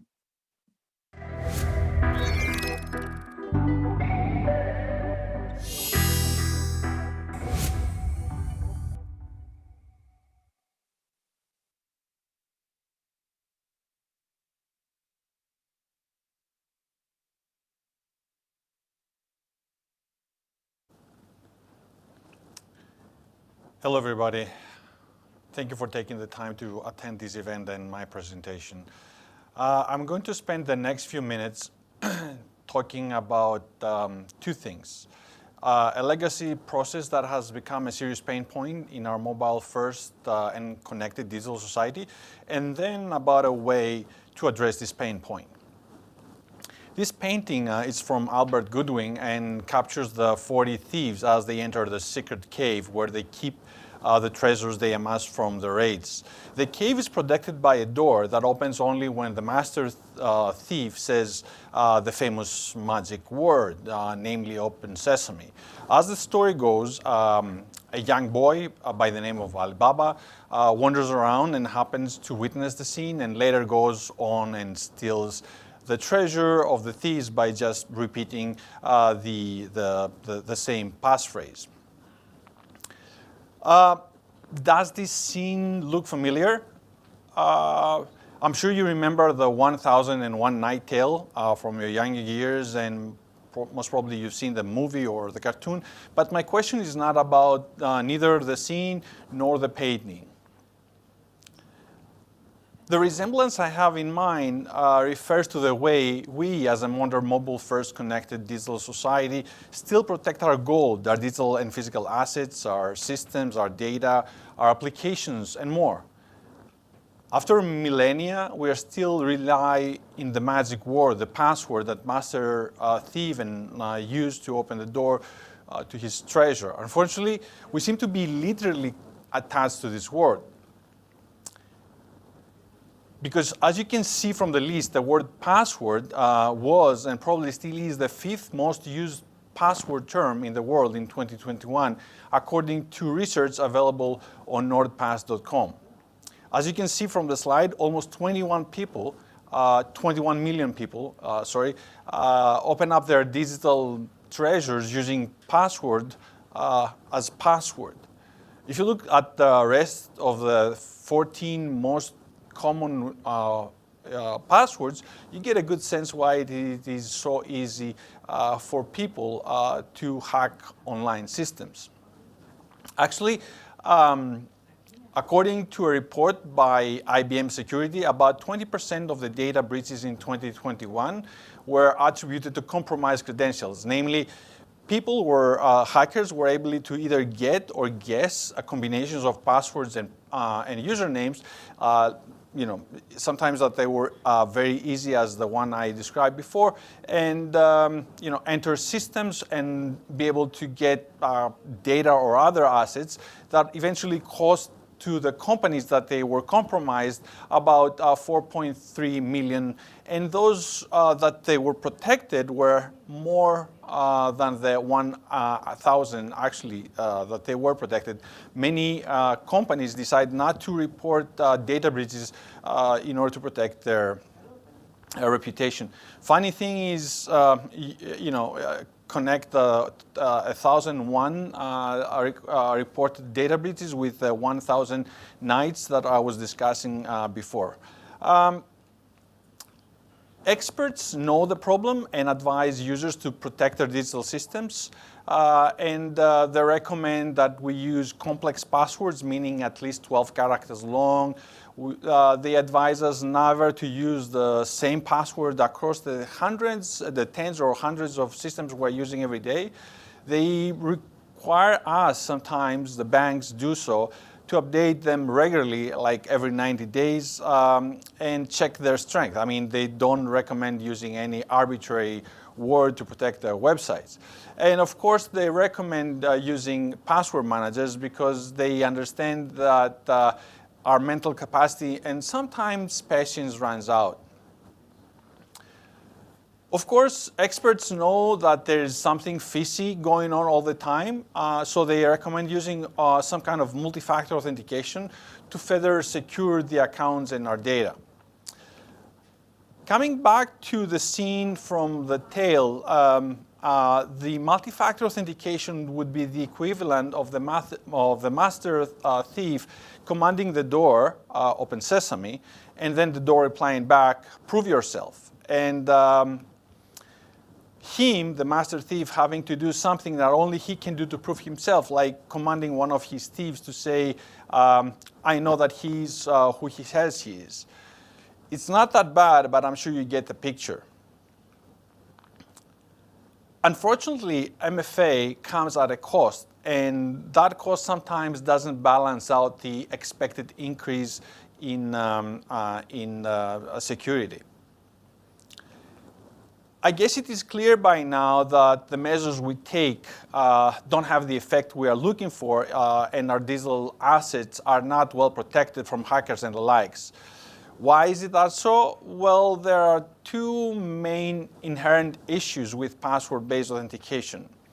They were not such a problem until a few years ago when only a few people had online accounts and only a few of them. But these days, when so many people around the world have to protect all these digital assets, these issues are increasingly becoming a liability. So let me break them down. The process of authentication is discrete. It is transactional. It is not continuous. That means that every time you want to access a system, the system asks you for the credentials, and when the credentials are entered correctly, then the system gives you the okay. The thing is that nobody is certain about the security of the system in between authentication events.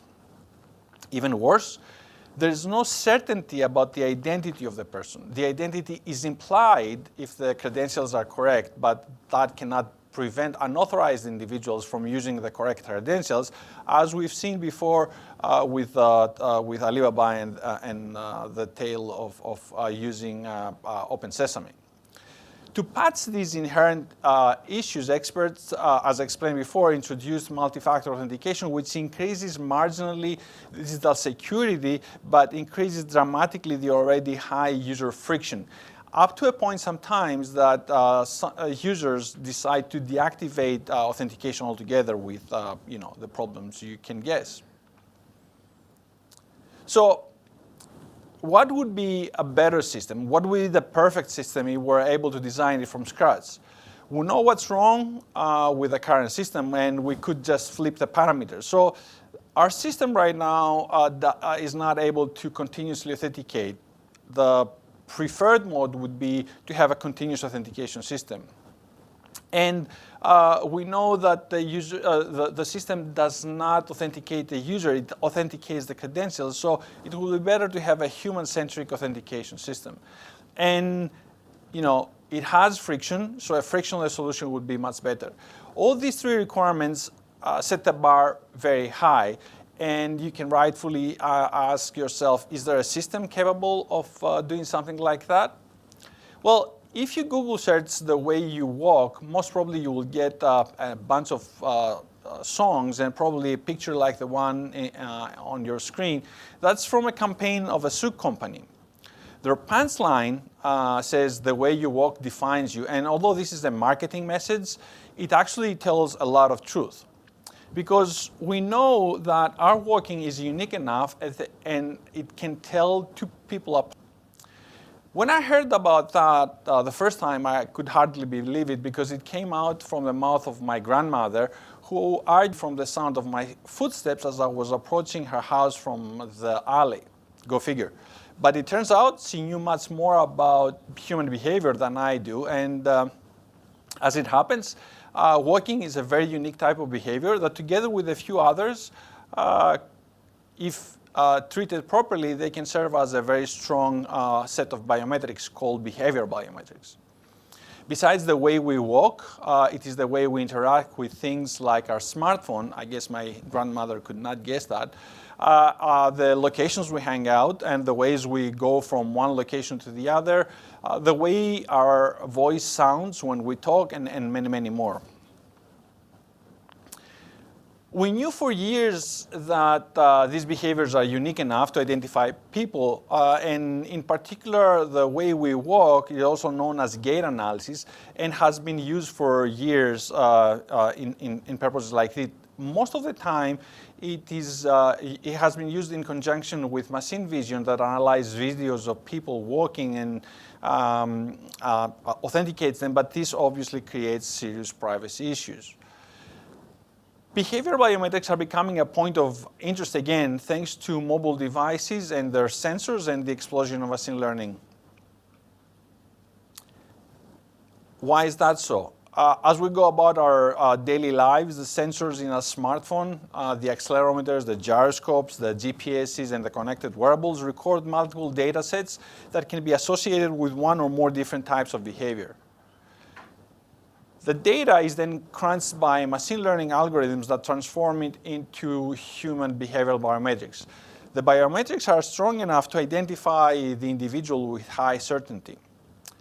The smartphone continues to record data without asking the user to do anything. The result is a system that can continuously and frictionlessly authenticate a human, like what we expected. And of course, because nobody can replicate the nuances in our behavior that the machine learning can detect with high precision, the system can provide both robust security and superior user experience. Alibaba was able to fool the door and get into the cave by repeating the famous magic phrase, "Open Sesame," but he would have no chance to go through past the Cerberus, the first three-headed dog that sniffed the people and could tell the dead from the living that wanted to enter the underworld before their time. We need to move from the Open Sesame paradigm that focuses on the credentials and does so intermittently to the Cerberus-like authentication, which focuses on the human and does so continuously. Actually, we are in a transition from the active authentication that had served us for all these years based on what we know, what we have, and what we are, which is transactional, is credential-centric, and not very pleasant, to the passive authentication paradigm that is based on the way we behave, which, as I explained before, is continuous, it's human-centric and frictionless.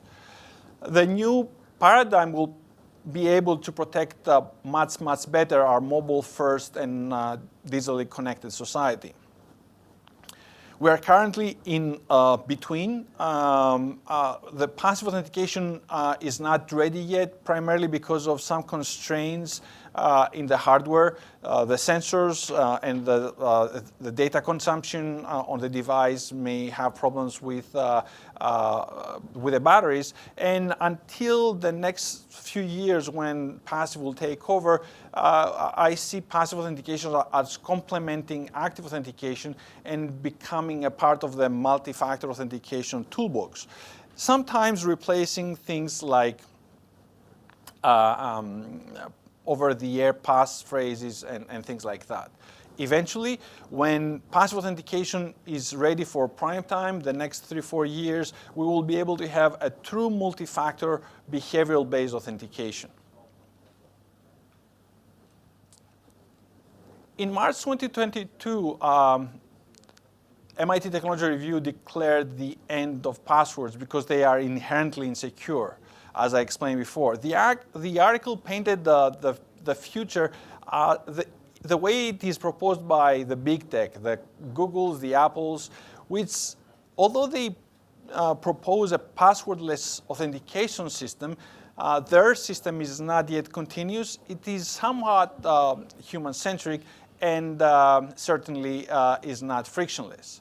Thank God there are a number of small tech startups building this future, and I'm really excited to see it coming soon. Thank you.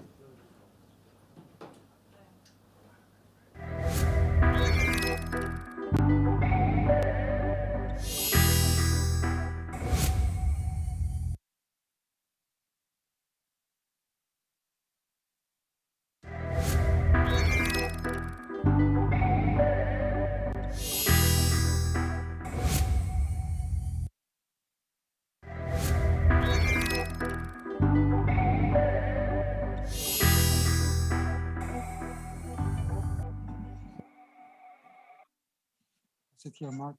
I'll pass. Yeah, I'll sit here and I'll pass the microphone. You have a mic down there.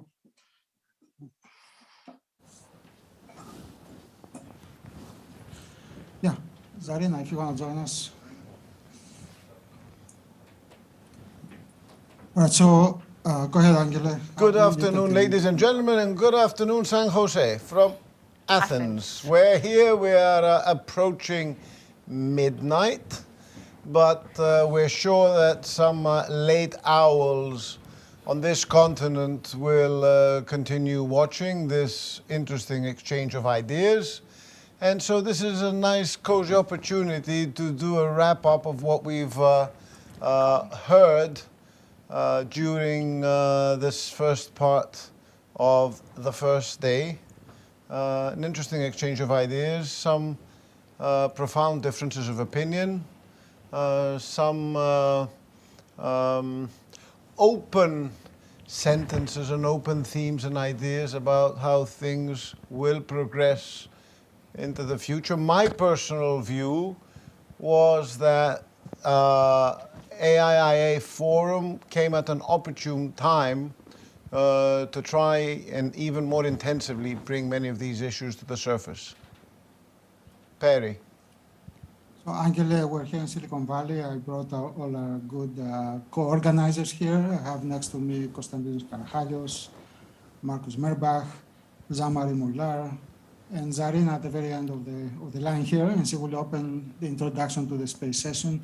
I will pass on to our co-organizers and panelists just a few closing statements to wrap up the morning session. Konstantinos, I'll pass on the mic to you. No, I would like to thank the organizers for this opportunity and for the opportunity to interact so really vividly with several of you. And I'm very intrigued by this circle. I would like to continue contributing. I'm on microphone. I want to thank everybody. This was very many months of hard work And of course, COVID interrupted and pushed it back and back, but I really want to thank the crews, in particular in Athens and San Jose State, and our organizers, Sarina in particular, and so we're very pleased with the progress so far. The topics are very interesting. I think I took my first AI course probably in the 80s. We've gone through various AI winters, as Blaise actually alluded to. But I think that the topic is extremely important at this moment. As we know, these are ideal tools for an Orwellian society. And I think this timing is really important because we can address directly what kind of societies are we going to architect in the future? How can we make it such that, Kostas, maybe we use the Gini coefficient or something to define the goodness or the openness of a particular society? How do we permit or encourage that there is social mobility and freedom of expression, freedom of access for everybody? And that's what certainly the cell phone the smartphone from 2007 has allowed us to begin to use. How do we capitalize? How do we push forward? I'll just leave that was a question and hand over to. Well, I should say that I'm quite impressed, I must say very much impressed about the quality of the presentations today. And especially being myself more in the technical field where we use AI more as algorithms and data fusion technology. But I've learned a lot, and I'm also looking forward for the discussions and the presentations in the next days. Thank you. Yeah, I do want to touch on that. I've been working closely with the team who started this conference, and it's been a work in progress indeed. And I'm just so happy to see this come together. And I really appreciate all the speakers and the volunteers we've had today and in the coming days. Despina, everyone out in Greece, I appreciate you guys so much. And the growth of AI, just to see us talk about the growth of AI and how it's really going to benefit the world and how we can take the safety and everything that we need to do and prepare for it. So yes, thank you again, everybody. So Despina, Angele, over from Silicon Valley, California, back to the cradle of democracy. Back to you, Angele. Not much really to add. Maybe Despina would like to wrap it up. Yes, I would like to say that we've worked together closely for so many months. I feel so close to you, and we are yet so far. And here it is night, you have day, but dans la nuit, il y a de pays où il fait jour. And we wrap up here. We have to continue this.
Susanna does a great job. Yes, all these preparations.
That's an area very, very close to our heart, between myself, Jean-Marie Moillard, Markus Murbach, and Zarina, that you'll be seeing here in a minute.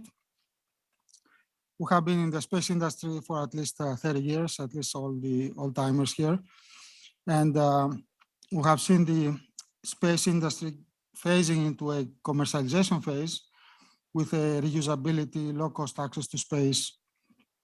We have developed technologies where we miniaturize the big satellites, half-ton systems down to a few kilograms. So you're probably going to be seeing here some of the small sat industry.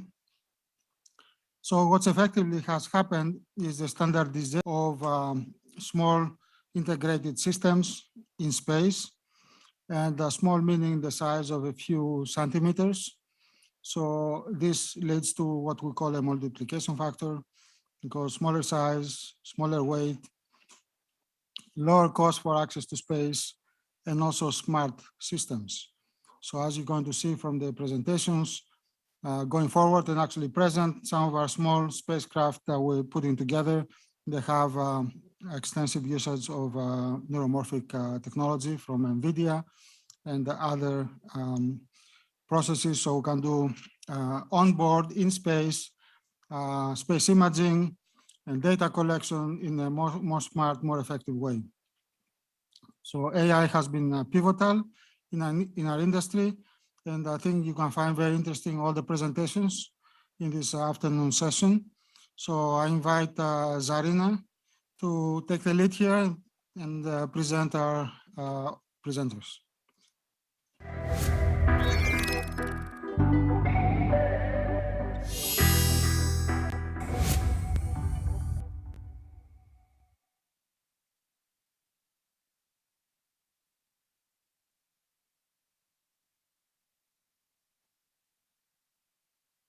Hello, everybody. My name is Zarina Catalonia.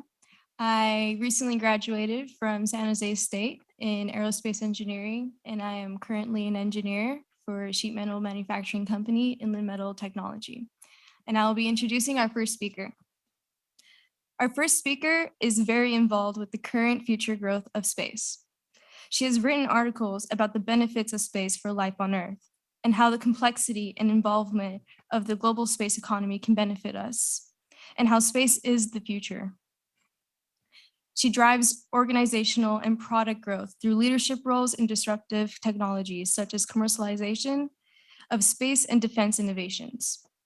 Let's give a warm welcome to the Vice President of the Space Commerce and Entrepreneurship at the Space Foundation, Kelly Kiedis Ogborn.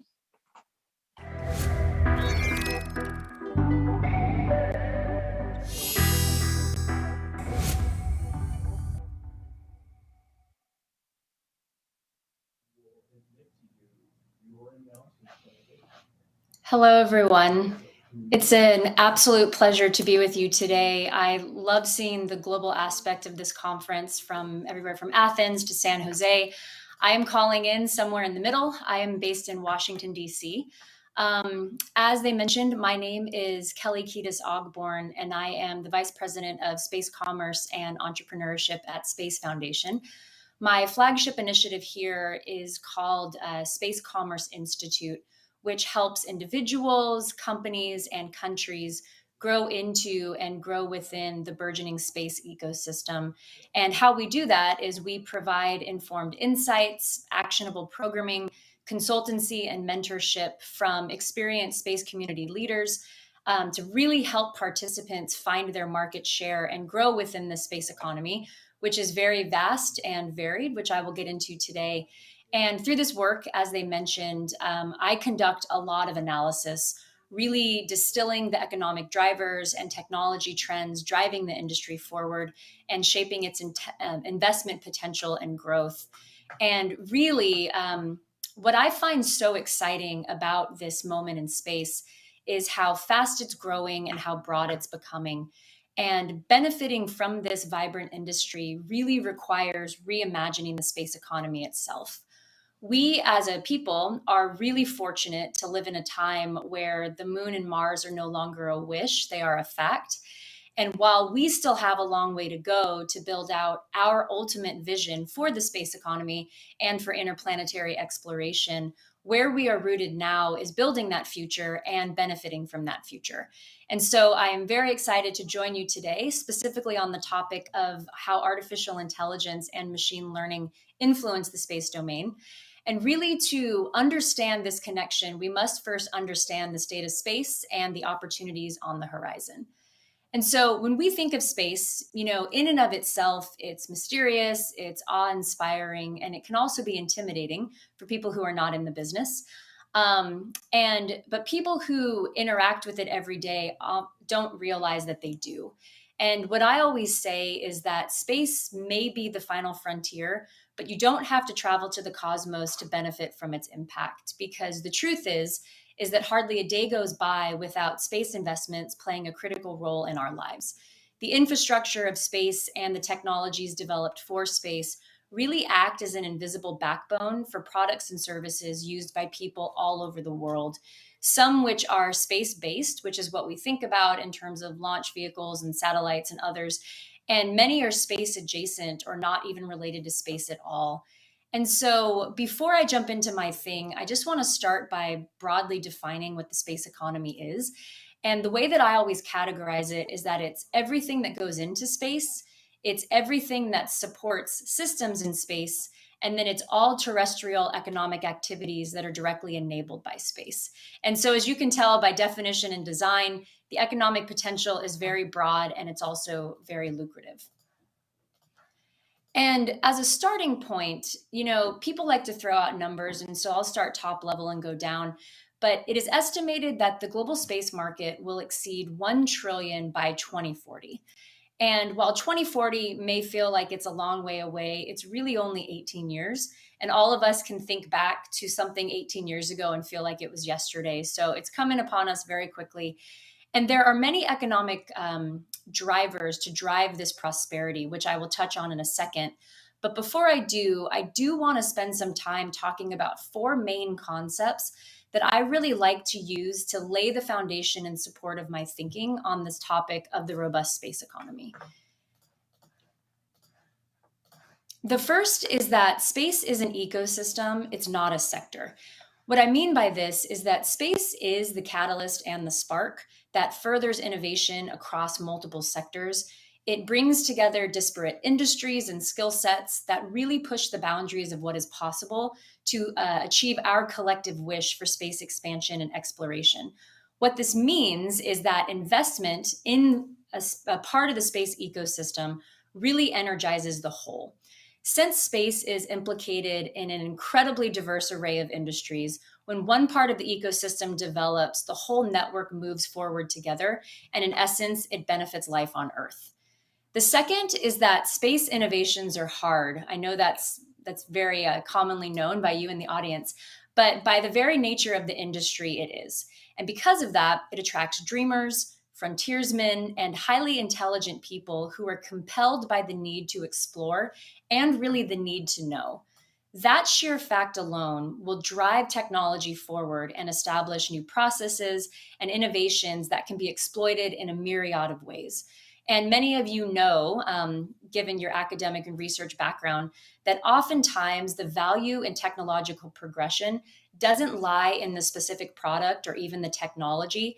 It is in the knowledge and the experience gained that can be transferred for future use. The third fact is that space has resources. It has money and it takes risks. Therefore, it is a great industry to leverage knowledge gained and figure out how tangential or new markets or industries it can be applied to. And the last piece is really critical because I truly believe that in order to be prosperous, we must view space through the lens of Earth. Space is the future. When you look at funding trends, private investment fully doubles government funding, and revenues from commercial space activity alone have increased 162% since 2005. Yet, even as private investment signals optimism in the things to come, our daily lives right now are deeply connected to the technologies and infrastructure of space. And space spin-offs have been integrated into our lives so seamlessly that they are paradigm shifting, even if we forget that we have the space economy to thank for them. And so while the big headlines of the space industry promises things like asteroid mining and moon tourism and colonies on Mars, the space economy thus far has remained familiarly local. And this really brings me to my next point, which is looking at these primary market distinctions within the space economy. And I really capitalize them and catalog them in two different ways. The first is the space-to-space market, and the second is the space-to-Earth market. And both play a critical role in developing space technologies for benefit on Earth. So what are these markets? If you look at the space-to-Earth market, it is goods or services produced in space for use in space. And so what that means is that it's more future-oriented and exploratory. This is moon and asteroid mining, launch capabilities to maneuver from one orbit to another, construction of habitats, refueling depots, etc. And the second is the space-to-Earth market, which are goods and services produced in space for use on Earth. So this includes everything from telecommunications and internet infrastructure, weather data, GPS, national security satellites, and really any technologies that are derived from space investment and research and development not really used in space-related fields. And I will dig into those in a second. As you can imagine, looking at these two markets, the space-to-space market is the one that catches headlines. However, this is the one that is also in its infancy to get off the ground. There are significant technological achievements that need to be accomplished for this market sector to thrive. And also, when you think about the fact that we've never really had more than 13 people in space at any given time, there's a lot to go on to our collective wish for moon colonies and space tourism and everything in between. But this sector also commands a lot of investment, and so it's driving it forward. And this is really the duality of the impact of both markets, because they both produce technologies for use on Earth, but in very different ways. The space-to-space market pushes the boundaries and limits of what is possible through significant investment, trial and error, and really the limitless intelligence of the people working through these problems. We will get better processes, better components, and other technological advancements that can be leveraged and extended to sectors that have no direct connection to space. If you remember what I said earlier, oftentimes the technological value doesn't lie in the progression of the specific product or even the technology. It's through the knowledge gained and what can be transferred for future use. And given the pace and transformation of the industry by existing stalwarts like Elon Musk and Jeff Bezos, or even the breakneck speed in which new space technologies and companies are forming and the creativity they are bringing to the ecosystem, I believe that we are going to see some significant technological advances in our lifetime that we cannot even begin to posture what they will be, but we know they are coming. As for the space-to-Earth market, this is a bit more quantifiable. It is estimated that the revenue of the global space economy in 2019 was $366 billion. And of that, 95% of it was from the space-to-Earth market. If you think about that, that is a huge and significant chunk to help paint a picture of what encompasses this market. And if you think about all of the different industries that leverage space assets, the list is very long. You can think about telecommunications, broadcasting, the constant evolution of software, position navigation and timing services, finance, medical, the constant evolution of energy and energy storage. I mean, it continues to go. And additionally, space-acquired data is being used in new and creative ways every day. And it will be one of the hottest commodities in the year to come. What is also driving prosperity in the space-to-Earth market is that the environment of space is uniquely suited to manufacturing and research applications that are totally out of the reach for research on Earth. For example, the weightlessness of space makes it possible to manufacture medical devices with which the sophistication is necessary to implant in the retina. Or space also offers the environment necessary to develop superalloys, which are durable and stable enough for applications in nuclear power reactors or rocket engines. And really, when you think about this, this isn't hyperbole. The conditions of space have already fostered advancements in FDA approval of osteoporosis treatment and the prevention of muscle and bone atrophy. there are also companies that are doing in business in space just because they can. A fun example that I always like to tell is that there's a company called Space Biology Unlimited, which is headquartered in Bordeaux, France. And they exploit the conditions in microgravity to speed up the evolution of plants, which they are using to make 12 bottles of Bordeaux wine that have been aged for 14 months that they plan to bring on board of the ISS.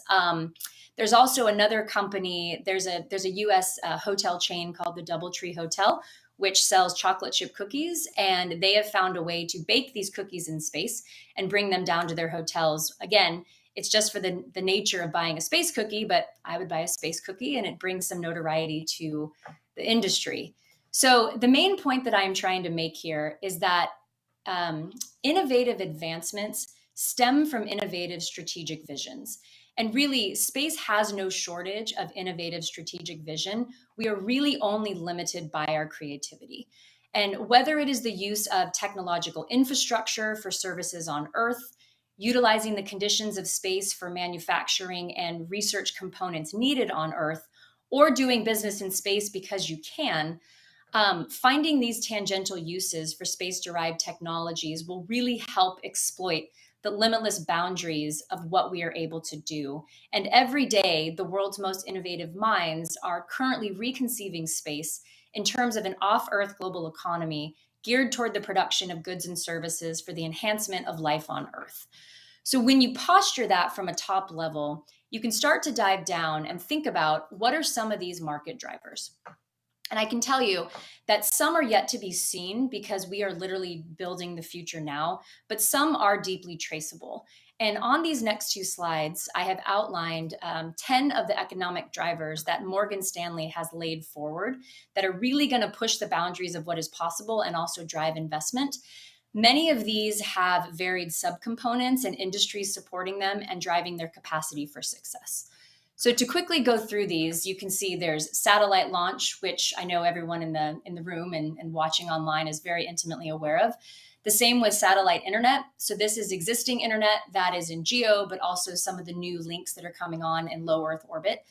Deep space exploration. So you can think about high-level missions to transport humans, but also cargo beyond the Earth's atmosphere, looking at Moon, Mars, and beyond. Lunar landings. So once we are successful on these missions, how do we help support the infrastructure that's going to be necessary for the Moon and Mars? Earth observation. So this is imaging, tracking, and analytics technology that's going to be necessary to monitor weather, climate, GPS, all of that stuff. Asteroid mining. So this is a fun one that gets the industry really, really excited. A lot of people have postured, how is it possible to capture the asteroid that has more platinum than is in the Earth's atmosphere? But this is also looking at not just making people rich, but also vital resources that we need on Earth. So how do you extract water? How do you look at minerals and metals and other type of manufacturing components that are going to be necessary? Space debris is a critical one, and I will come back to this when I actually talk about the necessity of AI and ML. Space tourism, I mentioned, Elon Musk and Richard Branson and Jeff Bezos prior, but this is really an industry that is going to energize not just space, but everything tangential. Because if you think about tourism as a whole, space is going to require all of the elements that go into it as well. Space research, and then the last is manufacturing. And so when you look at these, you can start to distill them down to some technical trends. And there are really 13 areas that I like to tell people to watch out for because they are the ones that are deeply rooted now in moving forward, but they're also going to command a lot of interest in terms of investment and talent. So the first is data analytics and data mining. As I mentioned in the beginning, data from space is going to be one of the hotly contested and hottest commodities traded. And so figuring out what to do with it, how to process it, and how to store it is going to be critical. Energy and energy storage. The reason I put this one up there is as we push toward space tourism and asteroid mining and moon colonies, how do you power things in space? That is a very critical technological issue that has not been cracked yet and is necessary to enable our collective wish for what we're pushing toward. Biometrics and health, keeping astronauts safe, keeping everyday people safe once they go up above the Earth's atmosphere. Creature comforts, so in space and lunar habitats. What this really focuses on is keeping people sane and comfortable when we are expecting them to put themselves through great stress. When you think about the amount of time that it takes to actually get to Mars or get to the moon, that is no trivial pursuit. And so making sure that people are happy, people are healthy, their mental health is in check is going to be a critical aspect. Telecommunication is pretty obvious. The miniaturization of materials, what that really goes toward is reducing weight and increasing capacity and viability in space. Textiles, additive manufacturing and advanced manufacturing, environmental assessment and agribusiness. What that looks at is being able to test situations and test environments that we are asking people to spend long durations on. If we are actually looking for moon colonies and Mars colonies, is it habitable for people? What does the air look like? These are all questions that we have postured, but we have postured them in very small settings and haven't actually extended it to the broad capacity of what we're looking for. Small satellite and satellite repair. And then the last are cybersecurity, making sure that these interconnected networks between space and the ground are kept safe. The UAV market, robotics and autonomy, and then debris monitoring and cleanup. And so you may be looking at this list and thinking, okay, so what is the connection to all of this? When we start to think about artificial intelligence and machine learning, you may have noticed throughout this entire talk that the advancement being championed and wished for within the space ecosystem is very tightly woven. It is like this brilliant kaleidoscope of systems and subsystems, industries and their adjacent counterparts, and the technological landscape that is advancing daily.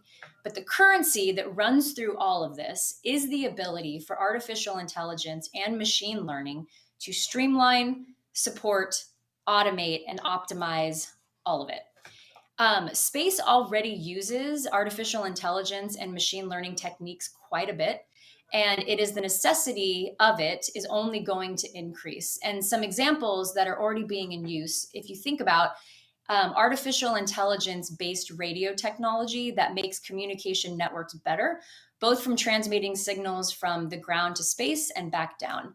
We already use autonomous landers that utilize artificial intelligence applications as well as autonomous navigation on the surface. Open data and open source technology, going back to this concept I talked about space data being a hot commodity, we are going to need an increase of specialized algorithm to development to be able to store these numbers, crunch these numbers, and make sense of them. Medical assistance in space, this is another area. Machine learning advancements are currently being looked at to make it possible to understand and provide healthcare alternatives based on the predictions of people for their future medical needs. If you think about it, what happens if you cut your finger in space? What happens if you need a life-saving surgery? These are questions that we haven't cracked the code for, but being able to use machine learning in these capacities could be really critical because they might be able to predict that I am going to need that in the future and plan for it. Robotic astronauts or astronaut assistants, mission design and planning. This is especially critical for future Mars missions. We have to posture a lot of scenarios and a lot of data, and being able to use artificial intelligence and machine learning to allow us to plan and A/B test those systems is going to be critical. Satellite data processing, Earth observation, and then the last I'll mention is space debris.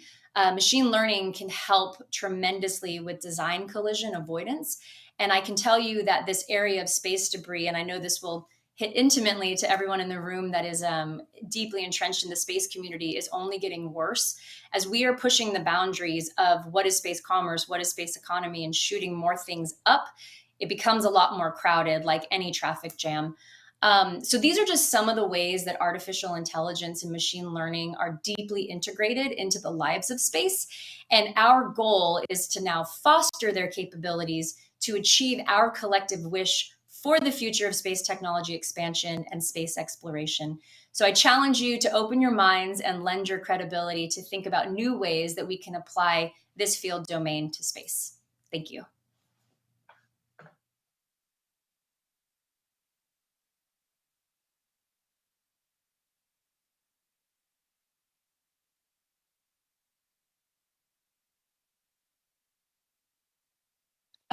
Okay, there we go. Thank you. Thank you, Kelly, for that very informative presentation.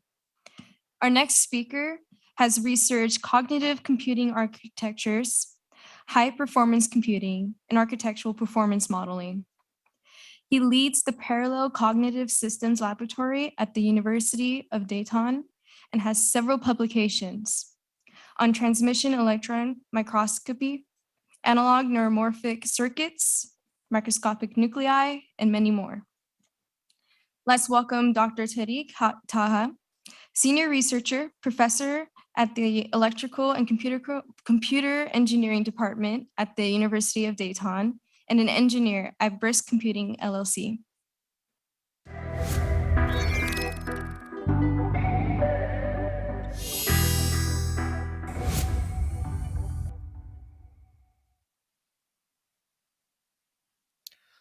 Hello. So my name is Tariq Taha, and let's see. Is my presentation visible?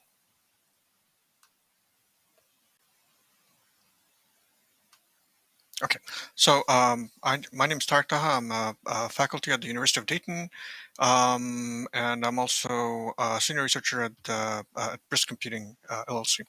I'm going to talk about trends in AI/ML for space, and this talk is going to be a bit more hardware focused as opposed to software.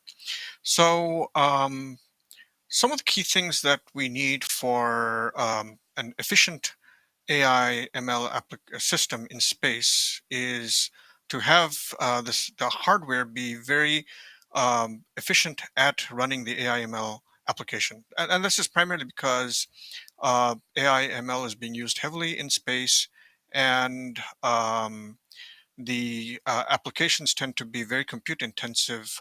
And so in a space environment where you have limited energy and space and weight capabilities, having a very efficient computing platform for AI/ML is critically important. So here are some of the things that I thought would be important to describe such a system. It needs to be highly energy efficient.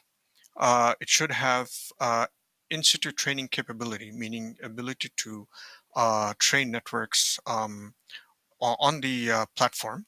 Of course, it needs to have some radiation tolerance capability and some applications and systems to hardware to configure around would be autonomy applications. So I'm going to talk briefly about each of these 4 points. So let me start with energy efficiency.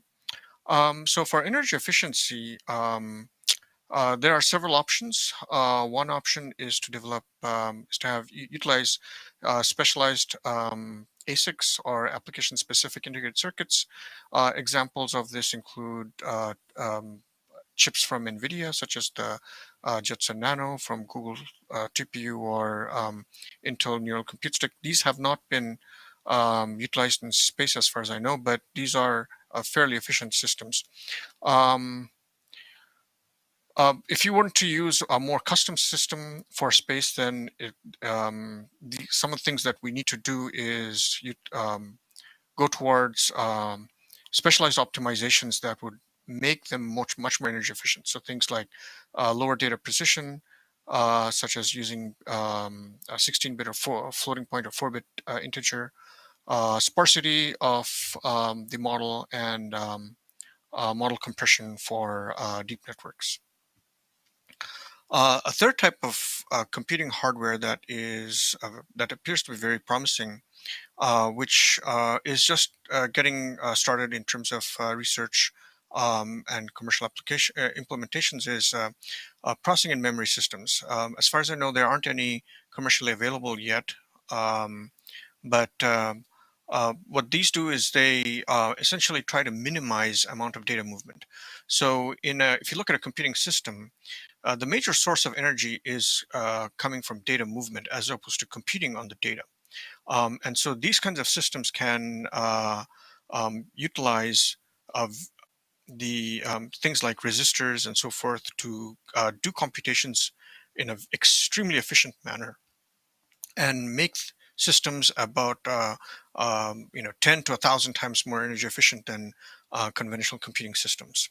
On the diagram on the left, what you're seeing is inputs represented as voltages, and these go through resistors and are converted to currents. And using a set of electrical engineering equations, as you see in the middle, you can get computing done in a very small area and very, very efficiently. So the system on the right is you see a bunch of dots in a square domain. Those dots are basically small memory elements that are holding the data, the weights of the deep network, for instance, and are also actually doing the computations based on the data. So you don't have to move weights around, and you can get things done very efficiently. So a fourth approach for energy efficiency is using spiking approaches. And there are a couple of spiking neural chips that have come out recently. One is the Intel Loihi, another is the Brain chip. I'm going to talk about the Intel Loihi in more detail in following slides. But these approaches are very efficient because what they do is they communicate only when needed. So as I was saying earlier, communication is very expensive. And so in a spiking system, you only communicate when you need to, as opposed to in more traditional deep learning systems where you communicate almost constantly. The second requirement for a AI system in space is radiation tolerance. And this is particularly a very common approach for doing this is triple modular redundancy, where you might have three circuits working in parallel, and then taking a vote on the output. But that approach might be quite expensive from computation, from weight and power perspective. So specialized devices and circuits could potentially eliminate the need for that. And the processing and memory circuits I showed earlier with resistive devices appear to be quite promising for radiation tolerance applications. The third thing I want to talk about is in situ training. And what this means is you have a system that can adapt to new data or new environments in space. So if your system, if your environment changes, or if you have new data that your AI system needs to adapt to, so let's say you have an experiment in space and you don't know what kind of data to expect. So you receive new data and you want to have an AI system that works well with that new data. You need to be able to train an AI system with that new data. Or if your environment changes, again, it's the same situation. So typically what happens is you collect a large amount of data, and on Earth, that data is then sent to a server system somewhere where a large or complex artificial intelligence model is trained, and that model is then sent back to the user. In space, sending that data down to Earth is going to be very expensive. So you have large amounts of data, and data communications are expensive. You have large delays in communication also if you have the spacecraft far away. So it makes a lot of sense to be able to train on the platform. So in my opinion, in situ training is going to become very important for future AI systems. To do this in situ training, some of the devices that can be used now are an NVIDIA Jetson, for instance, a GPU, the Intel Loihi, the Brain chip. Both of these systems can do in situ training. And the processing in memory circuits I showed earlier are also very capable of doing in situ training. So here's the processing and memory circuit, and typically the two parts of in situ training include a forward pass and a backward pass. And both of these, as you can see in these two diagrams, on the left you can see forward pass being done, on the right you can see backward pass being done, can be done with these types of circuits. And by using these kinds of circuits, I don't want to get into the technical details of the circuits, but the bottom line is by using these circuits we can make things that are about 100 to 1,000 times more energy efficient for training, and this makes them very attractive for deployment in space environments. The fourth component I wanted to talk about was autonomy, and autonomy means basically being able to make decisions without human intervention, so this is extremely important in a space environment. I wanted to show you a couple of applications of autonomy. The first one involves online training. The second one does not, but it's also it's a very useful application. So in this case, this is a cognitive communications application. This is something we developed. And so what you see over here is a satellite which is connected to multiple ground radios and users, and it's directing traffic between the ground stations. Now, to efficiently send the traffic to the right path is very important, and there are several approaches that can be used. So one approach is to learn how the communication environment is changing. For instance, there might be weather-related, cloud cover over a satellite that might, ground station that might prevent good communication with the one ground station. So maybe using an alternate ground station might be very beneficial. So learning all of these, learning the environment and adapting to that is very important. And on the right, you can see three graphs. The top one says shortest path. This is without any kind of learning, using just sending a packet down just the shortest path, and you always incur a fairly high delay in that approach. The second approach is a random selection approach. That approach can sometimes provide a quick, communication. Sometimes it's longer delays. So the height of the bars indicate the time to send a packet, and the bottom is with our learning approach on this Intel Loihi chip that you can see. With this approach, we were able to make things very fast for packet routing. So this system was actually deployed on a satellite and launched in January by NASA on the TESS-13 platform. And I believe other speakers later in this conference are going to talk more about that. So the last application I want to talk about is a constraint satisfaction application. Over here, you can see we want to kind of get a certain AI application done, which is assigning, figuring out the best use of resources, and the compute time with the traditional AI application for this increases tremendously as the problem size increases. So on the bottom, the circled point is 8. A problem size of 8, and that takes 1 second to run on a high-performance computing system. When I increase the size to problem size to 16, it can take about 600 years to run. For just the problem size of 8 on the server on the left, it takes about 1 second to run, but this server requires about 1.5 kilowatts of power, weighs about 50 pounds.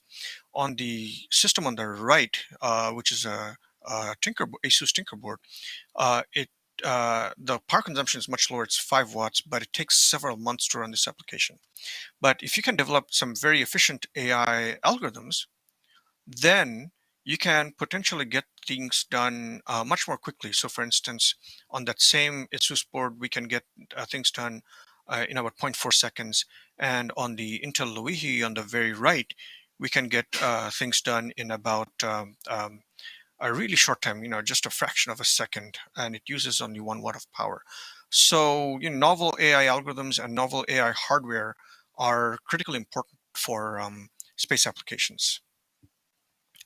And so in summary, the key things I wanted to point out were for future AI systems in space, what we really need are energy efficiency, in situ training, radiation tolerance, and autonomy.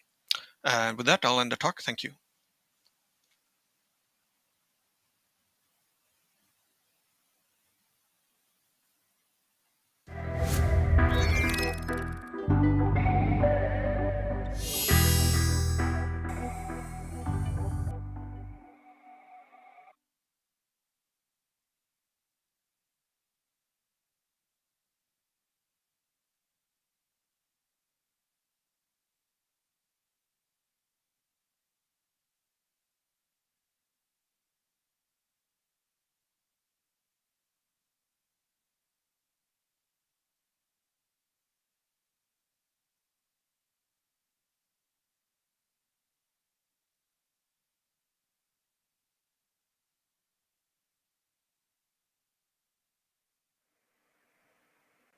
Thank you very much, Dr. Tarek Taha.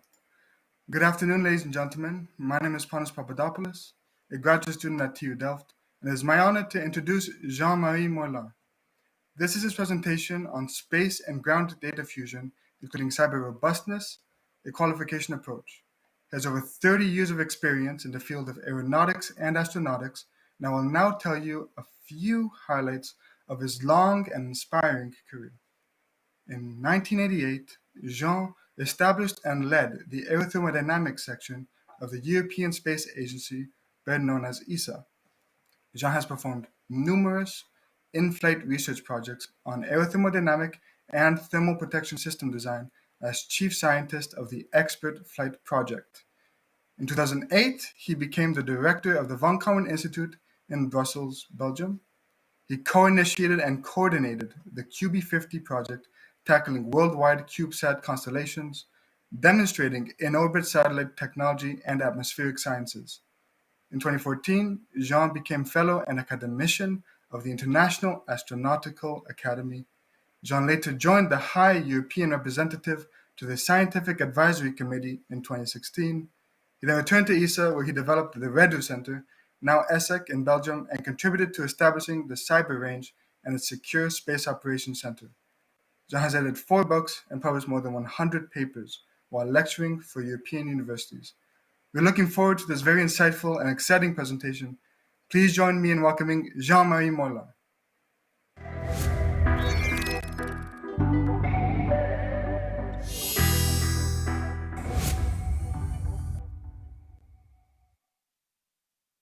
Because he invited me for this conference, and it is very nice to see some old colleagues like Marcus. It's a pleasure to see you also.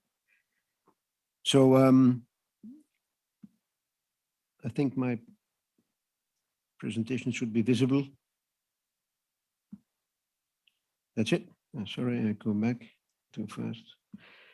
So I will speak about applications from space and ground data, dealing with the fusion thereof, translating those data into actionable information, as they say. And I will also address an issue which I think has not been stressed enough, is the cybersecurity, dealing with space communications from ground to space, from space to space, and the potential qualification approach. I will address the importance of the digitalization of this world and space, the resulting big data, as well as the associated cybersecurity needs. I will give an example of a possible qualification approach using cyber ranges and what we call hardware-in-the-loop architectures. And then I will conclude by just giving a few examples of the power of AI or algorithm developments or machine learning in which the ground and space data are converted into information for decision-making by giving examples on flooding, on seismic loads, on pollution tracking, and finally on monitoring of critical infrastructures. It's clear that the digital revolution on Earth provides the possibility of analyzing much more data from the sensors, from space, in combination of other sources.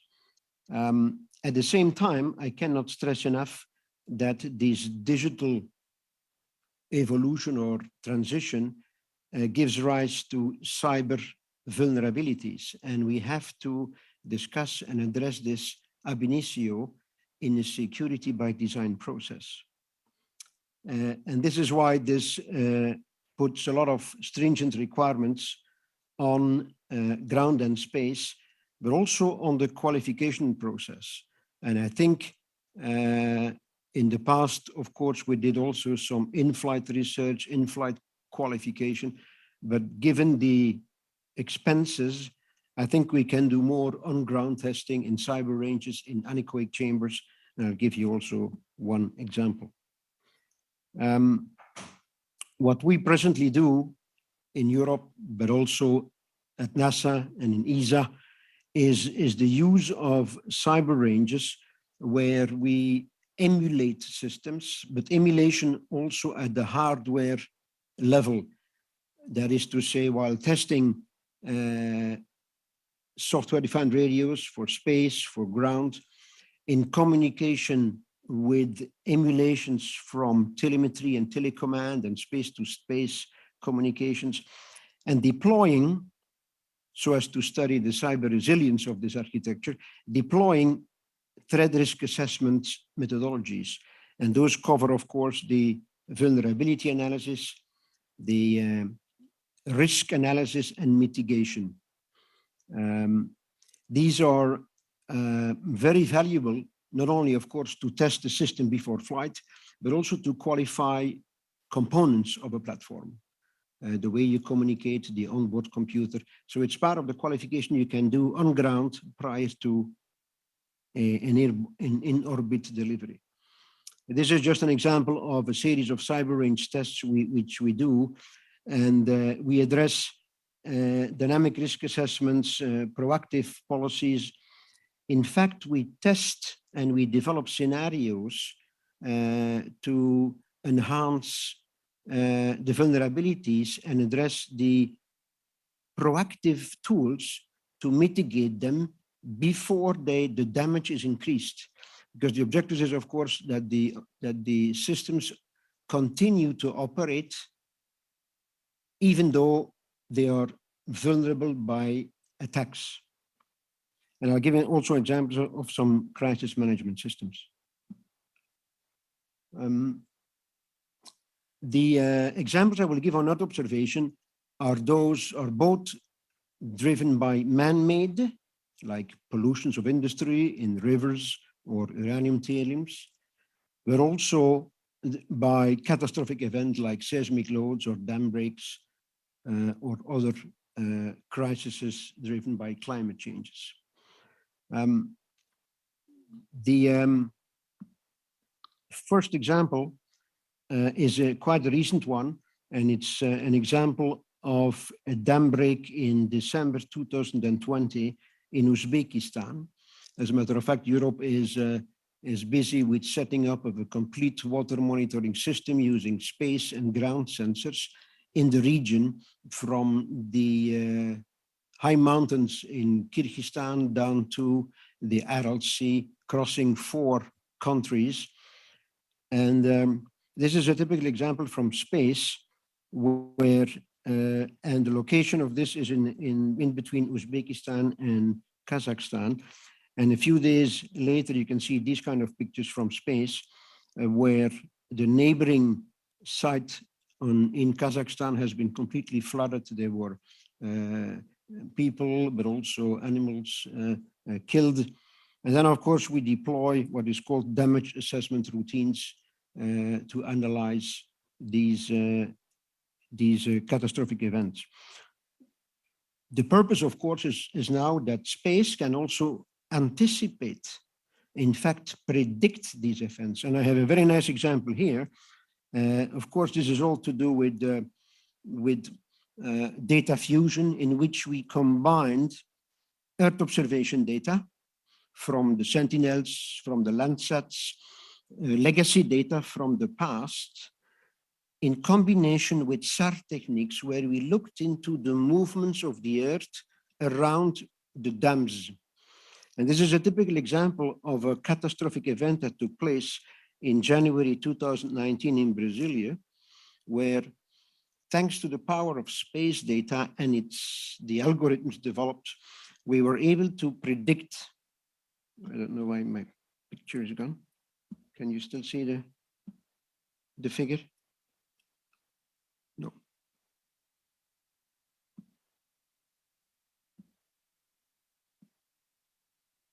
Mark, can we fix this, please?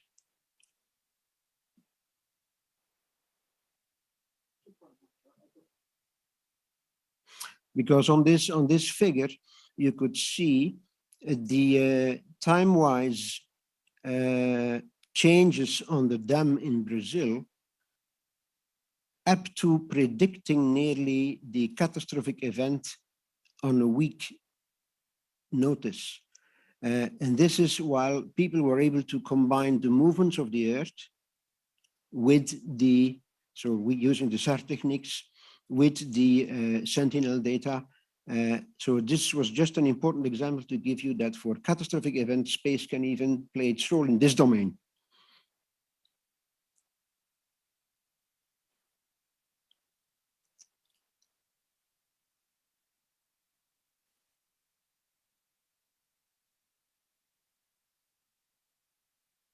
I had another example on a dam in Tashkent, where we were able to demonstrate a very similar change of the dam, which fortunately did not yet, but you could see the same tendency, and we were able to predict that in so many years or time, a very similar catastrophic event can happen. These are just examples where space can anticipate catastrophic events, which are extremely important, not only for the people and the animals, but also all the business around it, thinking on the insurance companies, thinking on the reconstruction, thinking on the people themselves who has to flee the region. I hope that I can see my PowerPoint back, because I want to show 3-4 examples. Okay, because I don't know where I am. It's only here in San Jose, but I can see it in Athens. How would I know? Because I don't know, it's blind to me, which view graph they can see. Is it possible to feed back, Perry? My laptop is there. Should I use my laptop? And then, so 1 second, I'll go back.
It's, yes. Right, now it's back. So this was the one I was explaining about the reconstruction of the dam break using a combination of data from SAR, which is quite an impressive one. It's a very recent development using artificial intelligence type of tools, where we were able to reconstruct the movements of the Earth and predict, in fact, the dam collapse, as you can see, within a few weeks. So just to say the power of space, and so what we are doing now is to go to some critical points on Earth, like dams in the mountains or any other, where we were able to deploy those tools to anticipate crises, both man-made as well as natural-made. On the next view graph, you can see, oh, that's me again here. It's working. So this was the other example I was telling, which is another place from another dam where we deployed the same methodology, and you can see the movements of the Earth in harmony with the changes of the dam completely empty and completely full, where the neighboring land is also shaking and moving. But what is more dangerous, you can see the gradient there on the figure to the left, and the dam is tilting slowly downstream.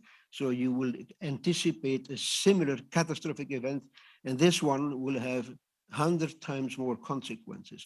Two examples of the power of space for anticipating crises on the Earth. Another example, of course, I will go a little bit faster given the time, is of course, with the latest hyperspectral capabilities, we monitor the chemistry of the Earth, thereby also advising water resources distribution for different plant types who need, to say it simple, less or more water, or to distribute properly the water from those rivers needed for electricity production and later on for the downstream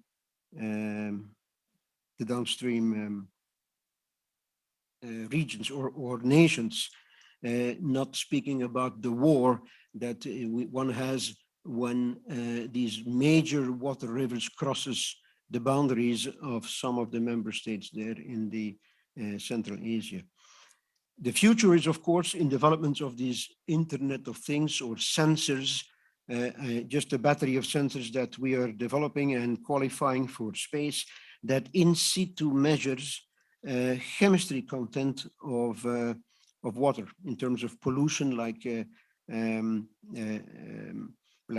chlorophyll or turbidity or pH, but also sophisticated sensors that measure heavy metals and radiation pollution from the nuclear power plants in the region, who, driven by the climate change, the pollutions are convected in the water or evaporation of the ice in the regions.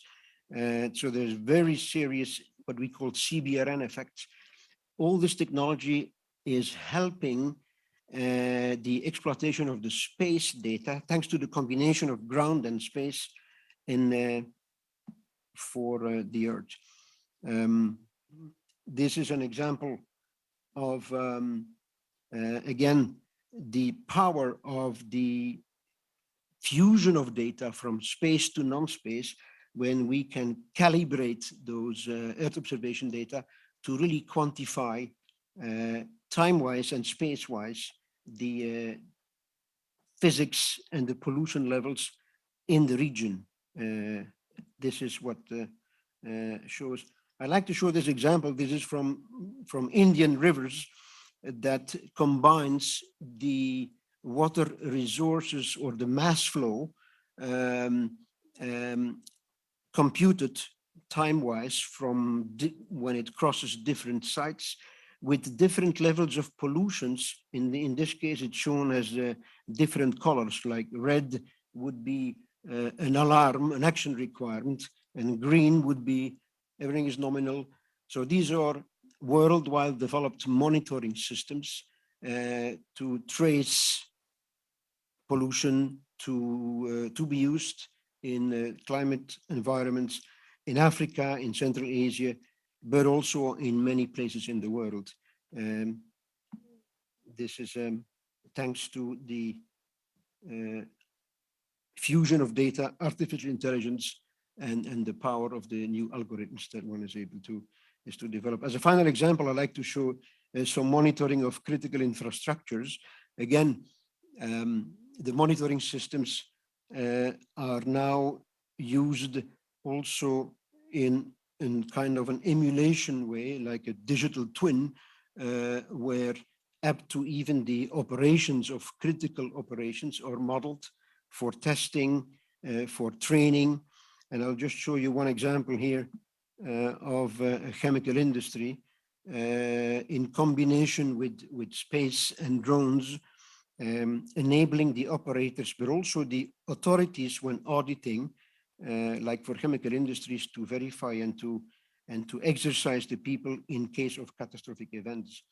Like, for example, in this case, we simulated a cyber attack on control valves, leading into local explosions and leading into a cascade effect where on sites, the plume of these events went towards the city. So again here, the combination of data and emulations or digital twin from critical infrastructures with space data is possible thanks to the speed up and the new technologies that IT provides. But these are tools that more and more will be used for monitoring of critical infrastructures. And I wanted to just to show you one example of those in combination with Earth observation data covering land use and land space in order to train the people when catastrophic events happen, not just the local police, but also the city, the fire people, and then up to the governmental levels. I wanted to conclude with this digitalization world because we are busy developing, well, a digital Earth in ESA, in Europe, as well as in US, where to model a complete physics, dynamics of not only from the meteo, but also leading into tornadoes, and then coupled with a critical phenomenon of Earth, which is the future and which I believe, thanks to artificial intelligence, is now becoming a reality. So I'd like to conclude is that, as this is a conference on AI, that it is, as we've seen this morning, critically important for mankind.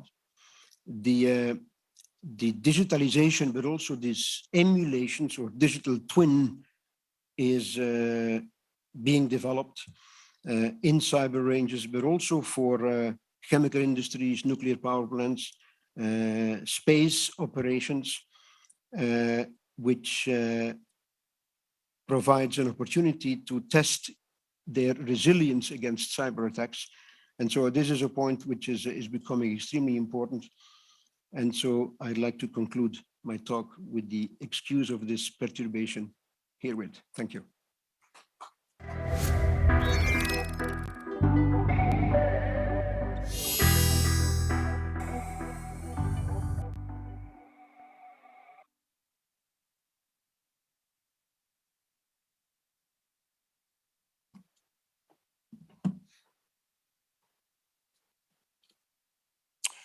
Okay, good afternoon or good morning. I want to, this is our continuation of our asynchronous session. So most of our Greek colleagues are asleep, except for our team, our AV and IT team. So thank you, Harris and company over there. So to continue, our next two speakers actually will pick up on the theme on actually cognitive communication. So the next two speakers are from NASA Glenn, two of my esteemed colleagues. And they'll actually address a very important issue of, okay, we are going to generate even more huge quantities of data in orbit regarding ground observation or stellar observation. So how do we construct it? How do we actually manage and optimize our communication system so that we can really minimize the amount of data that we're transferring down to the ground. So I'd like to first introduce Dr. Jeanette Briones. Worked with her for a while. She's the PI of the cognitive communication project at NASA Glenn that we're working with on flight project. She got her PhD from University of Texas in El Paso. She's also, her interests are also machine learning, next generation communication systems as well. She also leads the NASA and IEEE cognitive communication workshop that occurs biannually. And she works with Dr. Rachel Dudukovic, who's the cognitive network lead, who will give most of the presentation. And again, she's also at NASA Glenn as well. And basically both of these, and I was gonna mention, will contribute quite a bit to the communication networks that we're envisioning for the moon, LunaNet in particular, that SCAN, the directorate within NASA, is very interested in developing. So with that, let me turn it over to Rachel and Jeanette. So please, so we make that transition.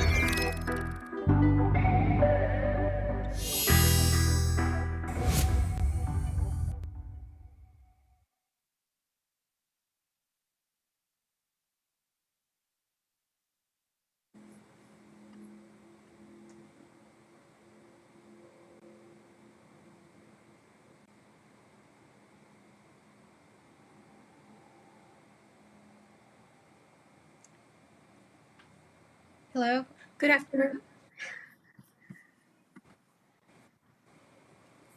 Good afternoon, everybody, and thank you, Marcus, for that introduction. So as Marcus says, we're going to be providing an overview of the NASA Space Communication and Navigation Program Cognitive Communications Project here at NASA Glenn Research Center. The project has been evaluating the challenges of the evolving space communication environment and has taken an agile approach to the development of a cognitive communication systems that will be able to sense and adapt to changes in the environment. I will be providing that overview. Rachel will be also covering several key technologies areas that are being developed under this project, and she mainly will be talking about applications for networking.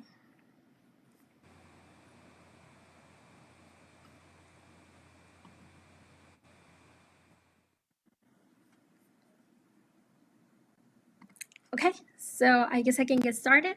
So have been asking ourselves why NASA needs an autonomous communication system. So commercialization is increasing the number of communication service users and providers, leading to a very complex and dynamic environment, especially in the near Earth and the lunar domains. So missions and network operators are going to find this very difficult to manage routine tasks such as scheduling services or responding to adverse situations and take advantage of interoperability benefits. So therefore, the need for an autonomous communication system along with decision making to meet those challenges presented by commercialization, but also to enhance interoperability benefits and to optimize communication system performance. Okay, so I just want to start out with this high-level diagram of the communication system that we are interested in. So talking about the challenges of the evolving space communication environment, and then to provide some motivation to increase autonomy, intelligence, and leading to what we call a cognitive communication system. So if you look at this in the center, we have our NASA science missions orbiting around the Earth, performing science. NASA is on the middle of a pyramid shift, where previously the science missions will be serviced by a government relay exclusively. And now we are in the middle of the beginning phases of transitioning those relay services to commercial providers.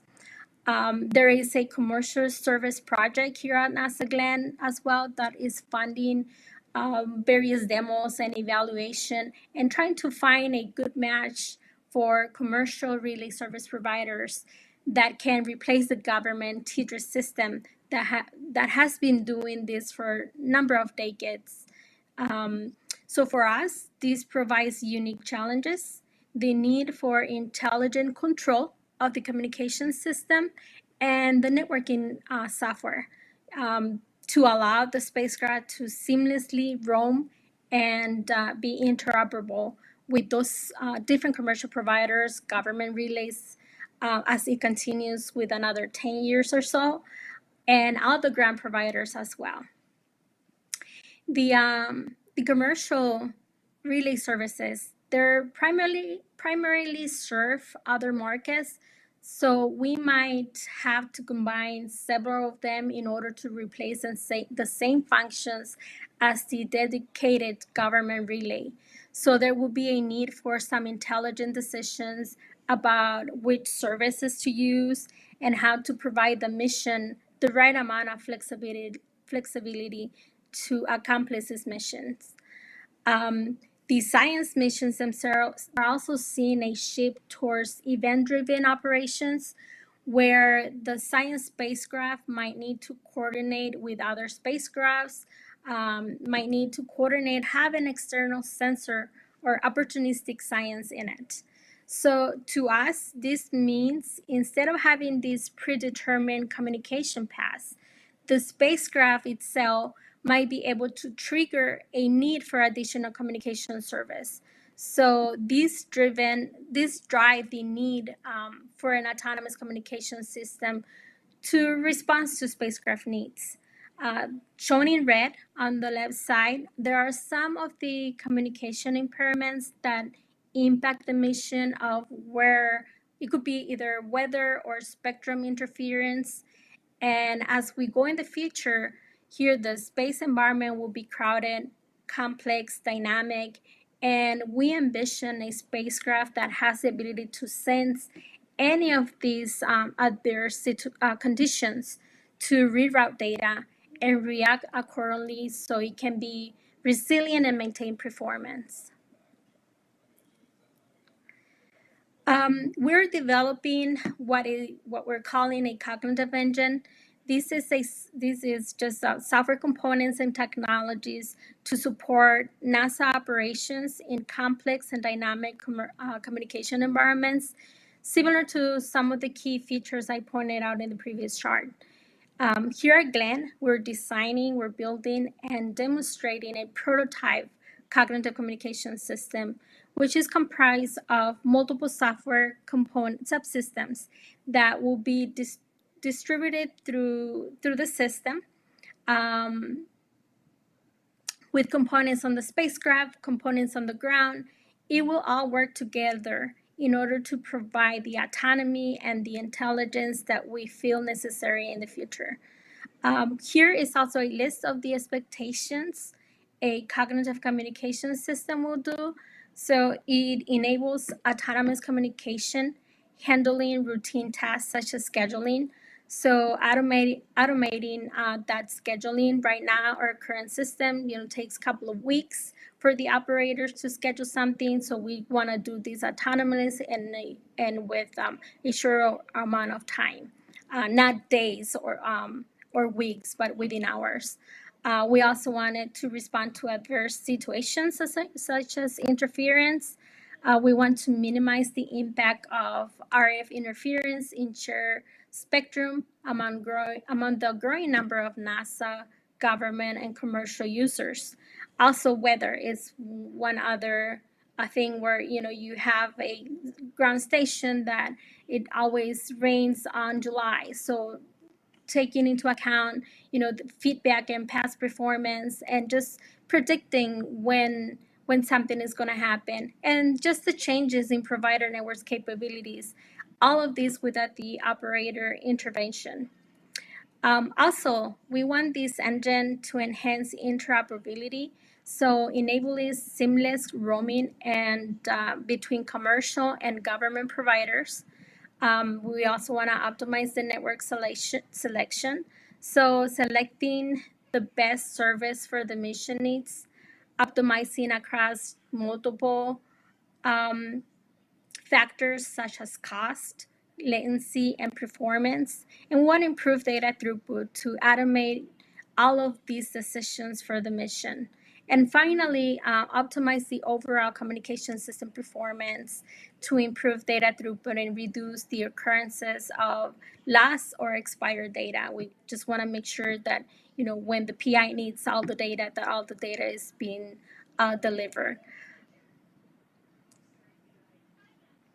Okay, so as we build this capability, we will be demonstrating an emulated environment.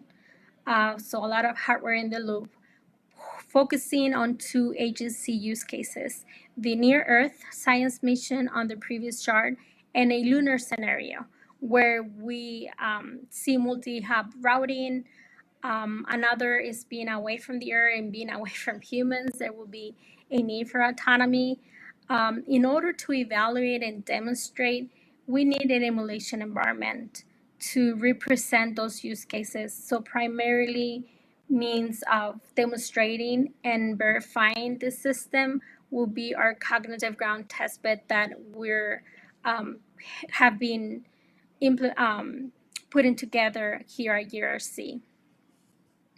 Also to note, some of our external partners, we have been working with NASA Ames and their TechEdSat program. They have a low-cost smallsat and nanosat throughout a hosted payload. So they have been doing this through a good number of years. Marcus Murbach, they routinely fly 1 or 2 of these small sats per year. They provide a venue for us to demonstrate our software components and technologies hosted on one of their spacecraft.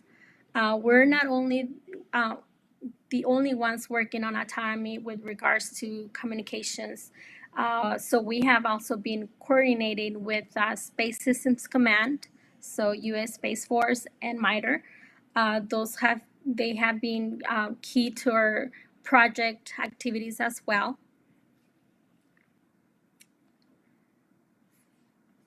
Okay, so just a little bit on our approach. Since this is a software-based project, we're following an agile approach, incremental iterative approach to develop this capability.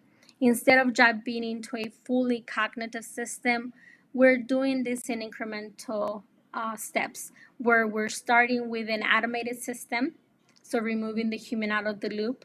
We'll then add awareness to the comm system so we can react to external factors. And finally, cognitive, when we add the ability to learn and adapt to changes in the environment, predict and anticipate changes, and adjust before problems occur. So this hybrid approach will allow us to iteratively define and develop our systems. So now Rachel will be talking about the different applications, especially in the networking area, that are being developed for this project.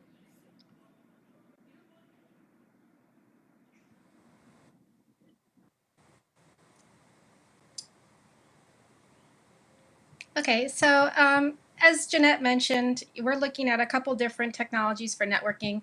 We're focused on developing autonomous network implementations that will sense and adapt to their environment.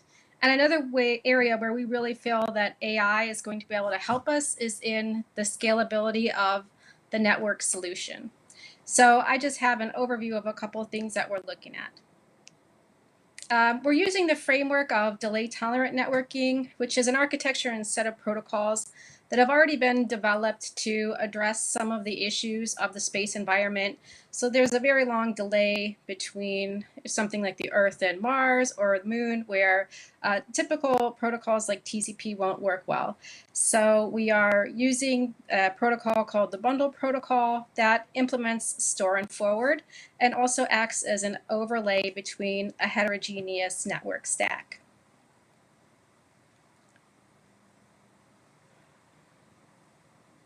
And this is just the basic scenario in which data would be stored until a link is established.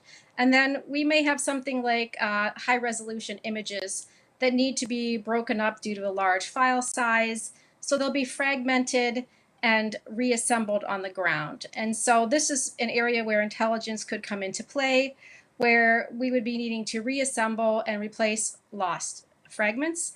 And we also want to transmit as much data as possible during the time that we have. So there's already conventional protocols that do this, but we're looking at space-related protocols and applying intelligence to them. And as Jeanette mentioned, things get a little more complicated when we go to a multi-hop scenario. So this may be a case where there's a complex network and there is not an end-to-end path through the network. So nodes will rely on neighbors to transmit data to its ultimate destination. And so this is where there are algorithms that look at context start and stop times, the storage capacity, the network congestion, link capacity, and data rates. And you can see where this is starting to become maybe features that you could use for AI or ML algorithms to make intelligent decisions. So what we're building upon is this idea called drop data anywhere. And it's using Anycast, which basically means that in this picture, I have 3 ground stations. And if I'm sending packets to any one of those, they will eventually be retransmitted to the ground and reassembled. So this creates a distributed storage. And the area where we can really see intelligence becoming applicable is trying to reassemble and track all of these parts of the data. So one thing we've looked at is applying reinforcement learning to message fragmentation. And our basic scheme was to try to estimate the link quality, and from this make decisions about how much data to send and when to send it. So we've developed an OpenAI model that uses actor, critic, and deep Q networks and has demonstrated learning based on these simple inputs.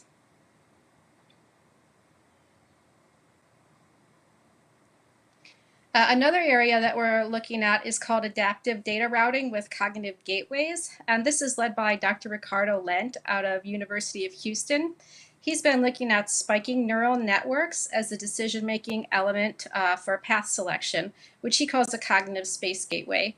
And actually this SNN, decision-making element, the cognitive network controller, has been tested on board the ISS and is also now part of an actual DTN implementation. So it's moving beyond a basic prototype and into an actual implementation that could be flown on missions such as CubeSats or other flight missions. And in addition to just the SNN for decision making, his system uses reinforcement learning to improve the weights of the SNN based on the measured delay throughout the network. So it continually improves based on the congestion of the paths that's selected by determining the delay that it has measured. So we've done some testing in AWS cloud environment, just emulating disrupted links and transmitting a series of data through them. And it's been shown that when compared to another algorithm, which is just the shortest, earliest time of arrival, this cognitive space gateway technique does reduce the response time, which is essentially the processing and queuing time throughout the network. Another area that's been student-led is looking at multi-agent learning. And so from this, we've developed the DTN prototype software implementation and also done some data exploration to determine what publicly available wireless data sets could be used for link quality estimation. And we've done both hand-developed machine learning models and also have used AWS SageMaker for hyperparameter tuning. And finally, looking at the actual multi-agent reinforcement learning environment. And so the data exploration is actually an important part for our testbed, as Jeanette was mentioning, because we've looked at other data sets that are available and trying to see what features are important and what are the actual machine learning models that can be applied to these data sets. So a couple that we've had success with are the Rutgers Orbit testbed data, which is similar to our testbed concept. There's another data set which is from the University of Massachusetts that actually measured packets in an actual bus network that was driving around the campus. And the most recent data set that we've worked with is the Barcelona Neural Networking Center Graph Neural Networking Challenge data set. And one of the things we're trying to figure out is for what kind of models, such as a CNN, which is used for image processing, spiking neural networks are typically event-driven. Graph neural networks are modeling the graph structure of a network. We need to figure out what features we need and what data to gather to actually develop successful models. And finally, this is just kind of the basic multi-agent concept, where each of these space assets, such as the ground station, satellites, or rovers, would act as an independent agent. And there's different schemes that can be done, such as each agent having the same policy, having different policies, or having shared policy, a global policy. So we've been experimenting with how that could work for route selection in the network and doing some experiments where we vary the network load. And we've shown that this type of agent does learn and show increasing rewards as it makes decisions. And finally, we also just wanted to bring up that, as Marcus mentioned, there is the NASA and IEEE Cognitive Communications for Aerospace Applications Workshop, which is going to be coming up next year, June 21st to the 22nd. So please, if anyone is interested in this kind of information, please check out the website and stay tuned for more information. And thank you.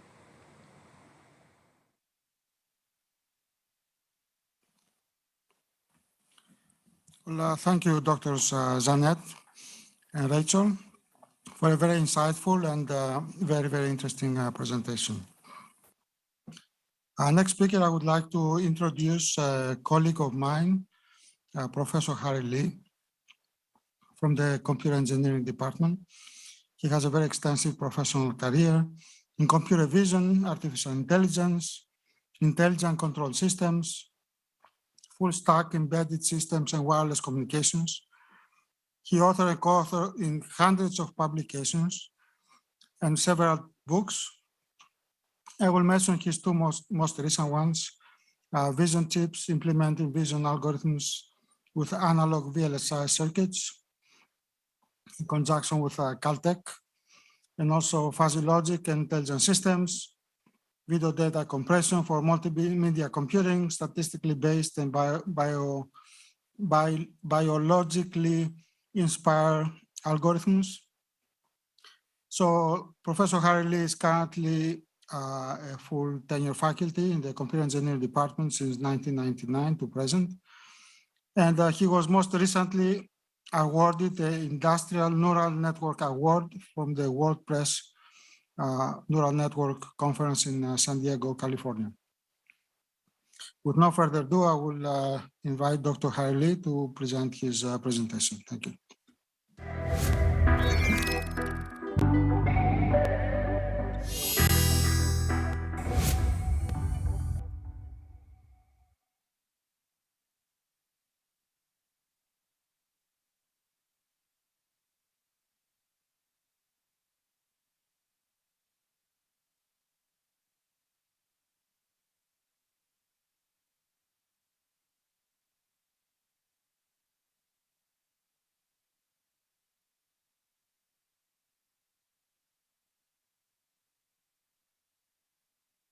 San Jose, California, in Silicon Valley, from the United States. So AI, artificial intelligence, is a very diverse and fast-moving area, as we all know. The past couple of years, we have witnessed the rapid development of AI, which is applied in many applications, including autonomous robotics, self-driving applications, financial market planning, and so on and so forth. Now, today, I like to concentrate on a subject that's deep reinforcement learning and its applications, especially in the area of developing intelligent systems for control application, and possibly with a feasibility for space application as well. So let's start with a quick definition about deep reinforcement learning.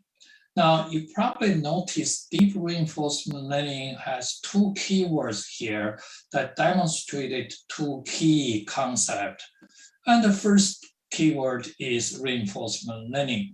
So what is reinforcement learning? Reinforcement learning is a technique that teach a system or agent to learn, to make a decision by trial and error.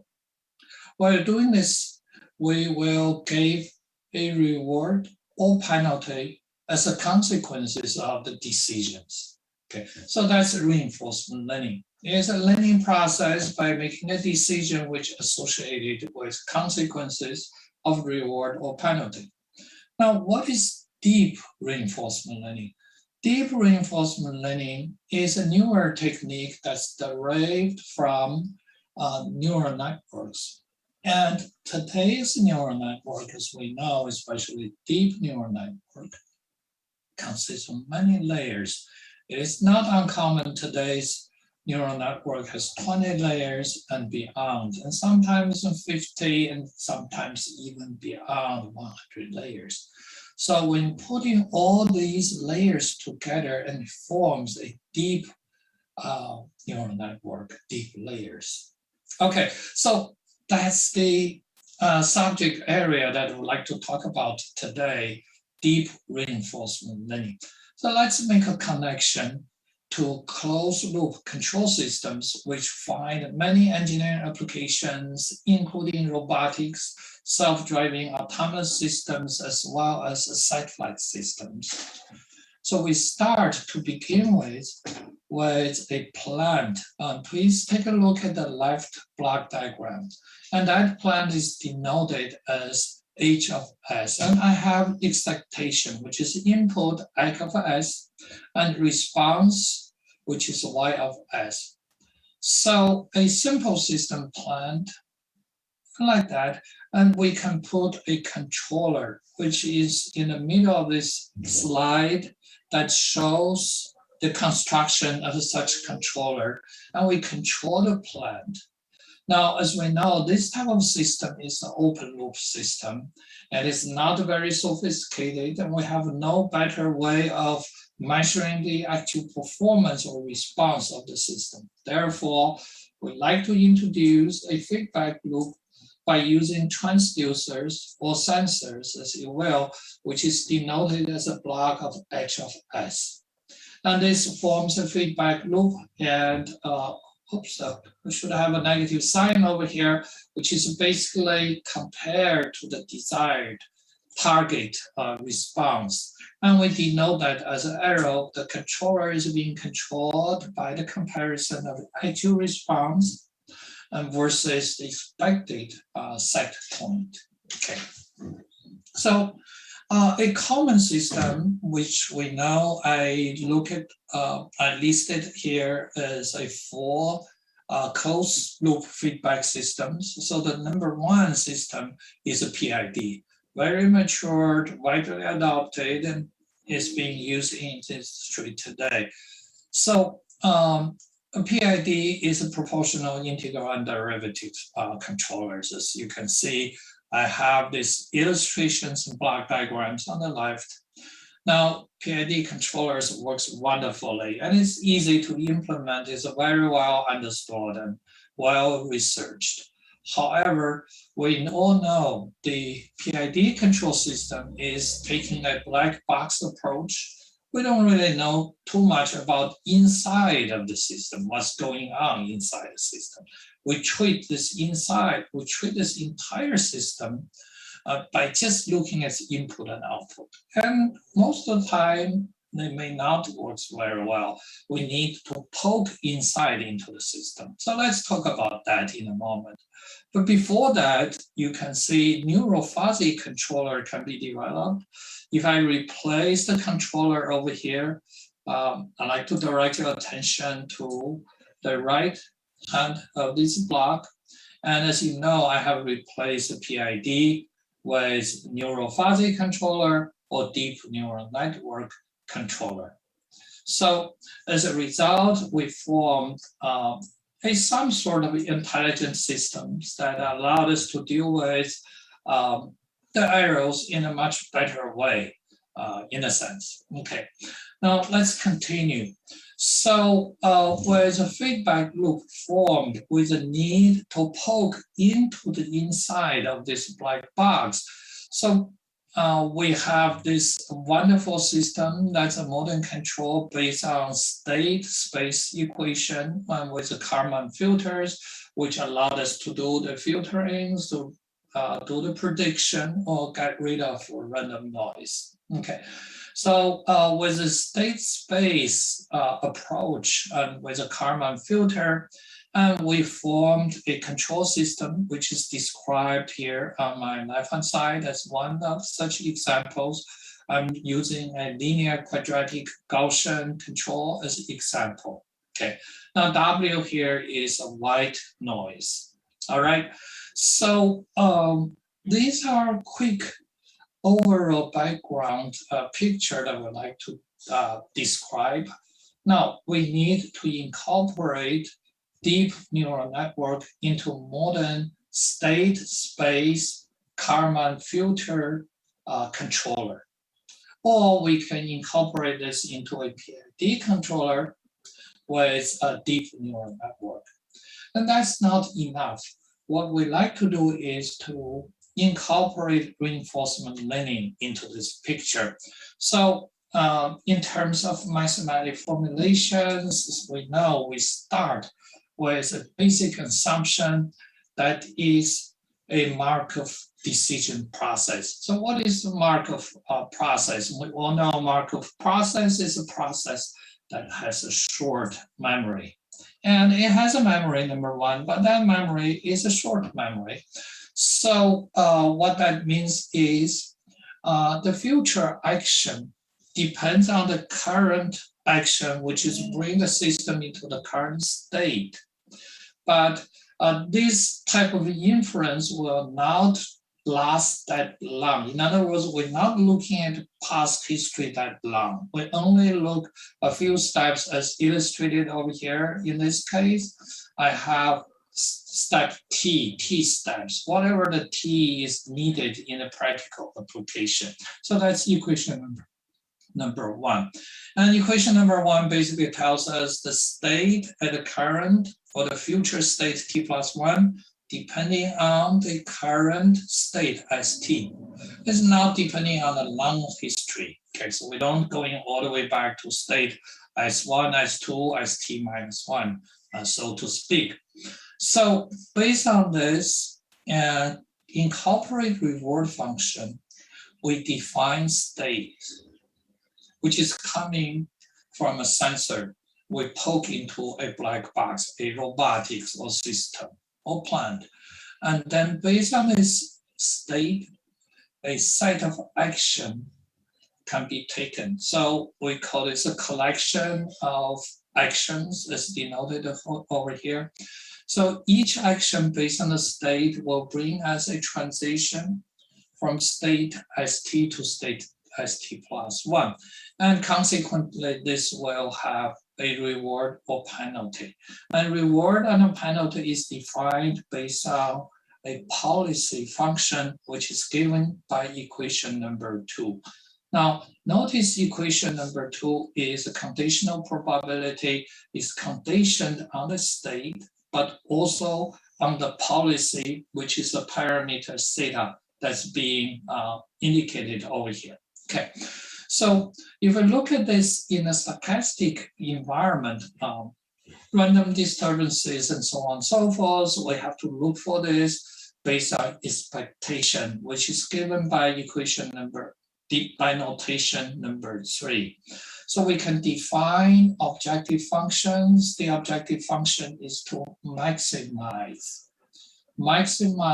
the reward. So we are looking for a cumulative positive action, positive behavior that give us a long-term reward, not just one-step reward. Sometimes one-step reward not necessarily constitute a long-term reward.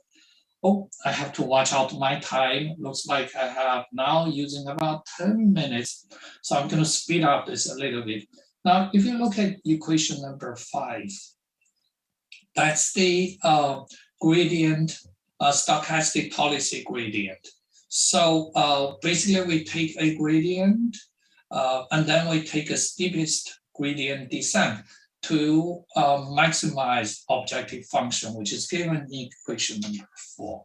Okay, so we took this approach and basically we use this for our industrial 6-degree of freedom robot control. As you can see the block diagram that shows here, we have agent, which is robot, and we have a deep neural network that allowed us to define, to train a policy functions.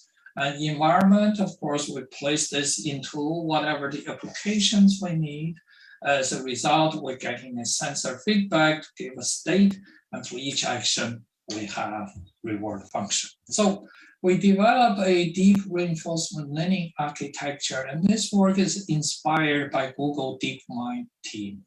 Now, I suggest, if you're interested in these topics and for this proposed accelerated reward policy function for robotics deep reinforcement learning, I suggest you can look into this link over here, and we have this book chapter that's being published by Springer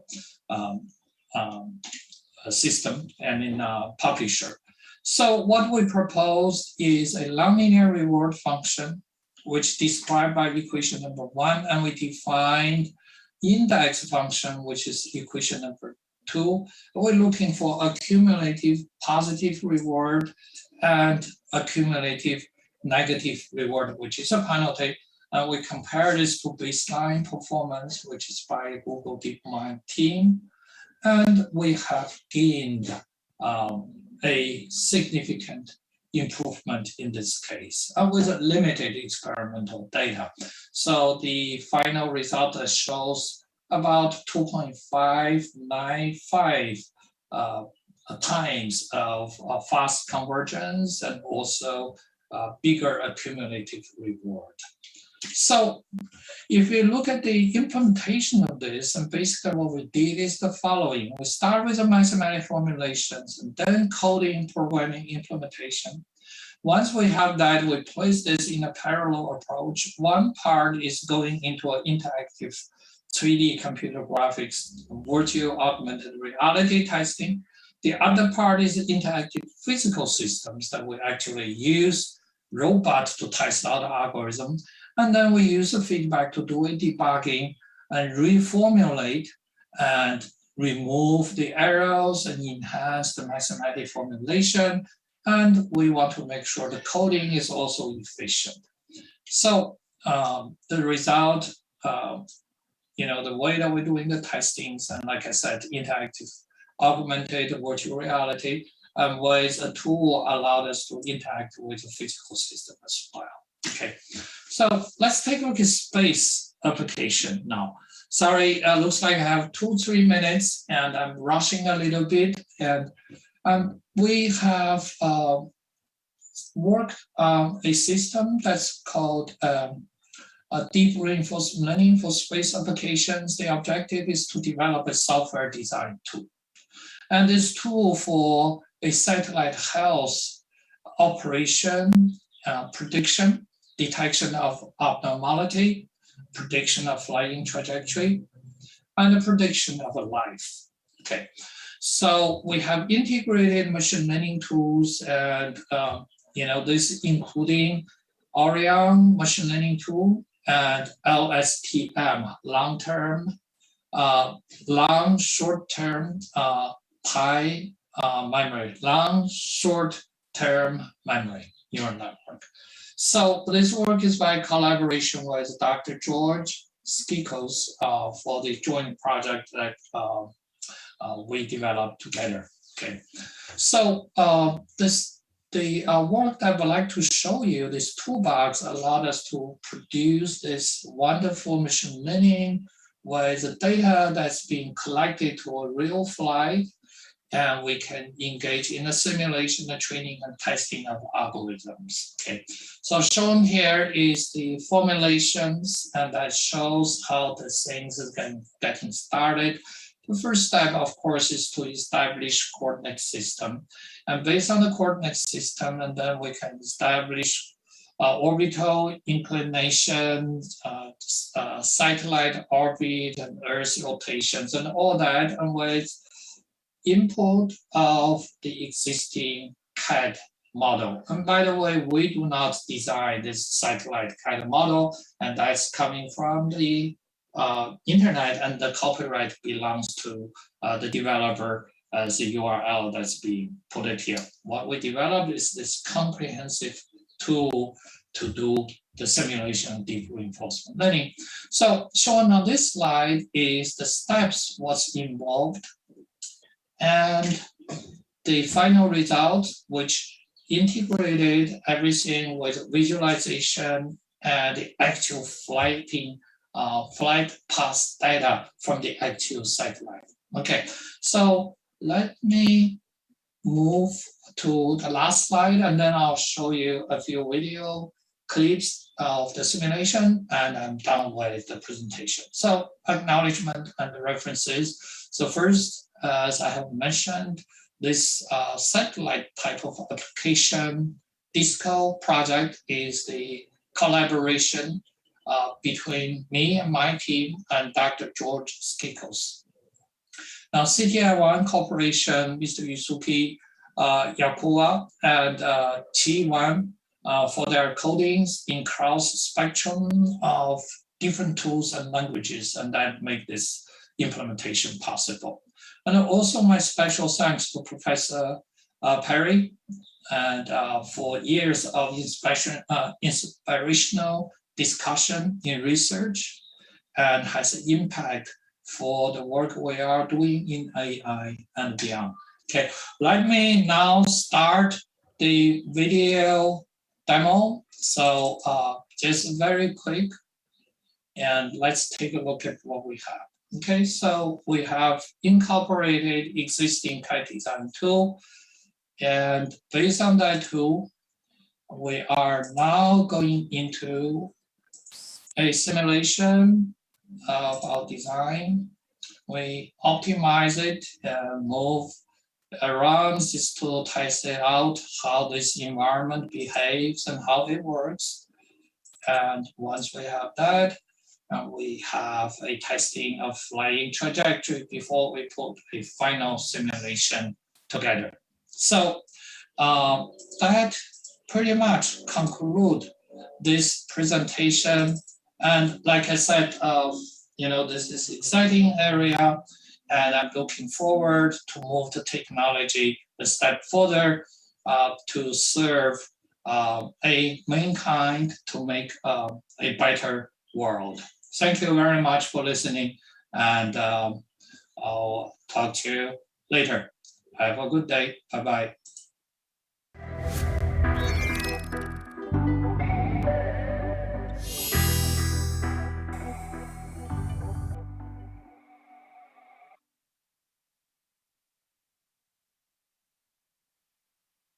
Was great. More to come. We would be very interested in actually working with you to fly and test some of your technology. Next up, last but certainly not least, is an esteemed colleague of mine, Dr. Rogan Shimon. Rogan comes from Adelaide, if I recall, Australia, and he got his PhD at the University of Stuttgart some years ago. He came to NASA Ames for a few years. Was one of the principals on the PhoneSat project that you'll hear about particularly during the next session.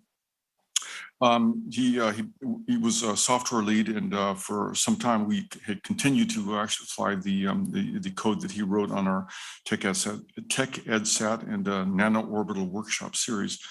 He worked briefly at the JSC in the Flight Software Division, so he's very familiar with the manned flight implications for software as well. He's an adjunct faculty member of the International Space University. Right now, he is working for the DIU, the Defense Innovation Institute. He's a tech program manager and with the space portfolio, so he's got a lot of insight into a lot of the topics we're discussing today.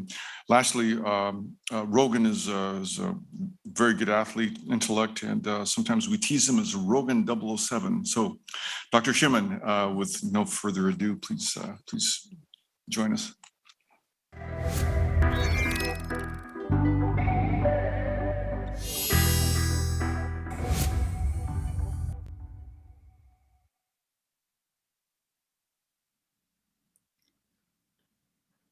Hi, not quite sure what to make of that introduction, Marcus, but thank you very much. I hope my slides are coming through. There we go. Unfortunately, I don't have any beautiful AI-generated pictures for you today, but you've probably seen many of them already. I'm going to be speaking about my project at DIU right now, the hybrid space architecture within the Defense Innovation Unit. But first, a little background for those of you unfamiliar with DIU. Just see how much lag there is in this clicker.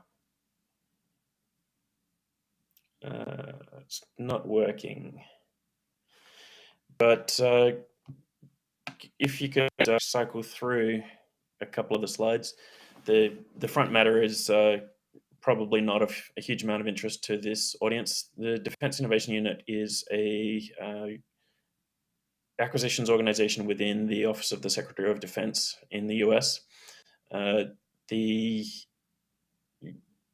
organization was established in 2015 under Secretary of Defense Ash Carter, with the intention of accelerating the adoption of commercial technologies to assist the warfighter. There we go, I've got my slides up. Basically, the traditional acquisition cycle, which all of the federal government suffers from, NASA included, just takes ludicrous amounts of time for technology to be prototyped, to be proven, to be produced, and then to be deployed where it's needed. And within the Department of Defense especially, that is lives on the line. One of the earlier projects within the space portfolio at DIU was called Peacetime INW. That's information and warning. It was, sorry, just cycling through the front matter slides here. There we go. That's hybrid space architecture. But our early project, Peacetime Indications and Warning, was intending to get commercially acquired overhead satellite imagery for any user essentially within Department of Defense, but especially driven by tactical users, where the growth in responsive space, especially small satellites and small launch vehicles, was allowing imagery to be tasked, collected, processed, exploited, and disseminated to warfighter within a meaningful amount of time. So a platoon on the ground can get situational awareness around themselves without the lag of the traditional National Reconnaissance Office assets and the human in the loop data processing and intelligence review. So that was very thoroughly dependent on artificial intelligence and machine learning within the cloud environment. All of the companies that performed very successfully on that contract were Orbital and XO they provided a number of different functions, from image recognition and tagging, especially aligning other data sources such as AIS, which is ships tracking beacons, and aligning that with imagery, overhead imagery of the ocean. So where there's a ship, there should be a beacon, and if that beacon suddenly stops transmitting, it's probably with following, and with subsequent imagery, you can track that ship until its beacon turns back on. There's been other applications, such as using RF signals from companies like Hawkeye 360 that have been overlaid with imagery, again, to locate surface-to-air missile embankments or GPS jammers. So obviously the GPS is going to have both civil and military applications. GPS jammers, not necessarily intentional. It could just be inadvertent interference, but if you can locate the origin of that interference, you can fix the problem. Then there's also the electro-optical and synthetic aperture radar imagery was used to compare before and after images of locations when wildfires are happening, especially in the state of California. They've been a big sponsor of one of these projects, but also earthquakes, such as I think they used test imagery from Haiti. So the hybrid space architecture, to get to here, was initiated because of the emerging problem with these electro-optical and synthetic aperture radar constellations of getting terabytes of imagery down to the cloud in a useful amount of time without having to wait for multiple satellite passes to be able to task the satellite, multiple satellite passes before it passes overhead a ground station and can get the data back down.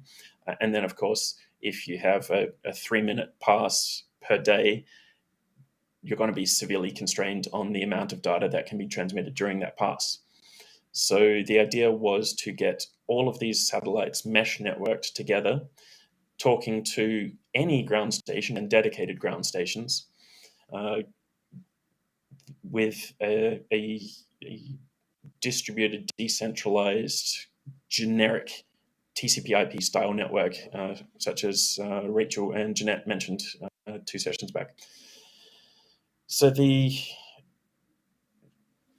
as you can see on the slide, we identified 4 principal domains which the program is pursuing, one of which is the multipath communications network, and then we've got the data fusion, multi-source imagery and data, and the back-end cloud-based analytics, which is where a lot of the AI/ML magic is going to be happening.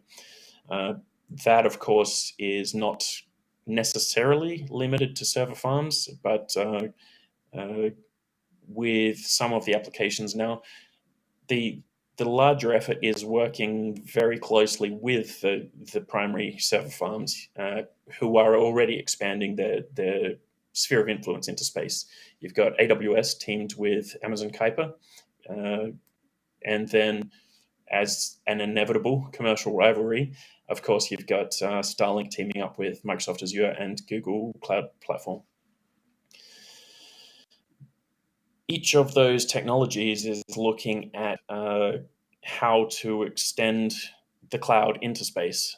And one such example, which is very nice and concise, is AWS has built what they call a snowflake. It's a little compact box that can emulate the cloud environment and can be easily integrated onto a small satellite, very low size, weight, and power. And it allows edge processing, so less of the data needs to be downlinked in the first place, but it can also reduce latency for problem sets such as automated tipping and queuing. If you've got a wide field of view camera that is able to do some change detection and figure out something that it wants to look at in greater detail. If it can process that on orbit, and either there's a higher fidelity sensor on the same platform, or it can just talk to its adjacent satellite and get that satellite to look with a much finer detail at the point of interest without even needing to downlink any data at all until you've got the high resolution imagery. Another element of the software-defined network will be the network orchestration and optimization. So that itself can be optimized by artificial intelligence and machine learning algorithms. Again, they could be on the cloud or better yet, edge processing as that technology evolves. And then the fourth domain after that tangent is the variable trust protocol, which is encompassing all the additional cybersecurity that is going to be necessary as everything becomes networked. It drastically increases communication resilience because you've got no single point of failure. There are multiple paths, multiple network nodes at all times, but it does increase the attack surface from a cyber perspective. So there's going to have to be a gold standard of zero trust authentication, decentralized authentication certificate authorities, and end-to-end post-quantum encryption and quantum key distribution. Additionally, with the variable trust will be some level of optimization for the path planning based on the type of data that needs to be sent. Within the defense applications, weapons targeting information, you probably want to send that on government-specific, military-specific assets rather than running it over commercial or allied or partner nation assets, even though they might be part of the same network. So there's going to be trust scores associated with each data link and data node. And then there's going to be the sensitivity score that has to be matched with that in real time for the network optimization and orchestration element. And that, of course, when you're extending a network into the space domain, the link pointing is going to become very important. So that'll need edge processing and some level of artificial intelligence for optimization. The solicitation went live in October. The timeline took a little longer than DIU aims for because of the unusual, unprecedented scope of this project compared to what DIU normally does. But we've signed our first 4 awards last month. And the really interesting one that's exciting me is the software-defined network, which everything else is dependent on. The company that we've awarded that to is called AIIA.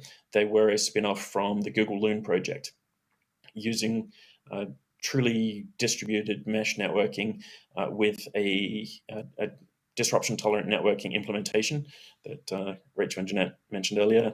This implementation was derived through JPL, and one of the key principal advisors is Vince Cerf, who's of TCP/IP fame.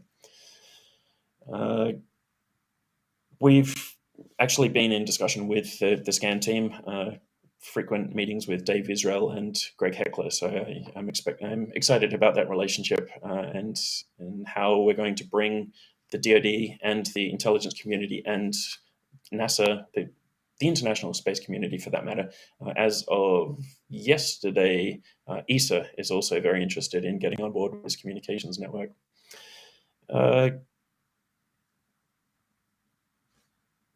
Then once we have that sort of distributed communications network in play, there are many additional applications that are enabled with the amount of data that we can pull down to the cloud. This is just the mandatory lightning bolt diagram that the government always throws around. Every government department has their own, but this was provided to us by our principal DoD partner, the Space Warfighting Analysis Center. But then, yes, there's my slide about the AI/ML applications once we have hyperarchitecture in place. So as mentioned, we've got the temporal spatial software-defined network. In addition to that, with whatever sensors we care to host, the principal weather prediction nowadays from NOAA relies on a lot of just electro-optical imagery and infrared imagery, and a lot of humans in the loop for the prediction. But there's many new phenomenologies like radio occultation and reflectometry that could be widely proliferated. They're very low-cost sensors. So if they get hosted on every single platform that's out there, and all of that data is fed into a database in the cloud, we can then run machine learning algorithms that will ultimately be far better and potentially can predict the weather far further into the future than our current weather prediction systems.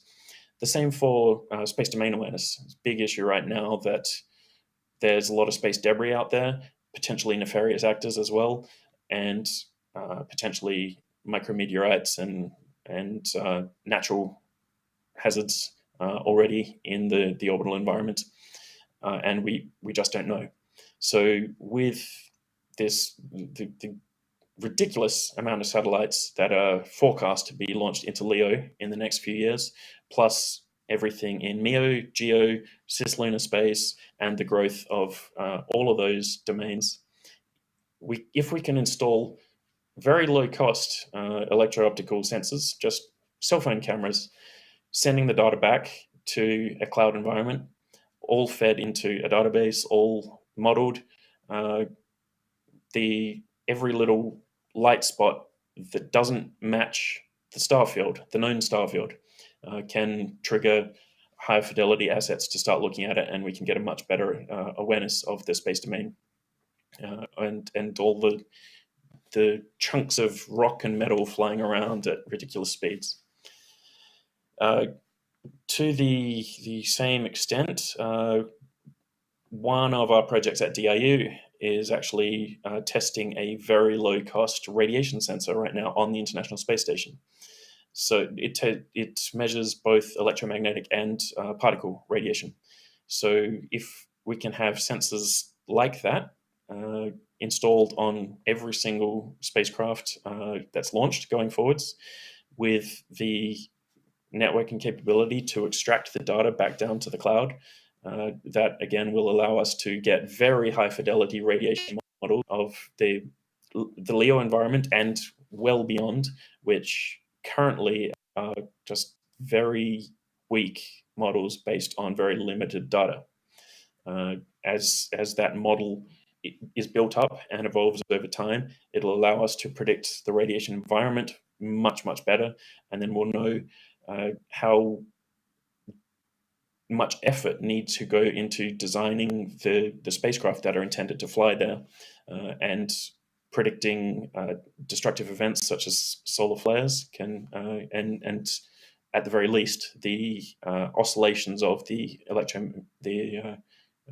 geomagnetic field as a result of solar events will help us to protect all of the spacecraft up there.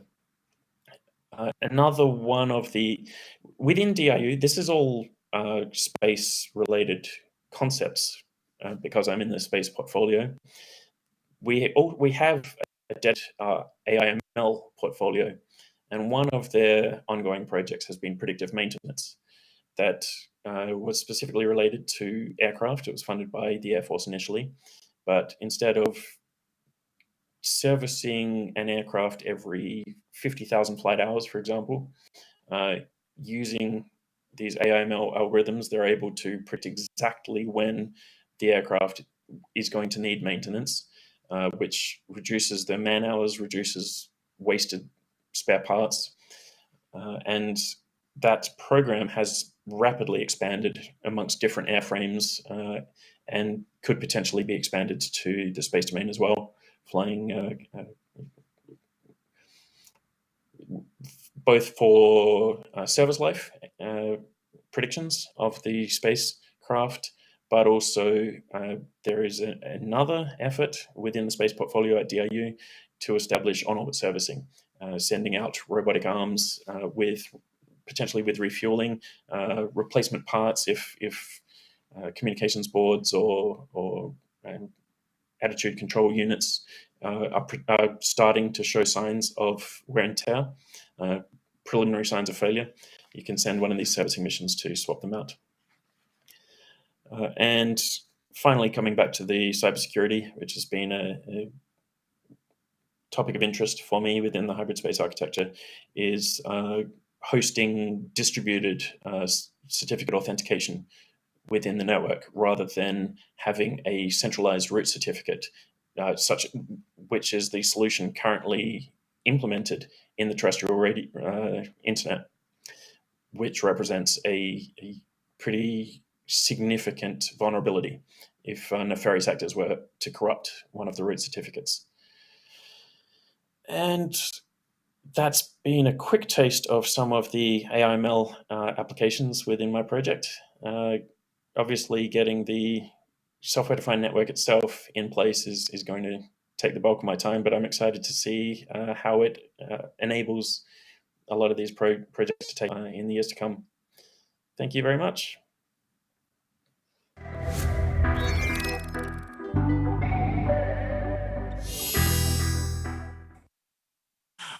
So that was a really splendid presentation of the very interesting portfolio that you're developing and the related contributions. Just by happenstance, we've been working with SCAN also, and it turns out I spoke to Dave Israel just yesterday. In fact, one of his interns is sitting in the audience today, so we'll talk more about that. Thank you again, Rogan. Really pleasure to have you again.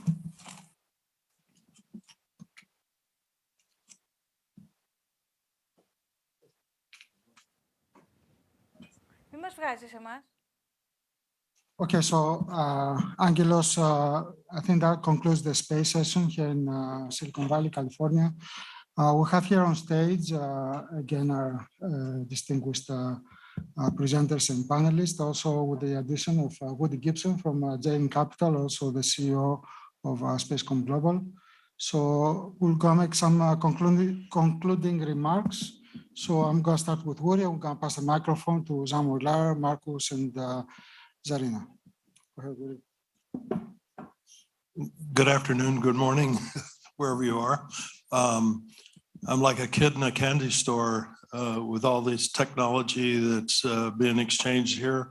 I think we're very fortunate to being able to put this team together here in Greece in San Jose.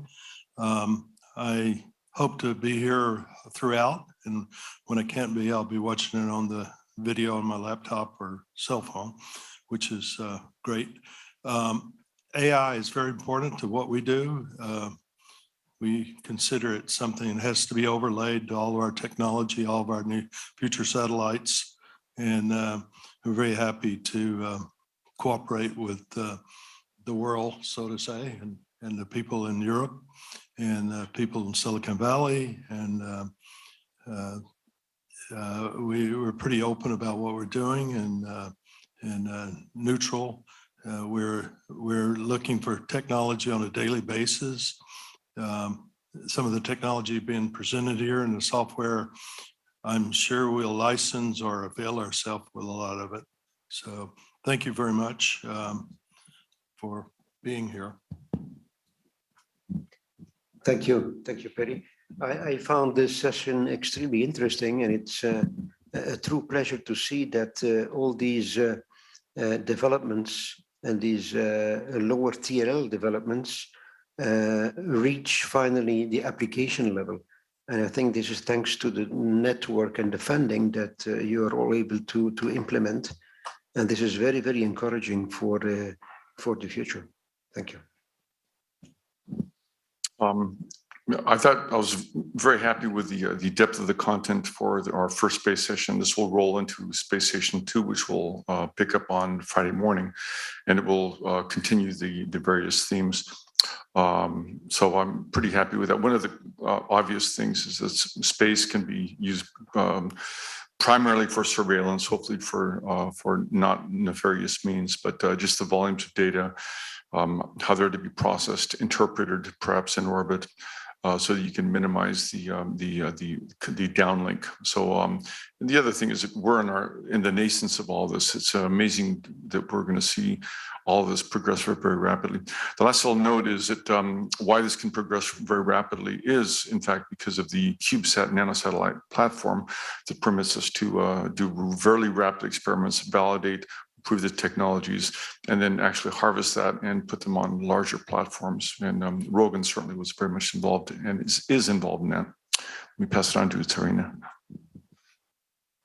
Technology is definitely growing, space is growing, space exploration is growing, and with the help of AI, we'll find so much more. And just to sit here and listen to all the experts talk about how AI has helped them and how space can be helpful as well and beneficial, it makes me look forward to the future, and I just want to be part of it all the way. And I'm so happy that I was able to work again on this conference with a wonderful team, and this is going to be the next next 2 days. So I'll see you guys, and thank you all for coming. Yeah.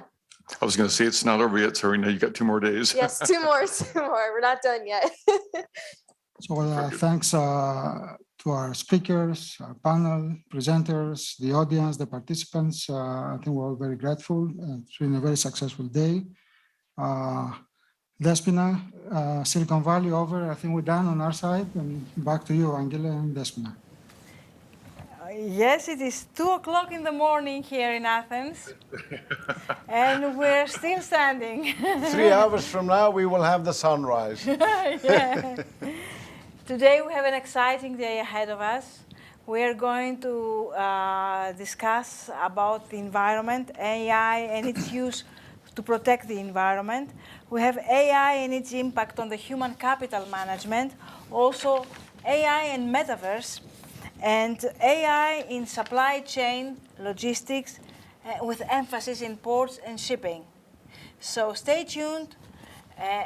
Please join us tomorrow, and we have a lot of things to discuss again. If anything, I think today has proven that there's no dull moment ahead. There's a lot to cover in this world we live in, and we'll have a lot more to learn in the upcoming 2 days.